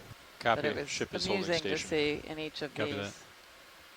bamboo corals there was a single shrimp living Or I among presume they're. the tentacles. They said discontinued the move, so I assume that they're holding position and not drifting. Keep an eye on it on a HyPack. Yeah. If you've just tuned in, we are hopefully temporarily off the bottom. It's our off bottom time. We're experiencing some issues with the ship, and so we 1535 local, needed to 1935 remove UTC. ourselves from the seabed, and we're hoping to return. The good news is that we have covered a lot of the proposed dive, and we've gotten some good samples of some of the characteristic fauna, and also a good rock but it has sample something to do with the that hardware definitely section. represents this particular dive. Because we had it saved for last time, but I mean, between now and then. Oh, the hardware parameters like the setup? Yeah. Okay. That's what I'd imagine. Because we don't have any physical hardware changes. Okay. anywhere along the line, Yeah. As far as I'm aware. Yeah, I'm just not familiar with the HyPack setup. But you can't do it from here. You have to do it from administrator, right? Yep. Okay. And not while it's running. Yeah. Not while survey's running. Today is different from some of the other days out on our cruise. We have Ask Me Anything questions that are being submitted. We've had many so far, and so we've been trying to answer some of these while we've been narrating the dive, and also folks on shore are answering some of the questions. So we encourage you, if you're familiar with the Reddit Ask Me Anything questions, go ahead and submit a few more. I think we're keeping them open for a few more hours. One of the questions that I've responded to, I've received similar questions related to the mapping of the seafloor. And one of the questions was that it appeared from Google Earth that the entire seafloor had already been mapped, and who did that, and what kind of technology was used. And And why do we still need to ROV map nav bridge. the seafloor if it's already Go been bridge. mapped? Okay, And we that's a very good everything's question, stabilized and for us it up has here. been We know we mapped stopped on a in the large middle of a scale, position move, and we are ready to but if you think of taking a reinitiate that position photograph, move. If you want to and update us with you the have distance and direction. low over. resolution Copy, stand by. pictures that are blurry, and each of the pixels in your image is huge, so you really can't see the detail. That's basically Generator. the kind Again, of map that's why that they we stopped it? currently have Oh, no, of no, the I don't know entire about that. ocean. And that map, and there's more than one, I but didn't one of hear. the main maps Yeah, I used didn't hear what they was said, but I think that would determine determined whether or not we from keep going. satellite well, we're not going back down to altimetry. the bottom until Bobby And says I won't go sure. into Yeah, so details we're about just, that, we're but going to stay at a safe basically altitude and just the move sea back to the dive surface track. height is measured 60 from meters, satellites, 020. and sea surface varies in height, even though you don't perceive it being on a ship, but the heights vary depending Bridge, on this is what RV nav. lies below, and that all has to do with gravity. And This is bridge I won't over. get Are into you guys that. comfortable It's with a the little 0.3 lengthy knot explanation, move, but or would you like to go basically slower? that's a far distant I'll definitely view of the try to get up to seafloor 3. I'll start using slow sea and see if I surface can build to heights. 3 over. So Copy. what we are All right, now well, we'd like to doing go 60 in our meters. expedition That's 60 and meters. all over the bearing globe, ships are 020, now speed decimal 3. becoming when we can. outfitted with multi-beam Okay, thank you. I'll set that up and call you sonars, and that way Thanks. we can get a much closer look at the seafloor using ROV nav sound. bridge. Sorry, I did not read that back And to you. Just to confirm, that is 60 meters, similar 020 to getting a degrees, much decimal 3 speed. Over. higher That's a good resolution copy. camera Thank you. shot. You get a much more detailed image. So the better detail, the better you can start to figure out what is there and I'd how almost it like got to just there. As a not have the geologist, we symbol certainly want for to know the Sirius until we origins can of all these make sure the seafloor heading is features correct. and how they Change it, or- relate Yeah, I'm going to do to that because plate kind of, tectonics, To to seeping? currents, I to don't know how to change the. Oh, all it's gotta be sorts that. of Wait, no, go into activities so that are on slow. the Yep. seafloor. Sorry. Shape. And as biologists, Or they you of can make course it a want circle. to know here. where It's this, habitats right? Well, occur, and we do cancel see that strong and just hit circle. associations between Here, and that should do it. outcropping, Apply it real quick and let's just hard see. bottom rock, And it substrate, still didn't take it away. It's and overlaid. biological communities. So the better look we have, the more questions we can ask, but also we can begin to answer some of those questions that exist. If we do that, That's maybe. there we go. Yay.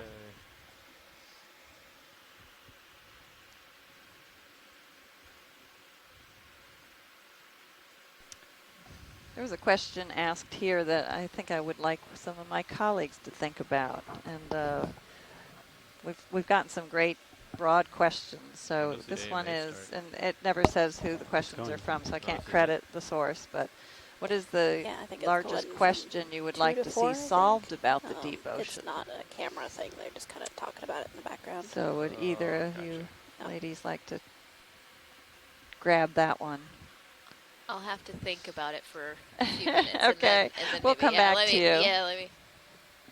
My answer, the reason I brought that one up is my answer is that I would like to see better resolution of the seafloor so we can start to answer some of the plate tectonic and Just other like a really origins slow of the seafloor weep somewhere. features from a geologic High voltage. perspective. Or just Yeah, and that would help like a guide sticky our count. knowledge about what biology is there as well. Yeah, So it's been that pretty, like- that would definitely be I know, a I'm very trying good to think thing of a to reason. master over the next 100 years or so. Yeah. Good thing we have a lot of Diala, right? A question that we always too. get We from have 30 gallons. many different 30 to people is 35 what's the gallons. How most many dives is that? unusual thing you've seen while you've many been out dives to is that? sea? How come we only have 30? We ordered Does 100. anything come to mind to either of Where you? did 70 gallons go? Is there still in Quonset? I know you filter through Almost all the 300 unusual and a things half. you've Right? seen. What's the most I unusual? mean, I think It's in like total half I've a- spent like 6 months of my life at sea, Almost so half a it's barrel hard of for me Quonset. Yeah. to go back. But it just if I focus, if I'm, so that I'm transformer allowed to D2 is just 18 focus on gallons. today, Or since the I can high think of voltage. it, Sure. it's like Without the comps. Okay. It's not We even should- the comp. brittle we should star still that have was 15 swimming gallons. earlier. I mean, 50 gallons. That was Huh. something I think none of Well, us you had got ever motors. seen before. You got Yeah, Right. that was both motor amazing. systems, That was both really high cool. voltage systems. And like I said at the time, I'd seen All fresh oil. What did I've we use? seen, Where did 25 gallons go? Was it crinoids just for flushing? before. Because And yeah, that's we would fill stuff up and drain not it to flush not out the old stuff. uncommon, but not also not I filled common. 2 Parker mowers too, I think. And that's really cool to see. But Yeah, they have definitely like a never seen- ballet No, I dance. They're didn't. so delicate RV looking when they nav swim. bridge, Pretty And the this amazing. move has been arms, initiated, go in kind of a but I'm different direction, just like at the decimal crinoids, 1 the for arms speed kinda right go this up and moment. I'll see if I down, can whereas the build a brittle little star, bit they over. were more That's a good like copy. lateral. Yeah, more of a more breaststroke. horizontal. There's actually Yeah, on my list exactly. to So that was maybe talk about getting one of some the oil, like a barrel ship coolest, to weirdest Norfolk, things I've waiting seen for us when we get there. while at sea. Or, I would rather just get it locally because the guys that we deal Let's with see, back there so are terrible. maybe a Well, then couple what we of need to have top it meet us in encounters Norfolk. where What did I say? we've seen Ship one to Norfolk. billfishes several times, and I didn't say Mineral, you said mineral. mineral. Okay. there was a Is it a swordfish type of that mineral oil? came It's right dial, at the yeah. submersible in the Johnson Sea Link years So have ago that in the West shipped to Florida Norfolk 'cause slope we off of can't have it shipped to Florida, Bermuda 'cause it's and super expensive. it wound up hitting the Yeah. sphere with Should its be plenty in spear, Norfolk. and the spear Do we have- broke I off, think we have one and we barrel watched shipped the to spear Norfolk. We'd fill kind it of at spiral Demo, down and then we're into the set depths, on the next and the cruise. fish. You got room for I fish felt down? sorry for it. The reservoir's only a third That full. was very Oh. interesting. And then I've seen big manta rays come over the top of the sphere and just kind of leave this big black presence there. It was really amazing. I was on the cruise after you, Cheryl, and we heard about this swordfish attack, so it's really nice to meet the person who it happened to. Too bad you didn't get the sword. Yeah. I think that happened to the Alvin at some point, and the sword, this might be a marine myth, but I think the sword was recovered. Oh, wow. I seem to recall that, but correct me if I'm wrong, anyone out there who knows for a fact that that's a myth.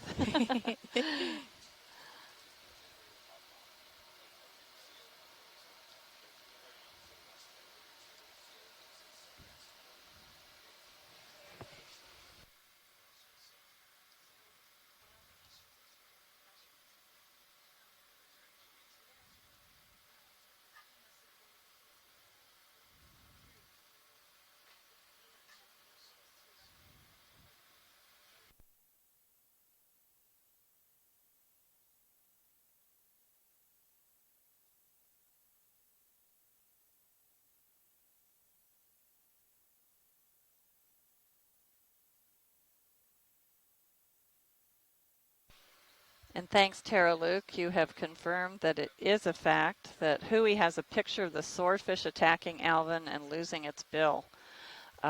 Bridge, this is RV Nav. I was RV nav wondering bridge over. if the Yeah, I bill think, was you can go actually ahead and hold stuck the, ship somewhere on position the here. Alvin We're gonna and it discuss was a new, recovered. dive track with That's watch the leads myth. that might be more I suitable don't want for to the conditions pass of the that one on surface. if it's incorrect. So maybe Okay, you yeah. can let me know. Yeah, just as FYI for feedback then, moving on that heading of 020, we're fighting against the current, so it was using a lot of power.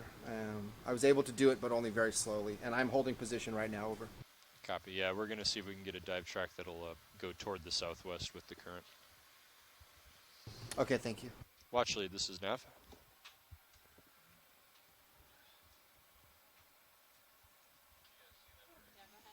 Yeah, so if you take a look at HiPAC, you can see that, so you can see up at the top right of the screen, that's where we lost ship propulsion and started drifting, and you can see where we are now.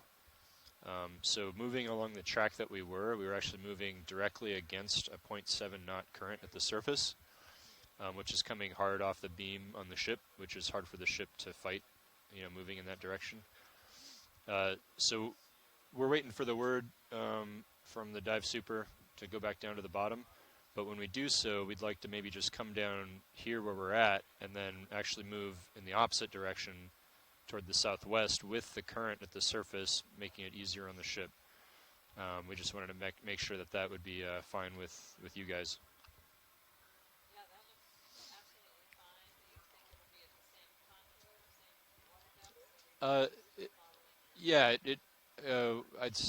We should be within 10 meters. 10 meters of the depth that we were at. And in fact, we could move upslope to that trail of sponges and just follow it to the southwest instead of the northeast. Sure.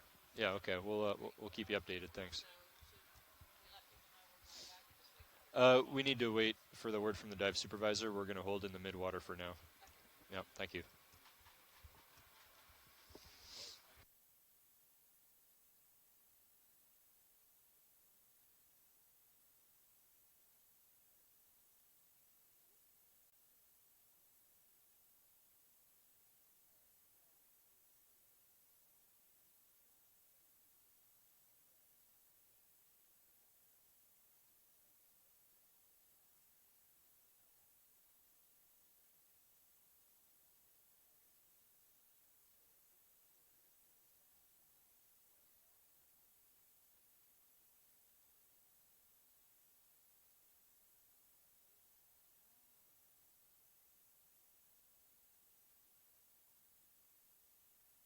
It's really interesting. In the chat room, there are several other scientists who have had billfish encounters while in submersibles. And Tara Luke actually has a quote here that in 1967, during dive 202 of Alvin, the sub was attacked by a swordfish on the bottom at about 2,000 feet. The fish became trapped in Alvin's skin and was brought back to the surface. The whole fish? Wow, the whole fish. I thought just the sword was brought back, so it's an extended story from what I thought. It's probably on YouTube, Irv Garrison said. Yeah, and then that happened with Shirley Pomponi as well. And they said that they got part of the bill came back with them. And then 2 days later, when she and Don were diving on a sinkhole about 40 miles away, there was another attack. And they saw the fish at the bottom of the sinkhole bleeding profusely. Oh. I no longer eat swordfish. Yeah, it's wow. a harsh reality there. It is. Well, it's interesting to know that they are aggressive, though. They didn't like submersibles, or they don't like submersibles.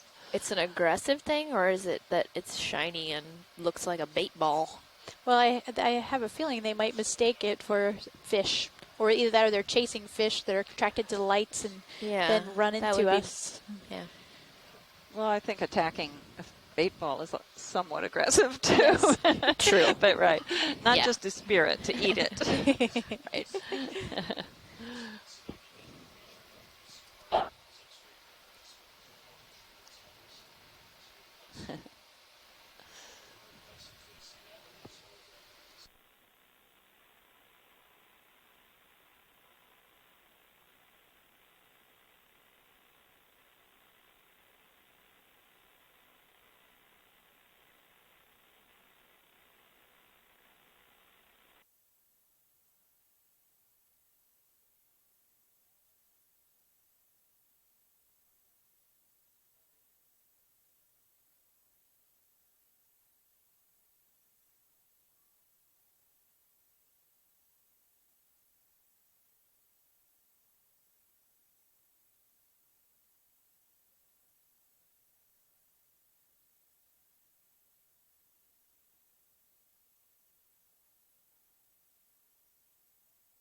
We have another Ask Me Anything question from a younger member of our listening audience, and that is, do you ever see sharks? What kinds of sharks do you see, and do you have any favorites? And Stephanie, what do you say to that? One of the more common sharks that I see and I enjoy seeing are pretty small sharks, maybe 2 feet to 3 feet long, and just various species of deep sea cat sharks. So they don't look quite like your typical shark with big teeth kind of sticking out of their mouths. They actually, their mouth is generally, well, it's broad, and they have more, I think some of them have more crushing teeth, and their mouth is kind of tucked underneath because a lot of times they're picking things off of the sediment or the bottom, the seafloor. And like I said, they're quite small. So they can be similar size to some of the fish that we see, but those are my favorites. It's funny you mentioned cat shark, because one of the shark species I've seen, and it may not be a true shark, is the dogfish, which is the chain dogfish. Is that correct? Yeah, we saw a lot of those. You probably did also on the slope, continental slope from the submersible. They're beautiful. Yeah, nice it is kind of funny that there's cat sharks and dogfish. Yeah, I'm a dog person myself. Yeah, and the shark species that I've seen most frequently at deeper depths is the six-gill shark. It's a quite large shark, and yeah, very impressive. Those ones don't look like they're really built for speed. True? I wouldn't know their top speed, but whenever I've seen them, they're lumbering along. Yeah, that's what I thought. I've never seen one like live, if you will, you know. You refresh that web page, it'll go to high contrast.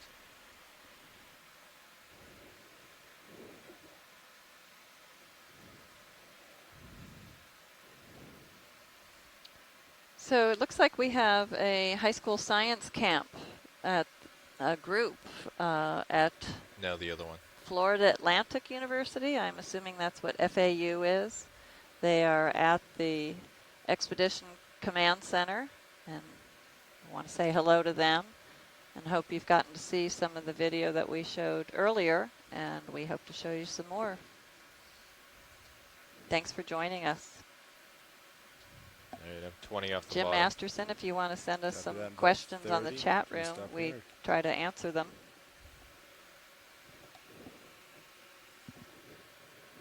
Including who is asking the question. We'd love to say hello to whomever gives us the question. Give a shout out to them. Sort of pick up sonar.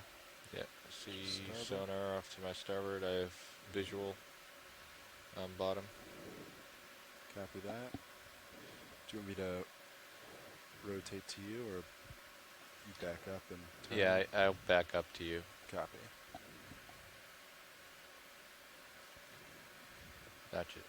Not yet. Copy that. Do you want me to stop here? What's your altitude? I You're do about not 20. have a good altitude. Something like that. Delta of about 12, though. Yeah, delta's good then. Copy. Slowing down. Yeah, I would stay where you are. I'm all stopped. I would actually This come is up a bridge little over. bit. Do you see yourself in D2's aft cam? Excellent, thank you. Yeah.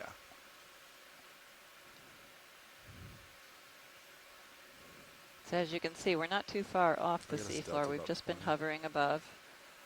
We haven't been lifting up back to the shift. We've just been waiting.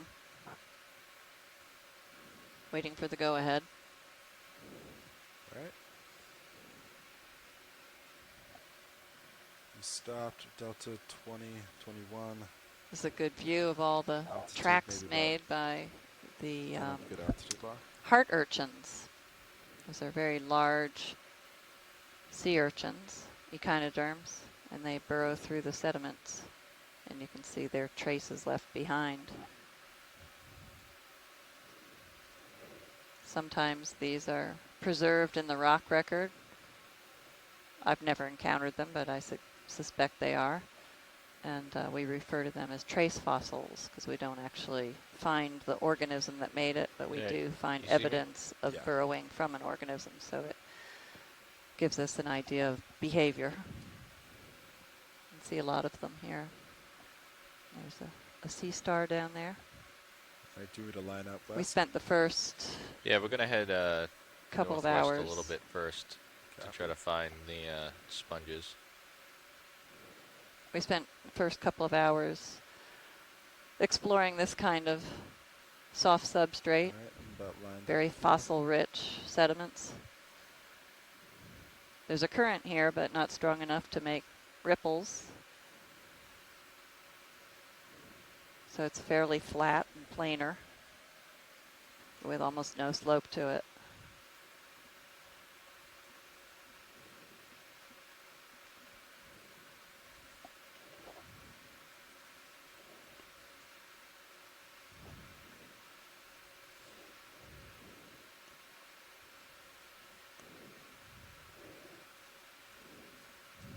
It looks like we have a bit of a shadow in the middle of the light We have pool lots of great compared to the outside. video have that any we'll of the show light on arms. some of the Okay.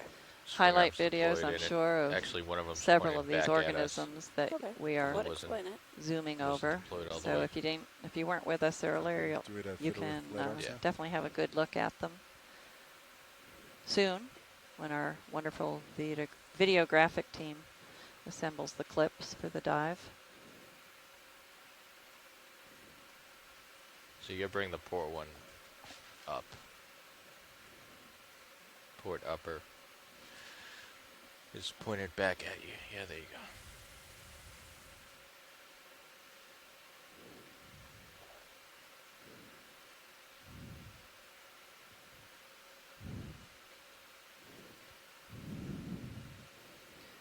We've got about 30 people who are still hanging on, waiting for us to return to the continuation of the dive. We appreciate you staying on the chat line.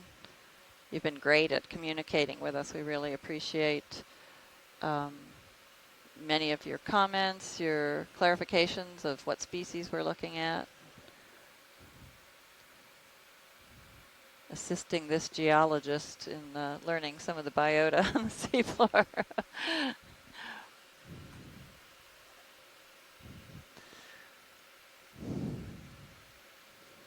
So this is a nice, almost aerial view. You can see where we were before by the marks made from the sub, from the ROV. And you can see the transition very nicely here from the sediment plain to where the rocks are outcropping. And even from this distance, the changing habitat and all those bright white spots are just some of the many sponges. And there are also many corals that inhabit this area. And up on the top of this ridge is where we see some of the larger specimens. Yeah, let's move this direction and get us up on this. It's a great horizon view. It looks like an army of sponges. And the big ones are on the top. Presumably that's where the currents are strongest, and they're able to capture some of the debris. And sadly, speaking of debris, we have human-made marine debris. 285. That's rusting, so that must be All right, 30 iron meters, 285. can rather than aluminum.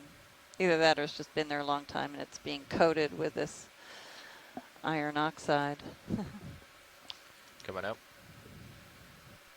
So we have a question from the students who are at the ECC at Florida Atlantic, and one student says, do collected animals have physiological issues when they are brought from 2,000 meters to the surface? Speed 0.2.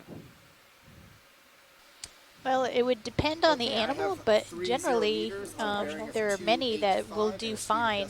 The pressure isn't as much of a problem for them as the temperature.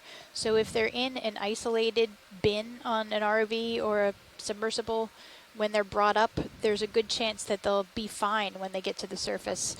Fishes at this depth generally don't have swim bladders, which would be the thing that would expand and give them a lot of trouble on the way up. You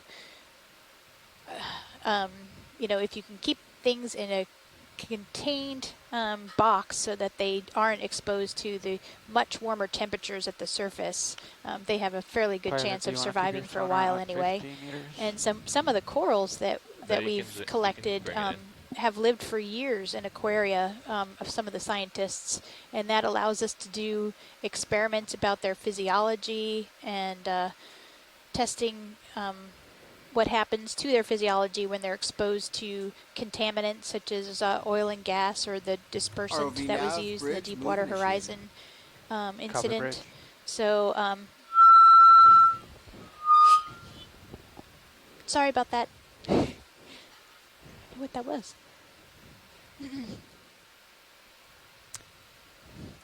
Little trouble with the audio. Hopefully that won't happen again. We don't know how it happens. We don't know if we'll do it again or not.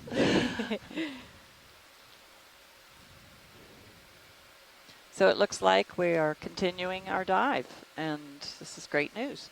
So issues have been resolved, and we're back at the crest of this feature that we had identified and explored already for several hours, and we've returned pretty much to the top of the crest where the abundant sponge community exists. And instead of going into the current, we are likely to just follow the current. You can see the particles are flowing from right to left, and we had been going into the current before, so I think we'll just let it take us down the crest here. Yeah, video, I wasn't able to get rid of that flare. The lights. That's probably the craft. Yeah. It's definitely better than it was. But it always seems to be worse on days when we're over sediment. So thank you. Good shot.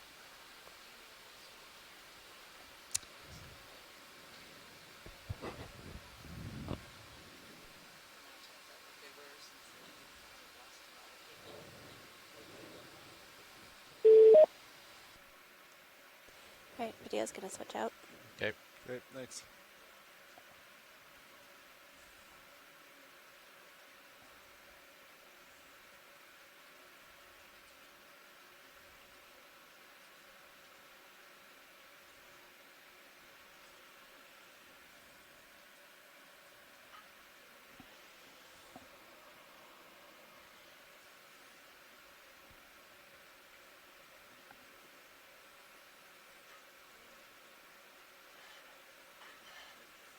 Alright, you can come on in, Emily, when you're all set. Just do a snap on this white guy in the middle.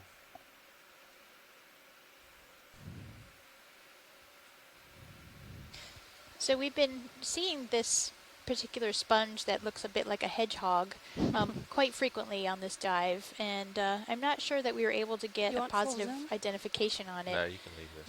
It's fine. Yeah, we believe it's the genus Polymastia.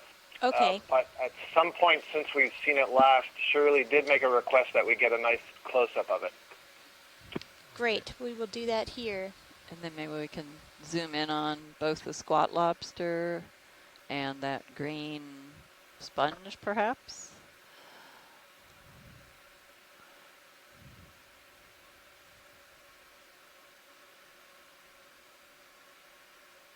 Yeah, that green color is not something you see very No, often definitely not. in the deep sea. It's interesting. Alright, come on in, video.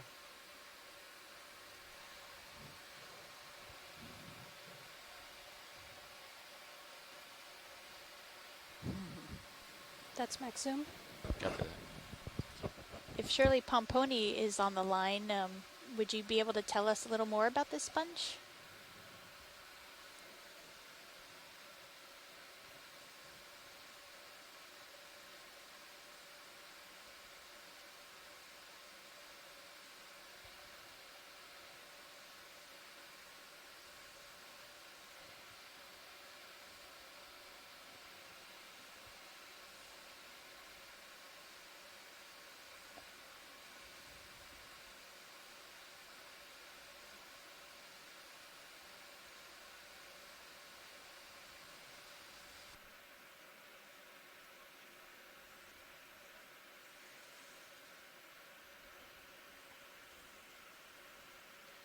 Alright, let's come on out.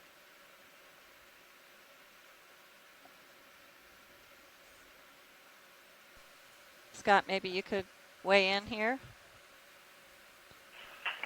Sure, I can do my best. So we're looking at a demo sponge, probably the genus Polymastia, and each of those little finger-like columns you're seeing are probably the outflow channels, kind of like okay. in this case.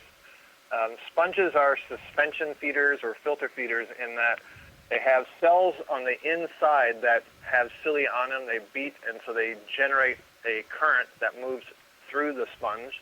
And they're basically a series of pipes and bring water in particles that are small enough for the cells to uptake. They will capture them and beat on those and then send out the water that's already been filtered.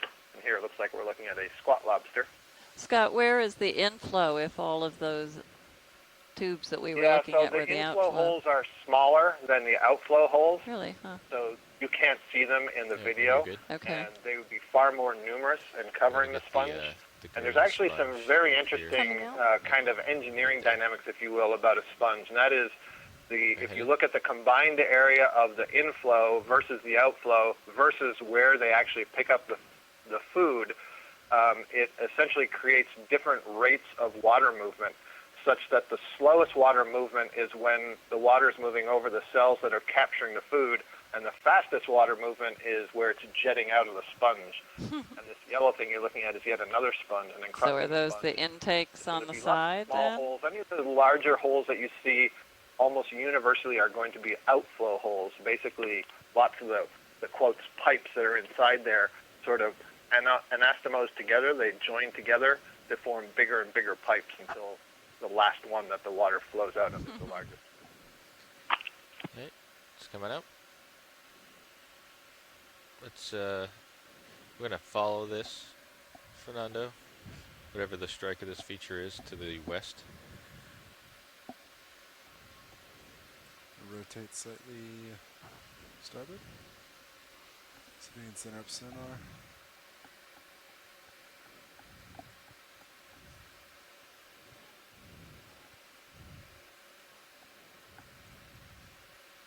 So we see some more of those hedgehog-like Like sponges that we 295, do just not move zoomed that in way. on. That Sure. Scott was giving us Maybe information. bring you more on top of me. So split the difference. Copy. Yeah, so right now he's moved 23 meters of the 30. So when he's done, yeah, I'll just make the next move wherever you are. Okay. There's another of those Sounds green sponges that we just looked at. Is there any ID on that at all, Scott, or are you familiar with the green one? There was a name offered before. Hertwiggia was the suggestion. Hertwiggia, okay. There's a beautiful specimen there. There's Yeah, a this may be a Persingid. new coral coming up, this large white fan. Looks like from a distance, maybe this is in the family Primnoidae.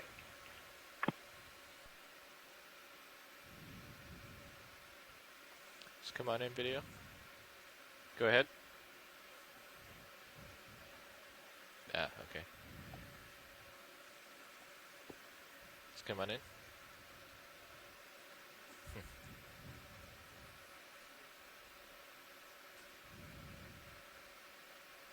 Yeah, Primnoid. Maybe. Yeah, very nice. So we get a close-up here. This is yet another Octa Coral. The Octa Corals are the group of cnidarians that all the sea fans and the sea pens are in. So this is a type of sea fan in the family Primnoidae. And one of the ways we recognize it in part is the color of the branches, but each of the polyps that you see extending from the colony has a series of scales over it. And so if you look at each individual polyp, you can kind of see, identify little lines to them. So they're scale-like, what are called sclerites, calcium carbonate structures. And they almost form like a suit of armor if you think of a medieval knight over the polyp, and then you can see the tentacles extended at the end. And this is one of the most diverse families in the deep sea. So almost every dive we encounter at least one species from this family. But there are many genera and many, many species, so they're a little bit difficult to identify in situ. One of the things that we do look at that helps us to make an identification is whether the polyps you're looking at, are they curled upwards or are they curled downwards or do they come straight out? And that's different genera have different patterns. And these look like they're oriented more upwards, so I would at least rule out the genus Neurella. So this might be something like the genus Calyptrophora or Paracalyptrophora, and we'll see if anybody in the chat room has a guess. All right. I might get a specimen view. Sure. You can see the current whipping by. Gives you a sense of. And I'm sure you all noticed the Ophiuroid that is attached again to this species, or there looks like a couple of them. Yeah. The lasers on. Yeah. Okay, you can kill them. The distance between the lasers, if you're unfamiliar with our technology here, it's 10 centimeters. We use them as measuring devices. Let me know when you're good, Emily. Okay, full wide. Yep. Coming up. Yeah, so we can just move Sirius along this line. I think Sirius is in a good spot. So that's a great Persingid. Is it Along the line we're Persingid or facing? Persingid? Maybe Persingid. move it over just a little Sea bit. Star, the multi-armed sea star. ROV nav bridge, move complete. Tomato, tomato. Thank you.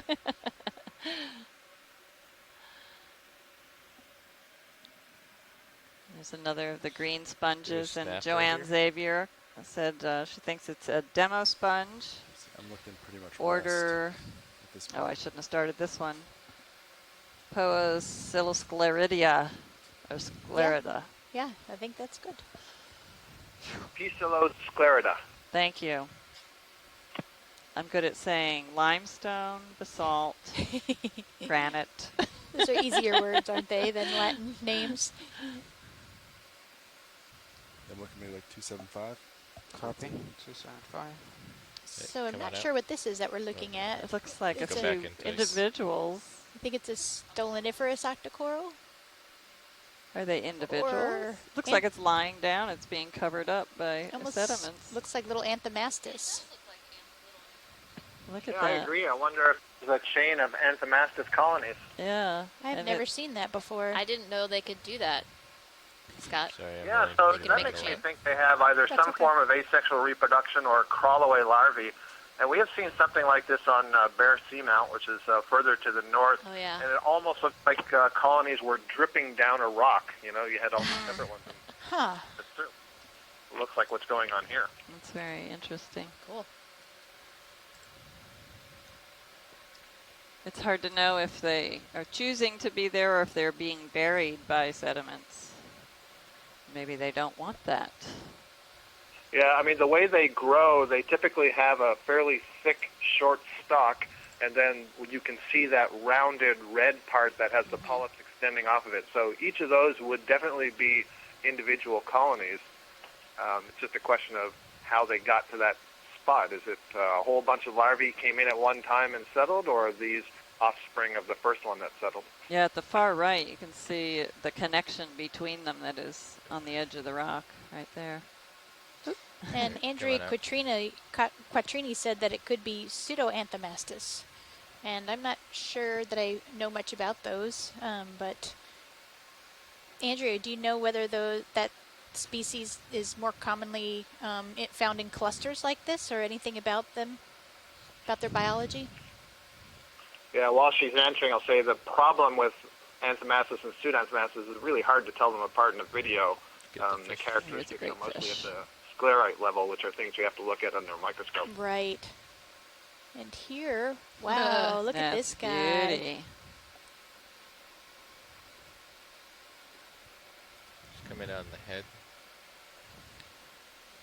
Wow, look at this guy. Is that a brochulid? Could it be?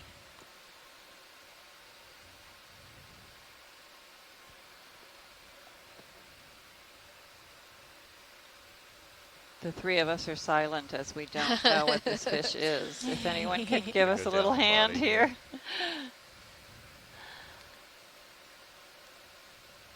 I missed how long he is with the lasers. We'll I don't pull think out they've again. been on yet. Oh, okay. Yeah, come on We out. don't want to blast him in the Don't blind the eyeballs fish. now. No. Let's get lasers. Should be there. Oh, There so it is. Oh, Yes. he's good long. Pretty good size. 10, 20, maybe almost a half a meter. Right, lasers are clear. Can we get Maybe a a couple little seconds? Just What's this? okay, it's right a here? cuskeel of some type, and Andrea's trying to determine the species if she can. Great, thank you, Andrea.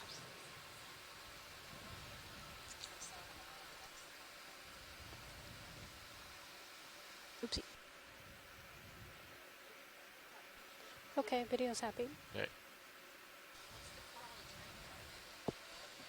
It looks like there's a little chrysogorgid coral that's towards his tail, but then Would you like to there's a couple zoom in on of that? other corals on the right side there. Like, Oop. Power limits reached on bus A. That one scares me. Great. Does Nav mic open? Come Thank on you. in video.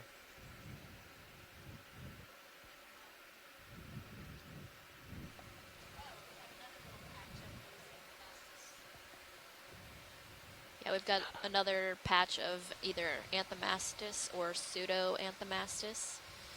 It's a kind of coral, and we think they're asexually reproducing, which is why you get each one of the pink round structures is a separate colony. We also have a little squat lobster hiding under the rock. Oh yeah. There. And are And those a few little small sponges. Yeah. Golf ball sponges. Going back to the cuskeel that we were just looking at, it might be Lucio brochula.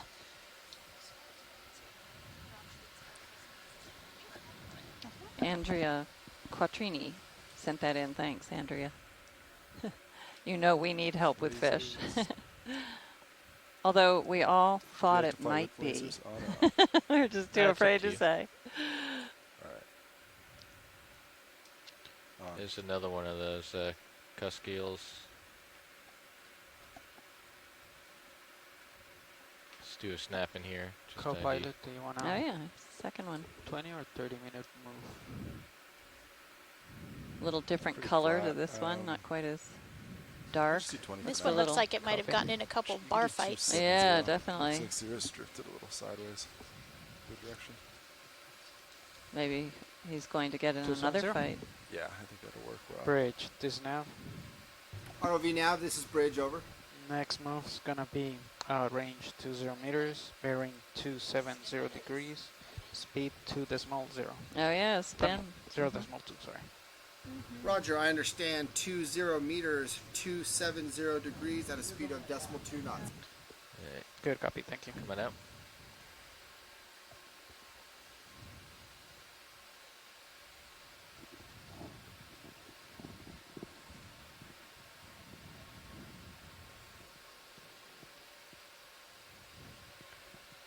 Watch lead, this is nav. Do this little stock sponge right here. Just a snap. I just wanted to let you That'd know be that stock. we have about 30 minutes left on the dive. Is that gastropod on There's a gastropod up underneath that. That's beautiful. Wow, that's a very pretty gastropod shell. And a gorgeous squat lobster as well. And some great pteropod shells littered around. All of those translucent triangular objects on the rock to the left, those are pteropod shells. Just for everybody's information, we have about a half hour left on the bottom here. Right, coming up. ROV nav, So if Bridge, anyone in the moving chat room is interested in another Copy, biological collection, please let us know very soon. If you see something, speak up quickly. And we've been a similar depth for a long time now, about 1,685 meters. And this seems to be the sweet spot of where we can find hard bottom.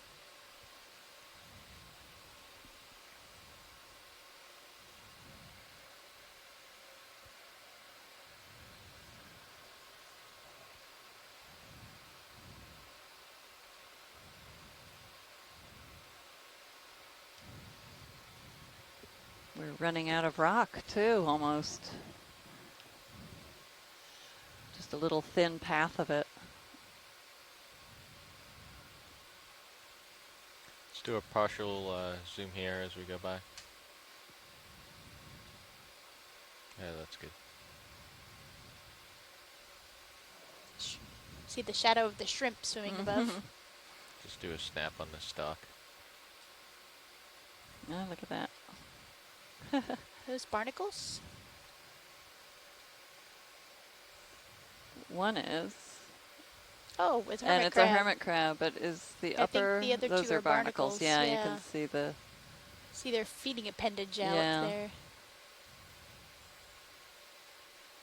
So these will also be filter feeders. So they're up on this stalk of dead coral, getting off the bottom and getting into the current flow, which will deliver more food to them than being closer to the bottom.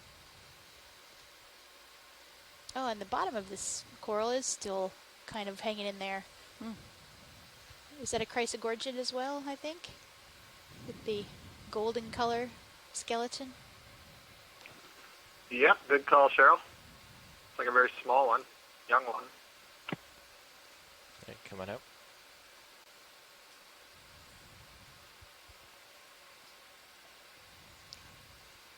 Maybe we could take another zoom on the urchin. Since we haven't done that in a long time, we may have different viewing audience from who missed the earlier shots. It's a nice Come on in. coupling of both one of the sponges we've been looking at in detail and a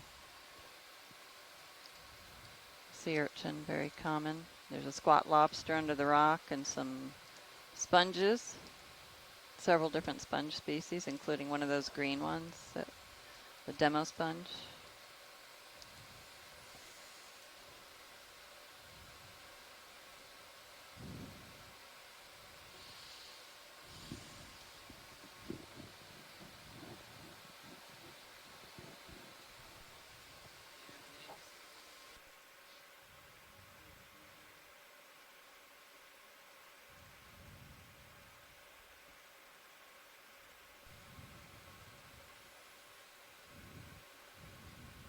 These urchins are echinoderms along with the sea stars and the brittle stars that we've seen. We've seen a lot of brittle stars, particularly on the sediment areas.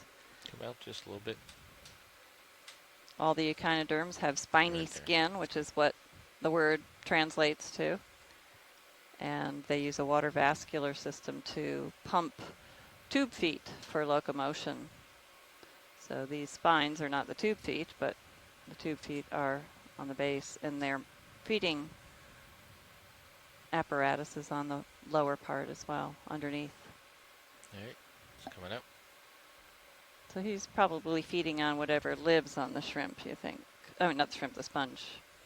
Not feeding on the sponge.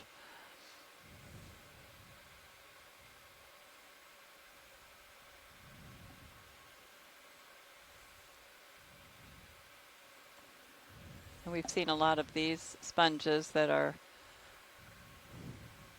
sort of amphitheater-like, facing into the current.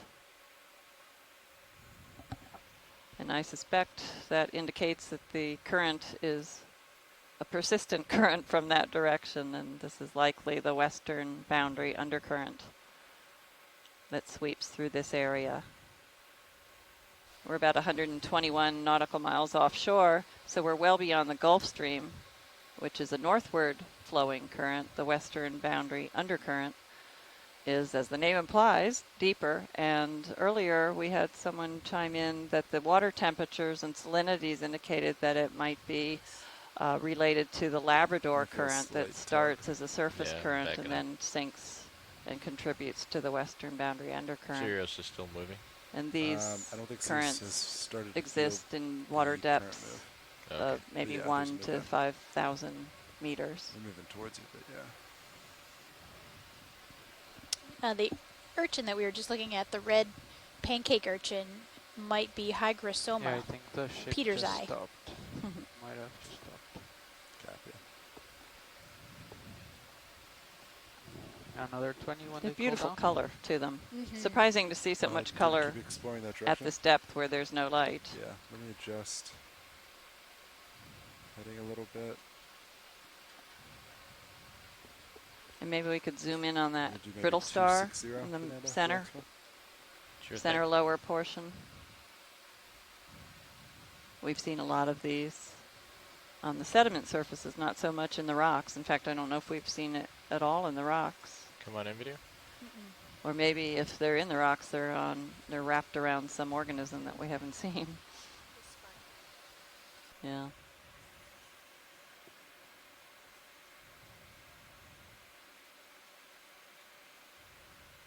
And see that he's lost the tips to some of his arms, and I know at least sea stars regenerate arms. I don't know if brittle stars do. They're cousins. I'm going to come out I've of it. never seen a four-armed Yep, brittle star, so they probably do regenerate arms as well.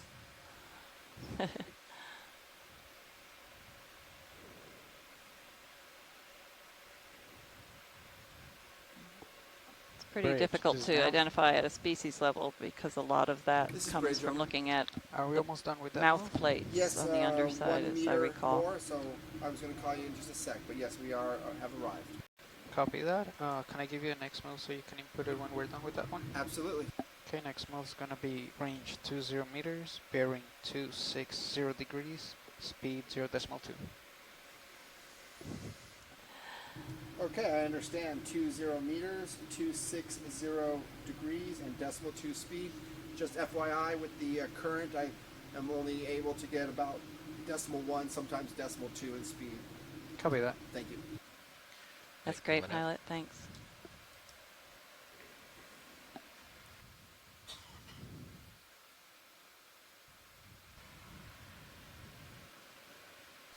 And a comment back to that urchin that we were looking at. We mentioned this earlier, but for anybody who has come into watching the video more recently, there were little white, what looks like booties on some of the spines on the bottom side of the urchin. Tube feet booties. Yeah, tube feet Yep. booties, and they actually act kind of as snowshoes to help them move across the soft sediment. ROV nav bridge move initiated. Thank you, Bridge. Yeah, it would be hard to walk across sediment with very spiny feet. Like yeah, the they sediment would is like very they have. soft and Is this another bubblegum coral, perhaps? yes, it looks like it could be a Paragorgia. They're easy to spot.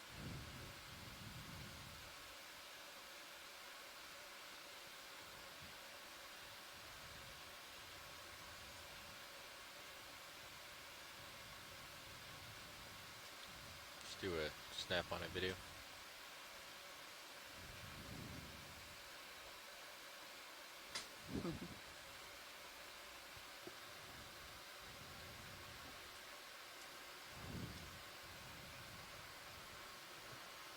All sorts of things. Wow. In and around, there's a interesting, is that another,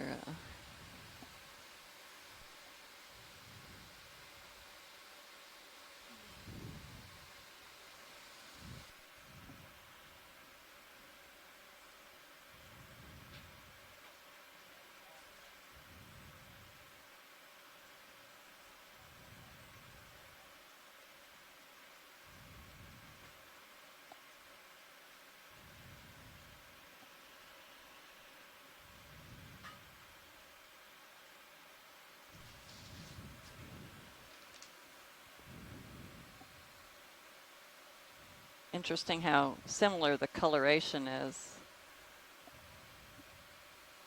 I don't know if that's anything intentional. Well, it would be good camouflage It to certainly look is. But just like your house. yeah, I wonder if there's some evolutionary trait selecting for that orange color for that particular brittle star. Oh, and behind Says we that have another Brisingid sea star. A different species. Basket star. Yeah. Oh, and a Pycnogonid Pycnogonid on the back side of the Paragorgia coral. Right, come on in. This one's quite a bit smaller than the one we saw previously, which was more red like the Paragorgia too. So this is a different color. So we have time maybe for a collection. Any suggestions of what we might want to collect? I imagine we'll need to zoom out and look Come around on a up. little. We already have one sample of this, of Paragorgia. Of this, so yes. And we have one of the sponges that we've seen so much of. Any other of the... I don't think we need another rock specimen. Can we take a look at the sea star that is over there? It seems different species, maybe, from the ones we saw earlier. It's definitely very different Different color, yeah. Much paler.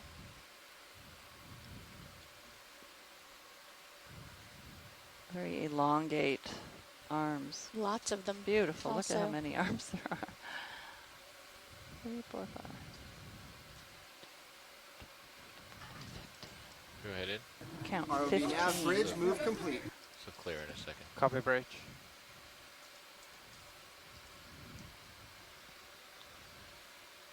Okay, co-pilot, that move was complete. Do you still want to move 260? No, let's move. We've seen something like this. No, it's not. I was thinking it might be a coronaster we Like saw on the 230? Charleston bump, which is same latitude but a shallower depth, but I don't think that's what this is. Do we have any? This is another Brisingid. I think this is like the one we saw earlier. They coil their arms up in the water column to feed. 25, so I'll just give you a 25-meter move to be Like top of the more orange Yeah, sounds color great. Okay. Yep. specimen? Okay, so color is definitely not an indicator. Bridge. This Well, move, I don't know that it's the Bridge same over. species. Oh, It's I the this see. move's gonna be same group. range It's a very large 25 group. meters, bearing Multiple families in 230 general. degrees, speed 0.2. Roger, I understand 25 meters, 230 degrees at speed Right. decimal 2. Coming Good up. copy. Beautiful specimen. Yeah, that's awesome. And several other ophiuroids on the sediment surface.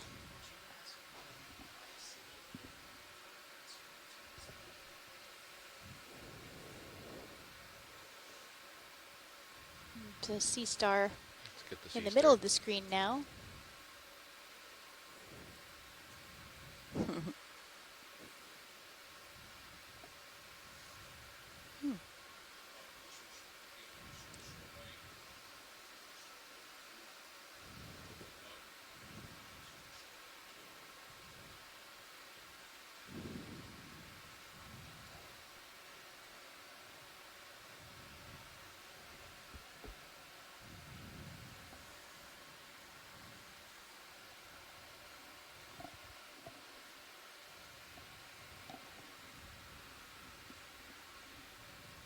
This looks different from the ones we've seen. Any Yeah. ideas? ROV nav bridge, move initiated. Copy bridge.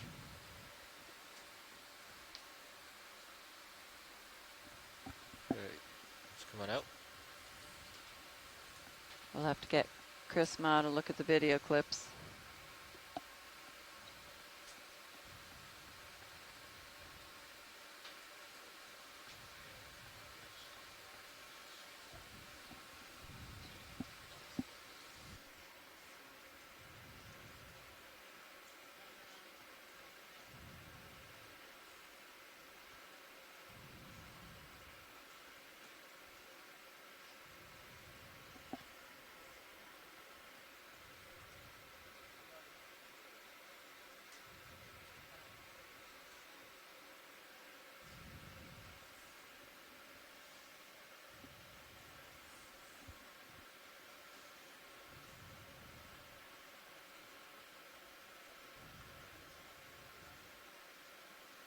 Yes. It's coming out in video.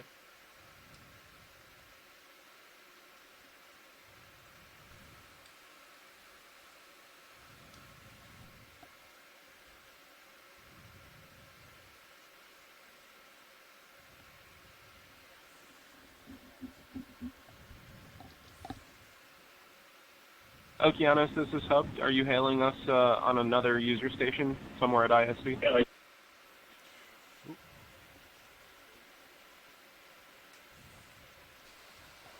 This might be something we should collect here. We copy that. We could get a coral as well as an Ophiuroid associate. This could be a Paramaricia, possibly. Come out wide. Yep, Cheryl, that's just exactly what I said in the event log. This is Paramaricia with its associate, and this is certainly one of the connectivity interests. Yeah, what do we have samples? Great. So we have port inner. The outers are both open. Yep. Okay, copy. And then the starboard inner as well. Go ahead. Absolutely. Yeah, we're going to set up to make this collection here.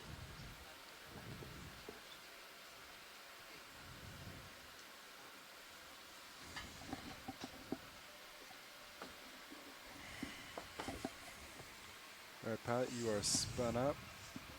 Do you know what side you'd like to go? We'll probably go port side. Port side, you got it. So like both inners are full.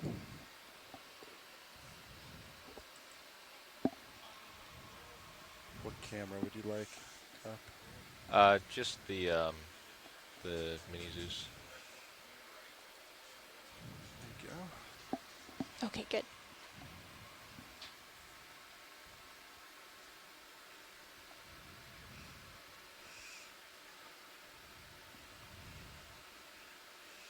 Yeah, if you could get that port box ready if you haven't already. Yes, port box is ready. Right.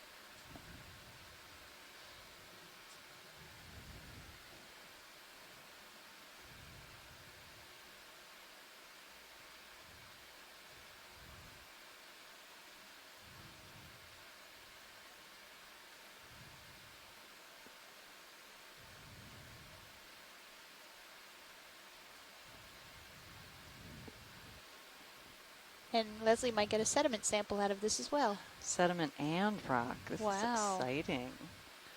I don't want. I'm holding my breath.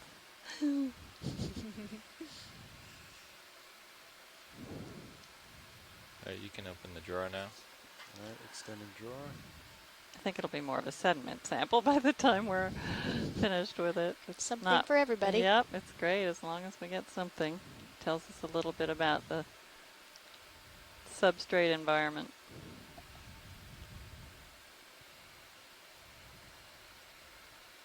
That's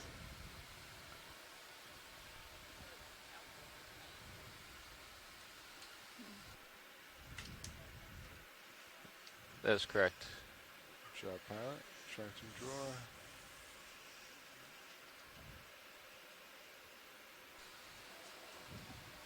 So we just finished a collection of a possibly Paramaricia with an Ophiuroid associate, and it was on a rock, so we also were able to collect that as well as some sediment so that the geology aspect will be better informed as well as the biology. And let's see. We're still at 1,685 meters. Yep. Right. We're good to move, watch lead.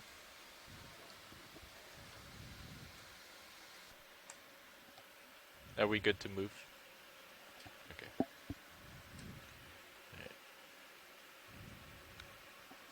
The ship should be coming to stop momentarily, co-pilot.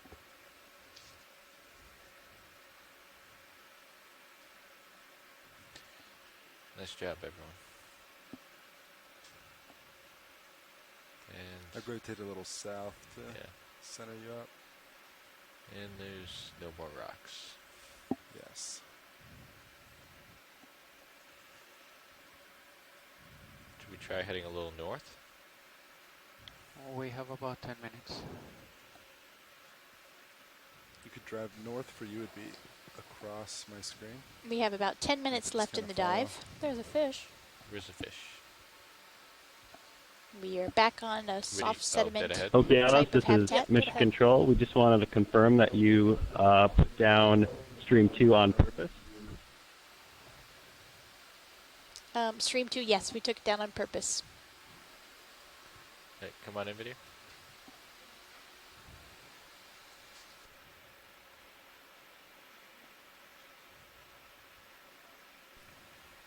a tripod fish. We've seen, I believe, the same species earlier. And just whoever asked about Stream 2, yes, we did take it down on purpose. Come out just a little bit. Thanks for letting us know, though. Oh, wow, there's a hermit crab with an anemone.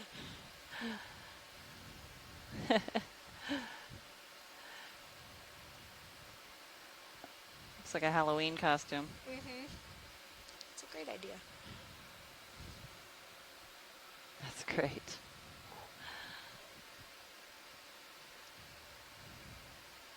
So in this case, you have a sessile organism. Well, some anemones can move a tiny bit, but not like this, not cruising along like this. So the crab moves the anemone around, and then the crab is basically protected by the stinging cells of the anemone. And I think this may be one of the anemones that is able to continue to secrete a shell of sorts, and so this crab doesn't have to go looking for another gastropod shell as it grows because the anemone will provide it. Wow, that's amazing. That is amazing. It's a win-win situation. Isn't evolution grand? Or maybe I should say co-evolution. Uh-oh.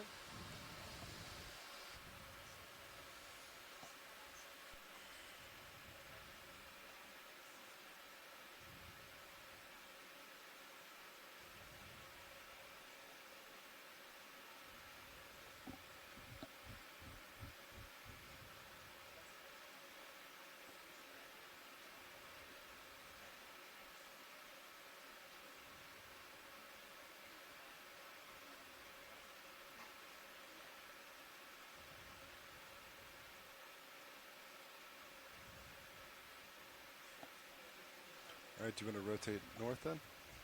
I'm centering up on you, so we can look around. Copy See that. if we see anything.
Depends on what camera they had on the EVS system. If they had HD on it, then Bob should be able to show you a replay.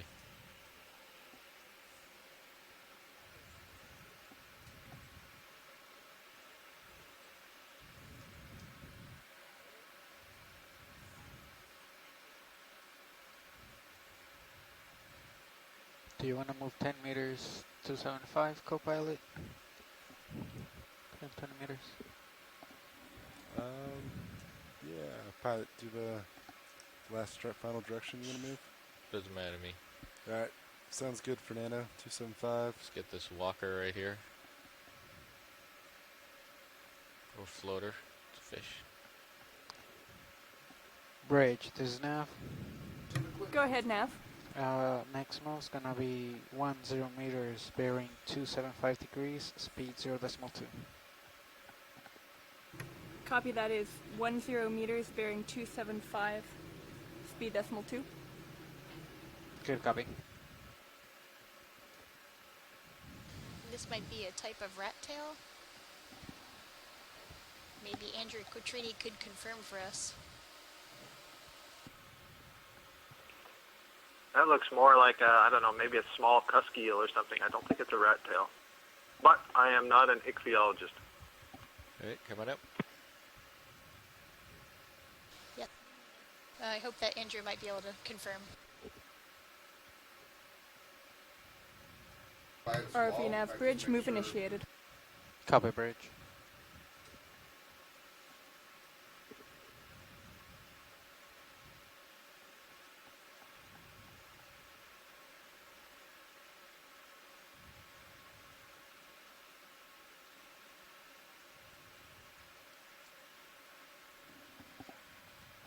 Let's do a snap in here.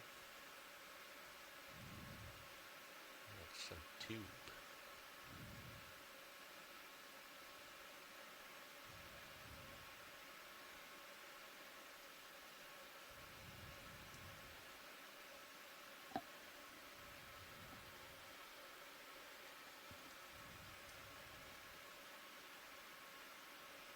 So this could be a Serianthid tube anemone that we're looking at here.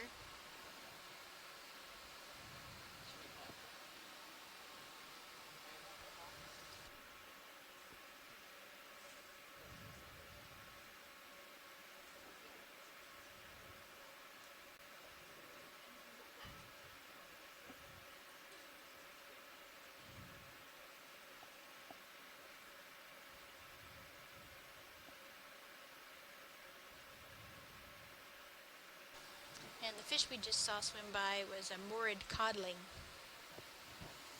Thanks again to Andrea.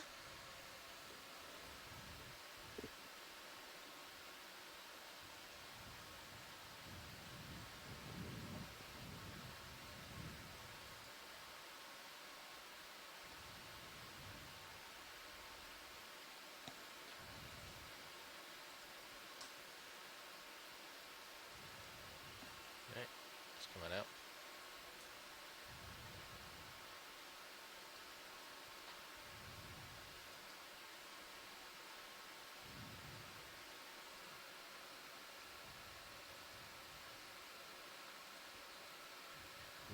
What's our off bottom time, Fernando? 35, so about 4 minutes, yeah.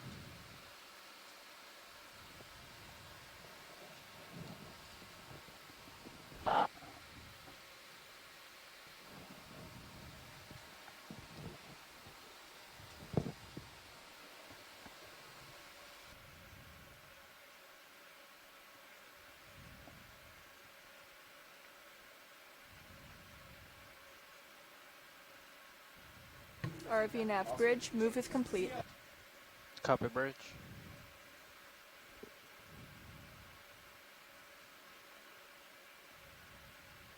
There you go.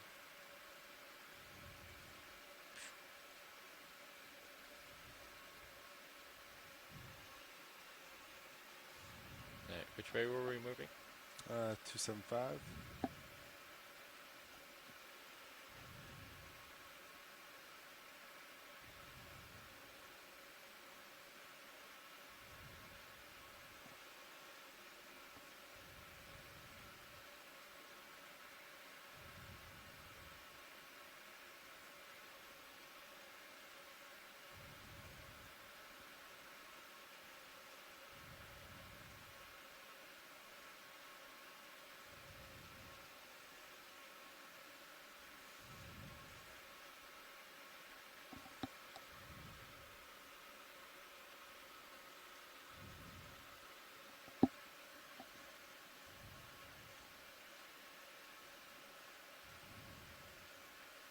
And it looks like we might end the dive in a very similar kind of habitat that we began on hours ago. Soft sediment with some burrowed trails that might be the heart urchin. And we ran out of the rocky substrate that had more corals and sponges on it.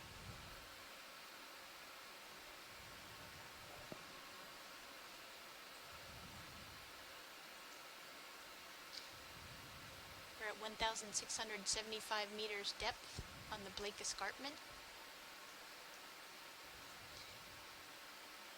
And one thing that we learned today, we thought that we might see a little more relief, a higher slope. We thought we might see more rocks, but at least we saw some. And the rocks that we did see had All right, so if you all guys sorts want of to start getting sensitive ready to come habitats, up. sponges and Sure. corals. Yeah. Let's get this floater right here. So it's been an exciting dive. Might not be anything. Yeah, it's been a great introduction for Cheryl and myself. Watch lead, this is now. Cheryl Morrison of USGS, and I'm Leslie Sauter from the College of Charleston. We forgot to introduce I'm not ourselves sure more it's than once really or much twice to for those people joining Drifter. us. We appreciate everyone sticking out the dive with us on the chat room. Really appreciate all the input we got from our Come chat on up. room attendees, and hope that those of you viewing the live stream also learned a lot. I certainly learned a lot from the biologists. So you need to. This is a great dive for us take to a start turn now. with. Yes, I need to go clockwise. I Had a believe. lot of variation to it. Do you want to do that now, or do you want to? And Yeah, tomorrow's I mean, still the dive arms. will And be then, just a little bit further When you're to done, the we'll east. We're going to be on the Blake Ridge. get rid of It'll this. be a deeper dive than this. And coming up at the end of the dive, we plan to do midwater transects tomorrow. So expect to see a very different type of fauna in the midwater.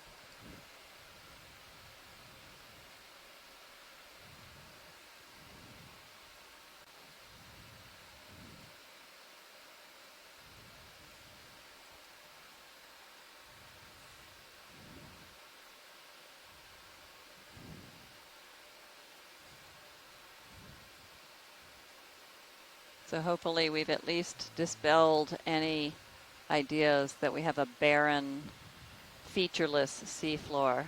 That's what people used to think the entire ocean was, and wasn't until science exploration started to really take a look and have the technology to map the seafloor and then visit it either virtually like we are doing or in submersibles or deep dives, certainly not this deep, but we've learned a lot and have much to learn. All right. I'm in a good position if you want to start your turn. Copy that. Start to rotate. Watch lead, this is now.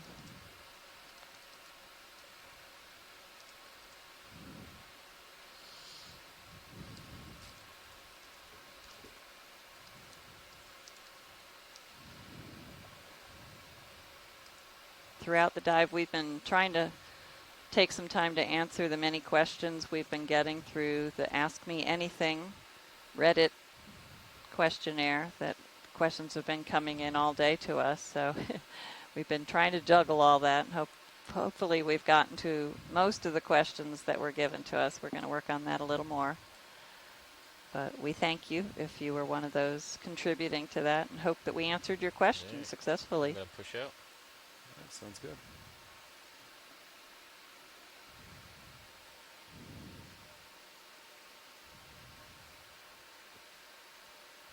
And it looks like we're going to say goodbye to Blake Escarpment North. Peter Etnoyer and his group, thank you for suggesting this site, and hope you saw what you wanted to see, and hopefully some of the samples we collected will add to our understanding of this area.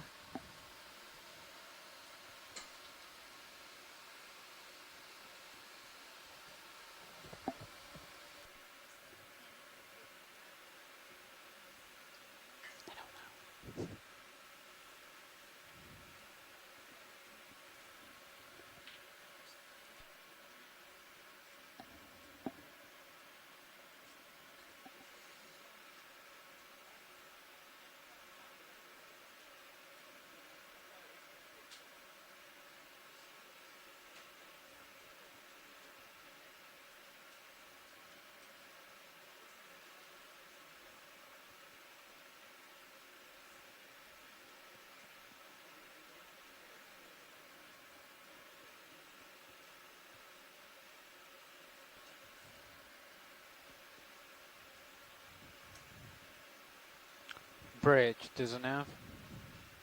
Nav bridge, go ahead. Just wanted to let you guys know that we're coming off bottom at this time. Good copy, off bottom. All right. Do we to come out of auto heading?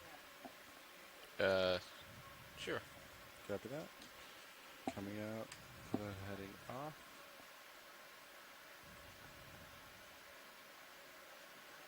Delta about 10 right now. Right. I'm starting to ramp up. Copy, I'll follow.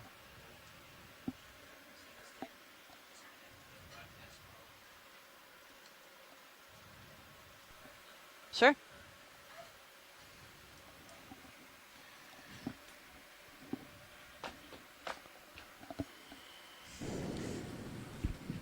All right, everyone. Welcome back for our dive planning call. On video feed 3, you should see.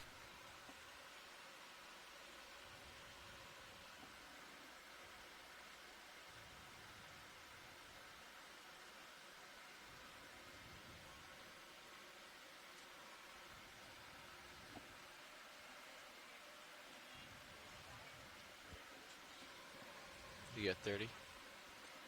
Just about. Yeah, it's about 30 there.